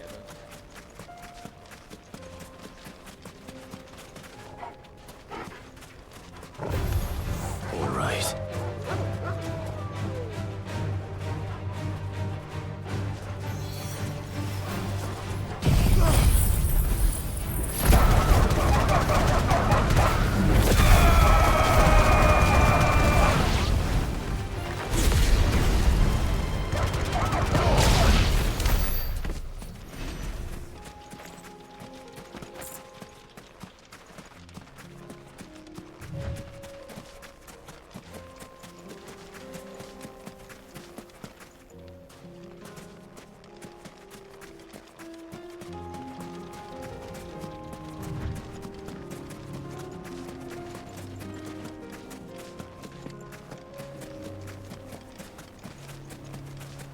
That must be the camp Victor mentioned.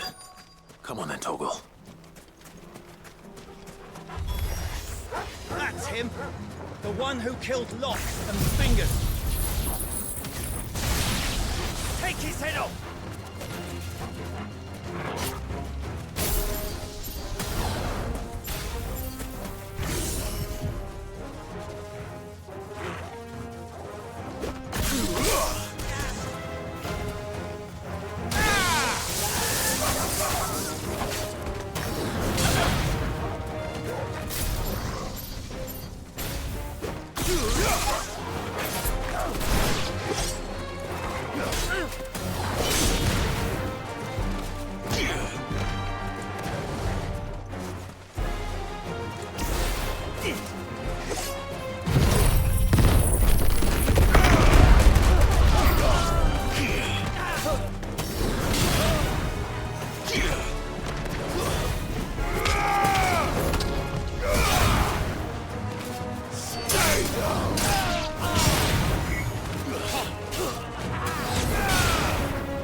I'd better let Victor know.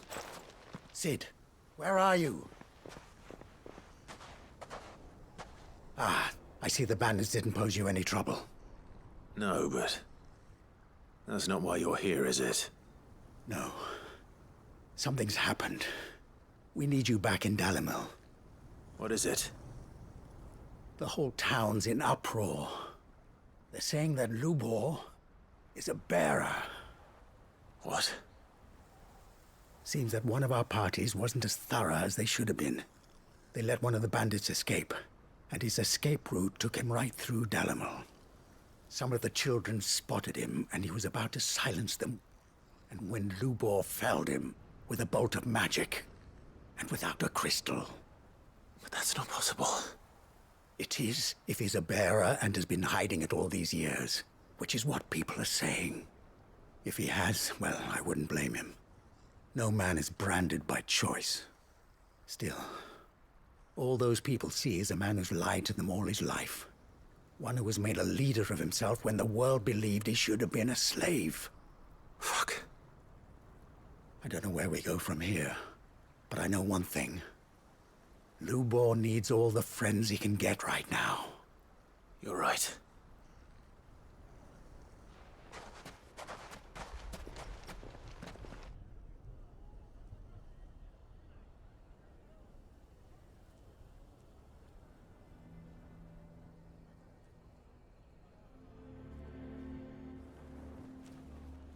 And now everyone knows. I made it a habit to keep a crystal close at hand for just such an occasion. And when that occasion arose, I forgot to reach for it. Well, it was bound to come out sooner or later. We're sorry, Lubor. We tried to keep running. But we just couldn't anymore. There's nothing to be sorry for. I rather enjoyed playing the hero for once. All that matters to me is that you two are safe. Look at him talking to his betters like it's nothing. All lies, I'll wager. Just like the ones he fed us all these years. Once people make up their minds, it's hard to change them. We need to do something, and quickly. Convince the people not to let their prejudices blind them. Convince them that nothing has changed. That their enemy lies outside these walls, not within them. You're right. We should speak to everyone. I'm glad you agree. I'll handle the townsfolk. I'm a Dalmec born and bred. They listen to me. You head to the tavern. Make Conrad and Natalie remember who Lubor really is. They know that Lubor and I are friends. I might not make for the most impartial of interlocutors. Lord Underhill of Randalar's League of Merchants, however, is a trusted and impartial mediator of note. I'll do what I can.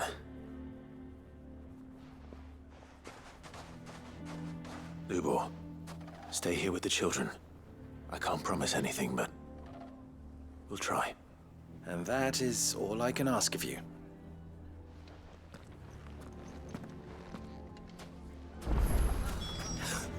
Why are you taking the bearers? Why do they always have to make such a fuss? He knew all along that he was playing us for fool. Forgive me for disturbing you, but could I have a moment of your time? I've seen your face before. As have I. Lord Underhill, wasn't it? Of the League of Merchants. That's right. I wanted to speak to you about Lubor. The rumors that he's a bearer. All true, I'm afraid. He'll never be mayor now. Not if I have anything to do with it. But what of his wares? Bearer or no, his steel is highly valued throughout the Republic. In this at least, he's done the town a service. Might that not earn him a little leniency? Leniency? He pretended to be one of us when he was laughing behind our backs all the while. I'm sorry, my lord, but he lied to us. He lied to you. He cannot be trusted. So what do you propose? Will you drive him from his home? Close his forge? Perhaps. That is a question for the people of Dalimil, and they will thank you not to get involved.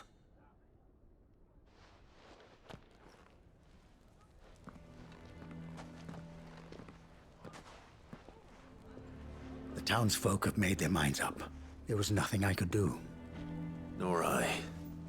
Conrad and Natalie refused to consider anything but their own wounded pride.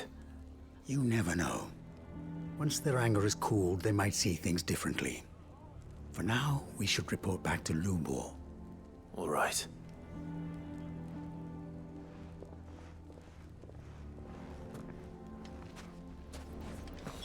Why the hell would Victor take the bearer's side? I assume the situation is hopeless? There's still hope. But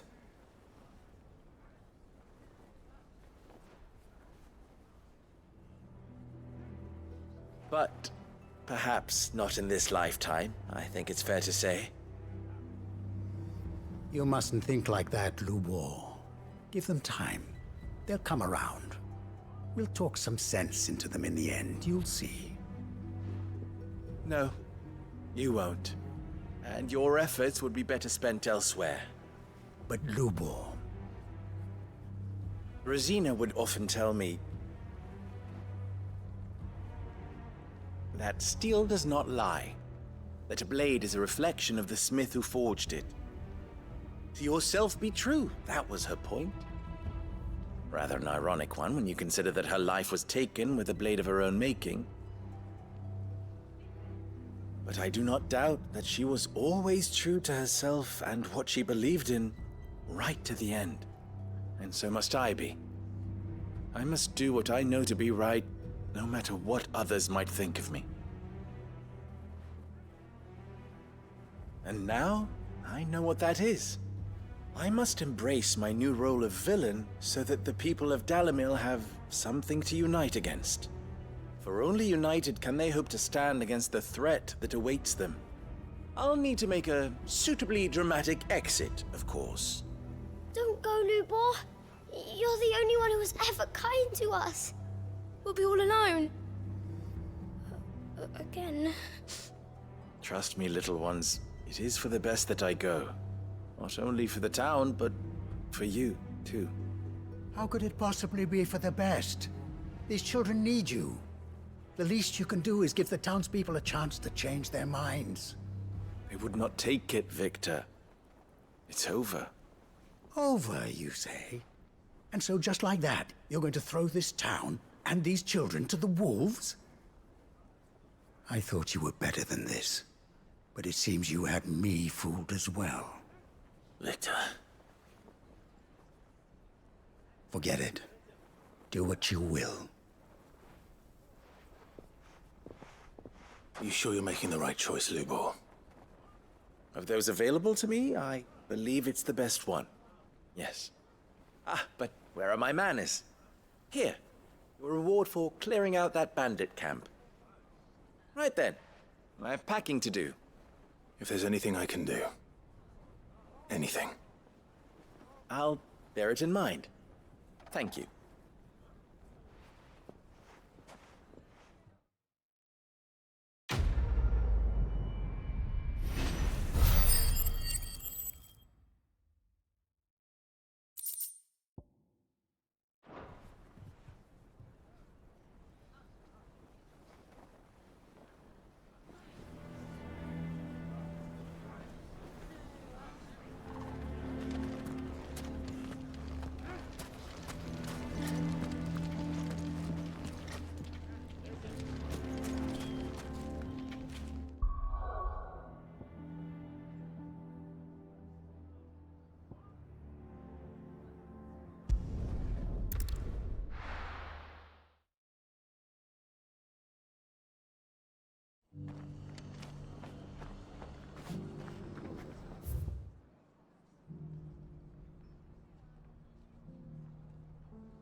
any more, could it?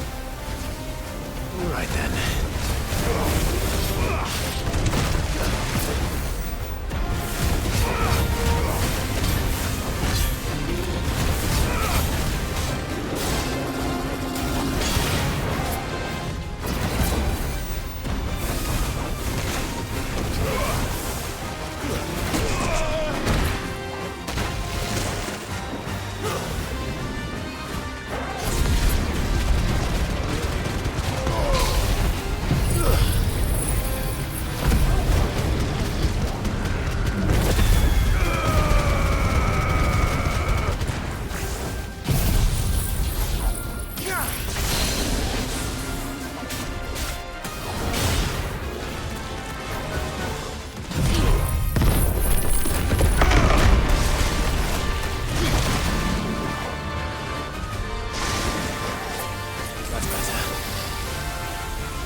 Too slow.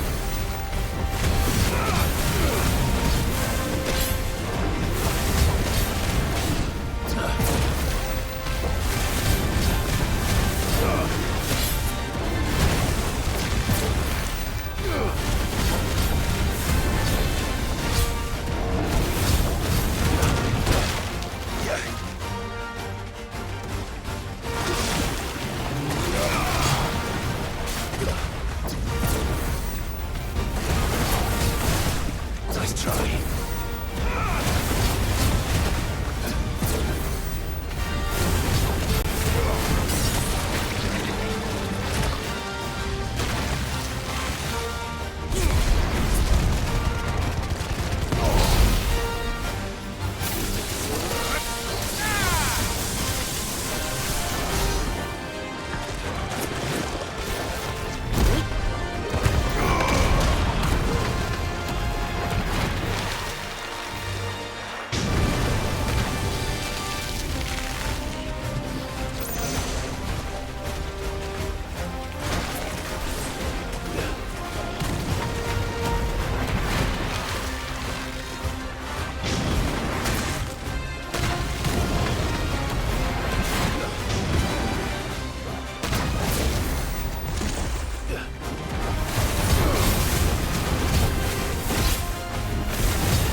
was definitely anything but ordinary. Now, let's get this vine back to the yard.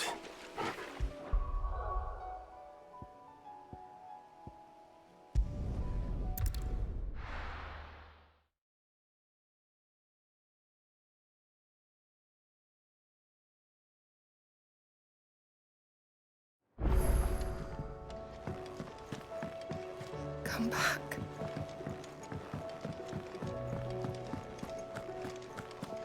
Oh, don't tell me we've run out of Papio nuts and all.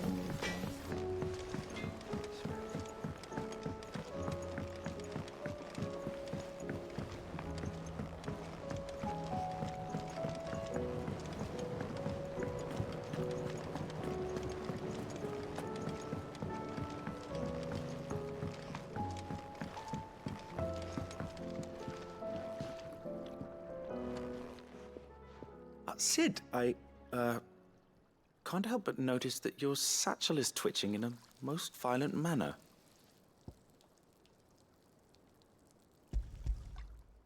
Here. It's your problem now. What an amazing specimen. The flesh positively throbs with vitality. If I can successfully graft this to the Morganbeards... When I successfully graft this to the Morganbeards, I suspect the results will be immediate. I shall begin at once.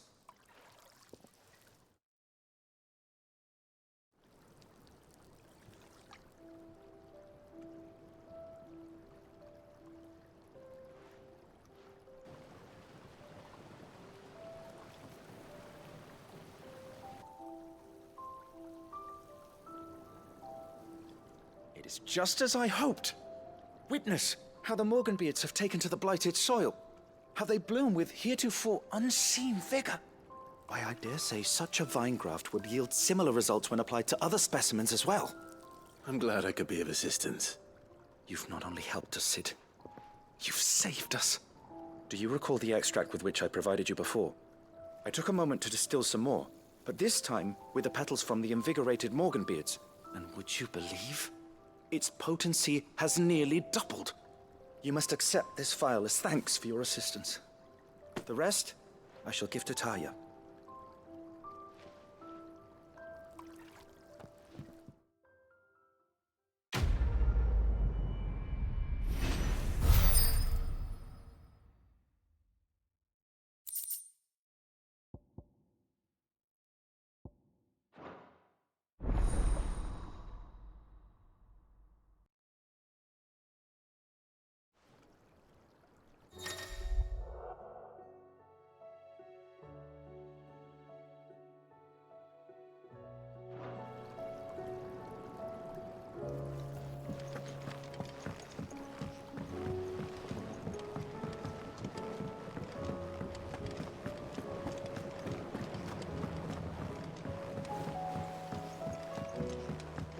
Lady Karen's.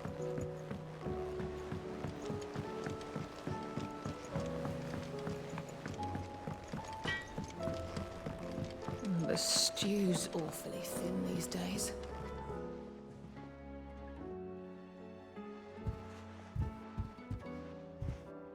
Nothing like a dish of cold vengeance to foul the gut. I'm sorry, Nan. I didn't mean to make things worse. I just thought I had to protect you. Like you've protected me. Aye, well, someone had to. Your parents certainly didn't give a whit for your well-being. Reckon the both of us would be worse off if I'd not taken you on. You've always been me right eye, Goots. And I'd have you stay that way. So don't you dare go looking for trouble again. Well, I will.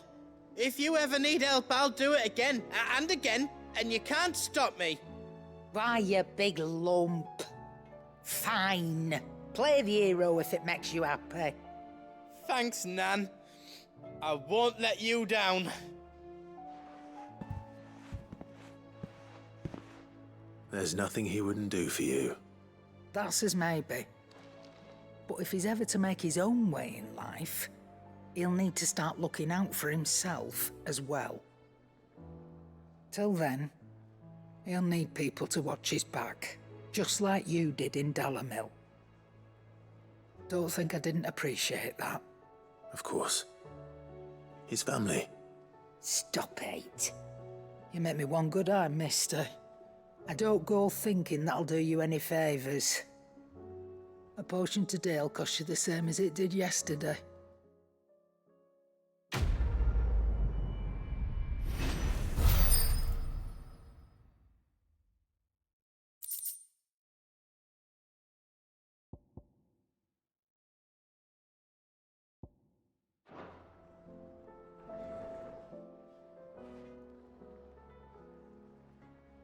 Let me tell you a story, Clive. All right. Them rumours Wetlegs were spreading. Might be they weren't just tales plucked out of thin air. You see, there were a time when I weren't too particular about who I sold steel to, so long as they paid me the right price.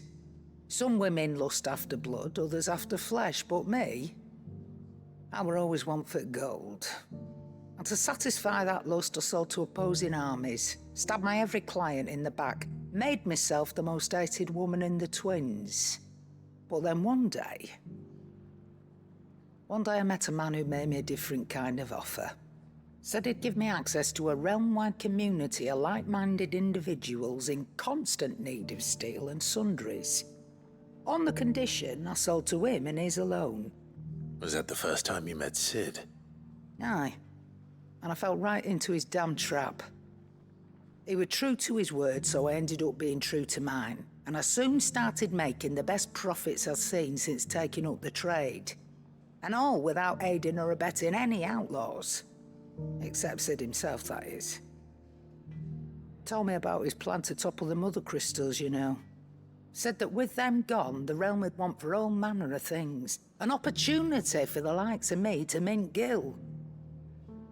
Why, I reckon an enterprising individual could find himself the richest dam in the twins. And that's when he had me. I emptied my stores that day and moved into the hideaway proper. And the rest, as they say, is ancient bloody history. A dozen years on, and I'm still not the richest dam. Not for lack of trying, mind. But I can say that I have never been happier. You've all shown me there are some things more precious than gil. That there are. So don't you go messing it all up, or you'll have me to answer to.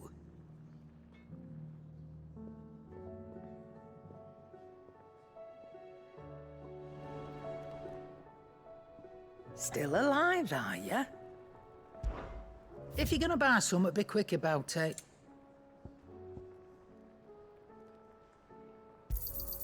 It'd better all be here.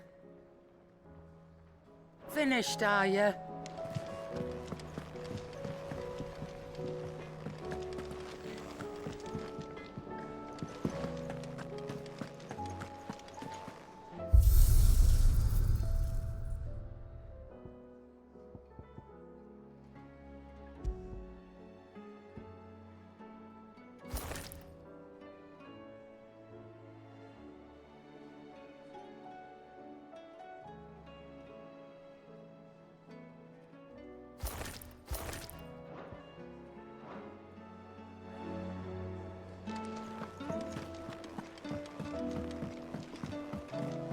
Come back.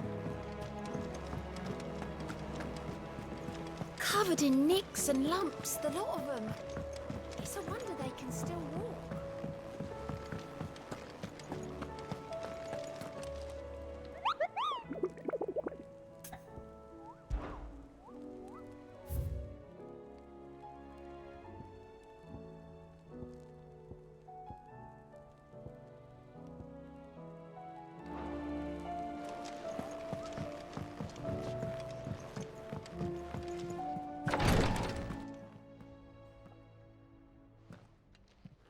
How are you feeling, Joshua? Better than I was. But not nearly as well as you should be. Your cuts and burns may have healed, but your body still bears the burden of every spell cast. And what would you have had me do? It was no ordinary foe we faced. It was the Warden of Darkness. Yet still, it was not enough. The king could have ended me at any moment, but instead chose to toy with me like a curl does a mouse. You underestimate yourself. Oh, it was crystal clear. Only one man established his dominance that day, and that man was Barnabas. I'm sorry, brother. That was ill-spoken. It's just, I have never felt so powerless. And when so many are looking to us for strength, perhaps the prince feels the same.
What is this place?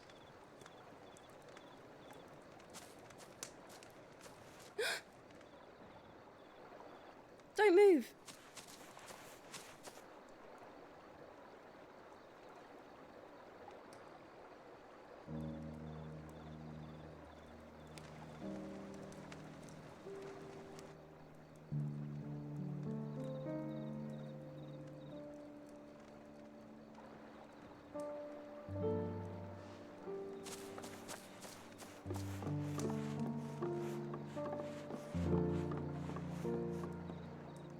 Here, it's fresh from the well.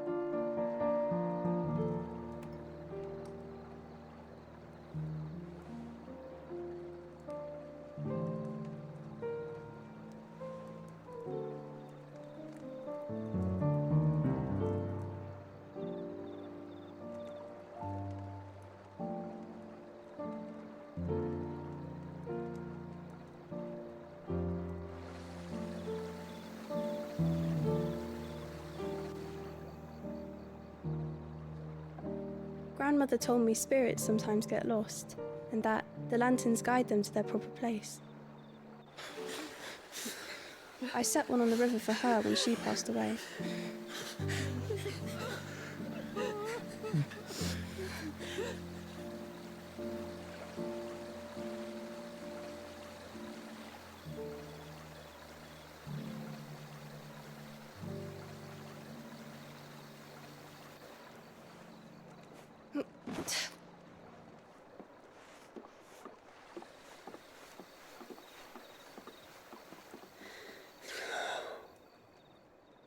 The fiend works from the shadows.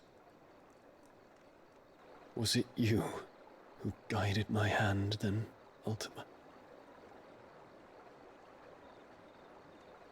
No, not you. This is my doing, my fault, my sin to bear. And for it, I must atone. Your hurts are healing nicely. It was my poultices that saw you well. You make them? And sell them, or try to. Earns me enough for bread, most days. Forgive me.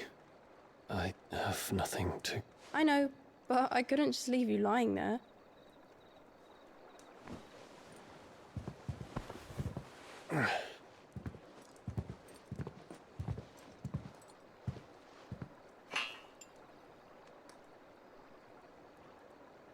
You're going then? Of course. I'm healed. Thanks to you and your poultices. Will you promise to come back and visit?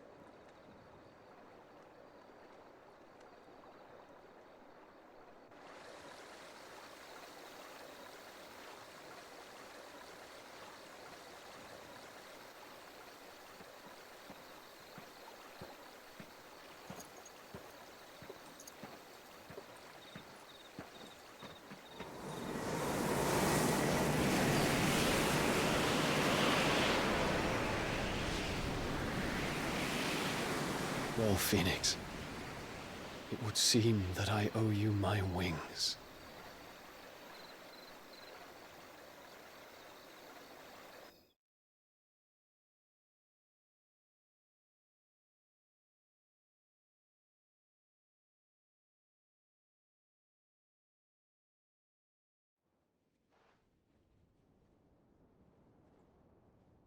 Perhaps he can find an answer. You will be returning to Waloed soon, I gather. I see no reason to wait. Then neither do I. I can think of a few, but I doubt they'll stop you. You will take your medicine. Of course, Lady Daya. Set on leaving already, are you? How long will it take us to get back to Ash? Dunno, about the same amount of time it took us to get here. Maybe less, if your uncle can find someone trustworthy to patch up the Enterprise. All depends on where we're putting into port, mind. Yes. It's not as if we can put ashore wherever we choose. We have to assume that the whole of Ash is hostile, and that we'll be attacked on sight. Then we must find a place they won't think to look. And I have an idea who might know of one. The Professor! I'll go and tell you come in. While you're plotting our course, I'll be in the shelves with your lawsman. I wish to pick his brains about Ultima. Then I'll talk to Karen about supplies for the journey. They may not be easy to come by in Ash.